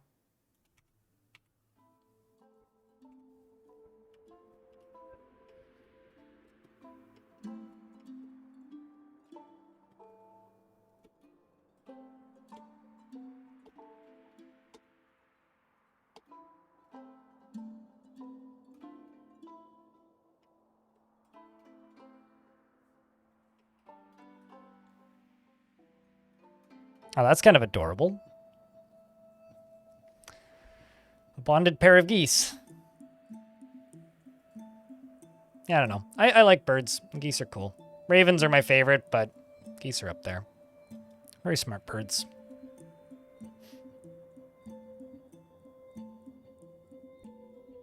I kind of like that we're just, like, decorating all of these pedestals. Because, like, you put a valuable thing on a pedestal to make a room more valuable, but they're just, like, making the pedestals more value on their own. Wait. Oh, this is a problem. Chat, do you guys see the problem here? I can't actually select this. Oh, that's not good. So unless there's something in the stockpile, I can't select the stockpile with an engraving underneath it. That's kind of funny. That seems like an issue. David, you just have to click your username. You've been following since July 13th, 2017.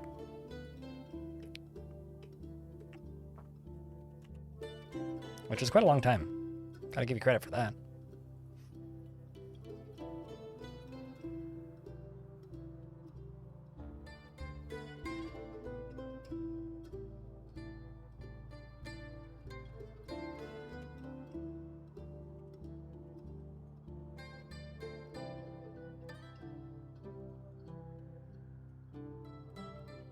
Click the stockpile button and then click the stockpile? Oh, okay, fair enough. I didn't know that that was even an option.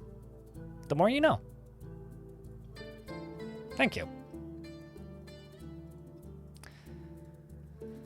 First I flood my fort, now chat tells me how to, like, open my stockpile. Like, I don't know anything about this game.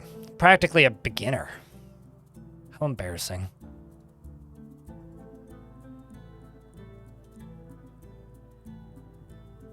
Found it by accident, the more you know.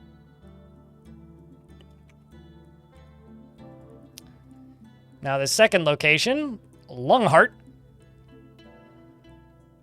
We went and pillaged it. The dwarf Deller led the attack, and the defenders were led by a cave shaman, Thaddeus Slidrills.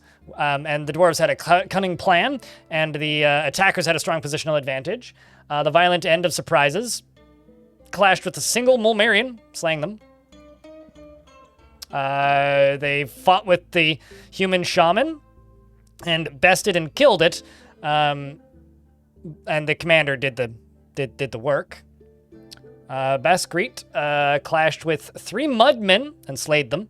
Baskreet also clashed with, in fact, the squad itself clashed with 7 goblins, slaying them. They also clashed with 3 goblins, slaying them. They searched through the place and got a primordial stone ring.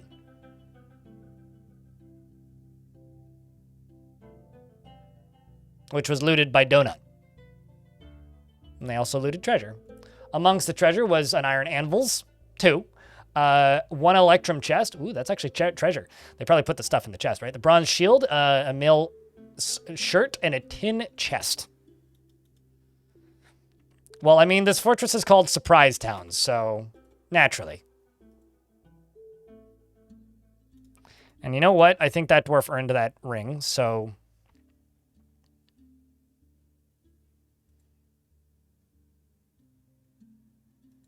Primordial stone ring.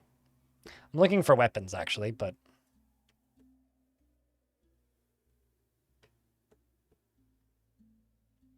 Scar Axe. There's one down there. Let's go raid it.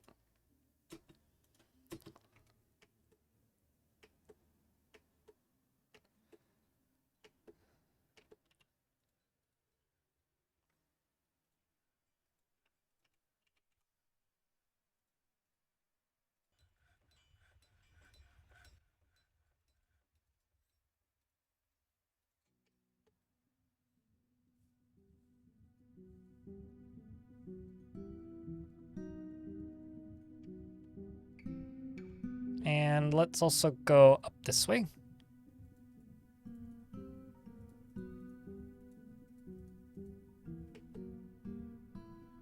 Let's also go over here. This is me trying to clean up the mud, sort of. Doing an okay job of it, I think.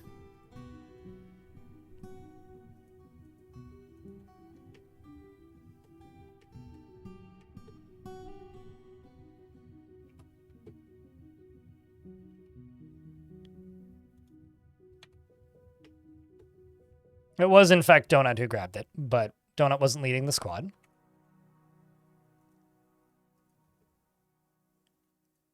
Donut also isn't even fully armed yet. He hasn't had time to grab gear. Because, like, he just straight up hasn't had time yet.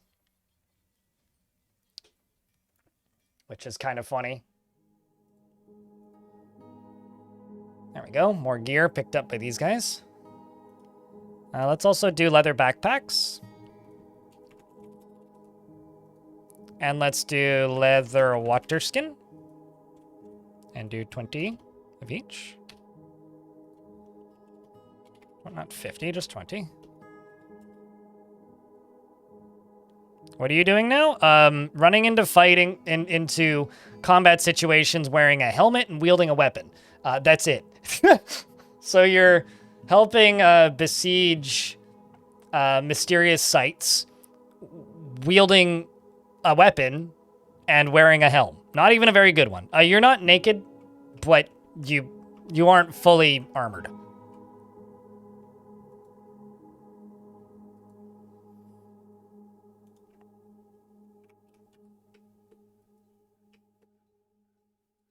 We're also making short swords.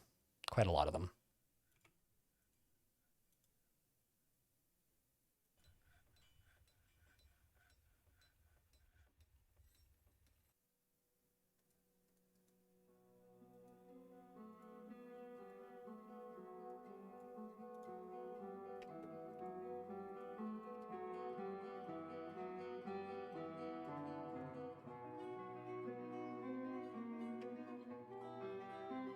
The helmet stays on naturally. I mean, I wouldn't expect anything else of a dwarf. I think this has been one of the most surprisingly smooth cleanups I've ever had to do in Dwarfort. Like, all things considered, like, you know, we all saw where this fort was, I think, or most of us did, not too long ago. And where this fortress has ended up is pretty astounding, I think. At least I would say it's pretty astounding. Chad, have you ever put in this amount of time to fix a fortress that got flooded? This might be the most time I've ever put into fixing a fort that got flooded. And I'm quite proud of this one. Although now I don't really know what to do with it. I think it's mostly just like go to war and fight a bunch of things.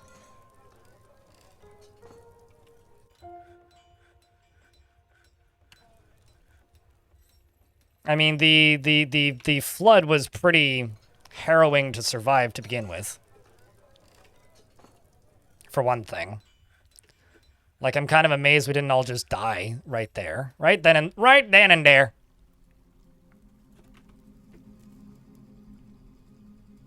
But we did, somehow.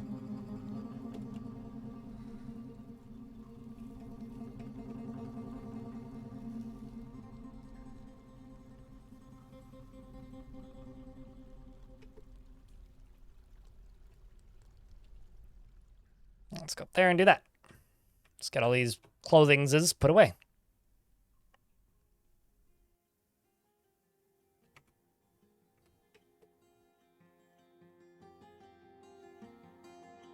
Floods get retired. The persistent world is most excellent. No, I agree.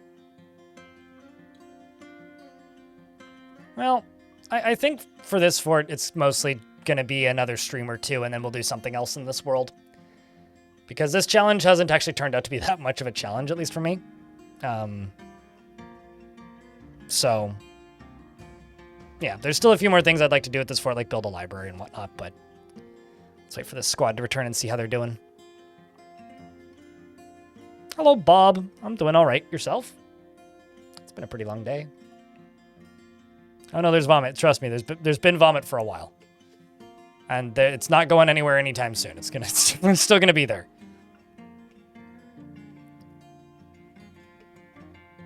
I also need a better method of disposing of corpses. Such as, totems.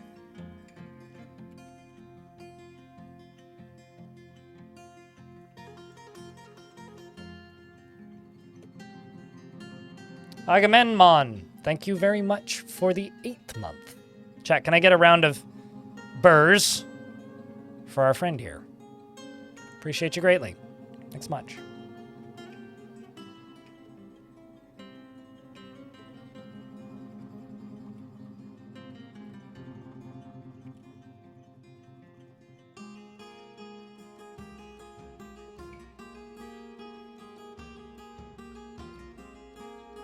Squad's back again. Let's see how this one went. It went further south this time. Quite a bit further south. And fought with the human cave shaman Sero Ransack Short. And my dwarves outmatched the human shaman with a cunning plan, and the attacks at a strong positional advantage. The violent end of surprises, ably led by Deller, clashed with 6 goblins, slaying all 6. Shortly after that, they clashed with 3 goblins, slaying all 3. And then they got into some fights with the shaman himself. And clashed with 4 lions and slayed them as well. They actually had to turn around early. Unsuccessful in their fight. Shameful.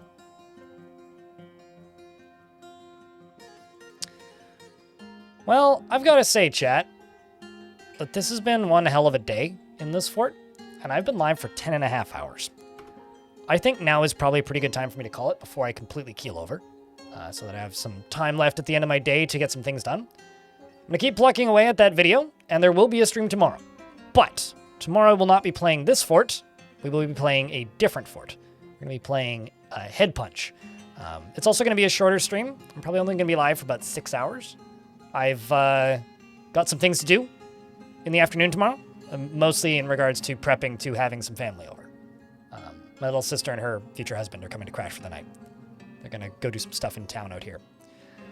So, yeah. Tomorrow's stream will be shorter, and that's about it. The plans for the Fridays for the next couple of weeks is just we're going to play Fortress Head Punch until what's the word I'm looking for here? We're going to play Fortress Head Punch on Fridays until I have basically cleared it out and it's done. As in, like, we just need to dig too deeply, break into hell, and then make demons fight forgotten beasts. Very easy, right? Right? Right. So that's going to be the plan for tomorrow. So YouTube folks, I'm shutting you down now. Thank you much for hanging out. Appreciate you. I just wanted to say a real quick thank you, of course, for tuning in and leaving likes, and for the few super chats and all the other things. Yeah, today we drained an ocean and the fort. Yeah.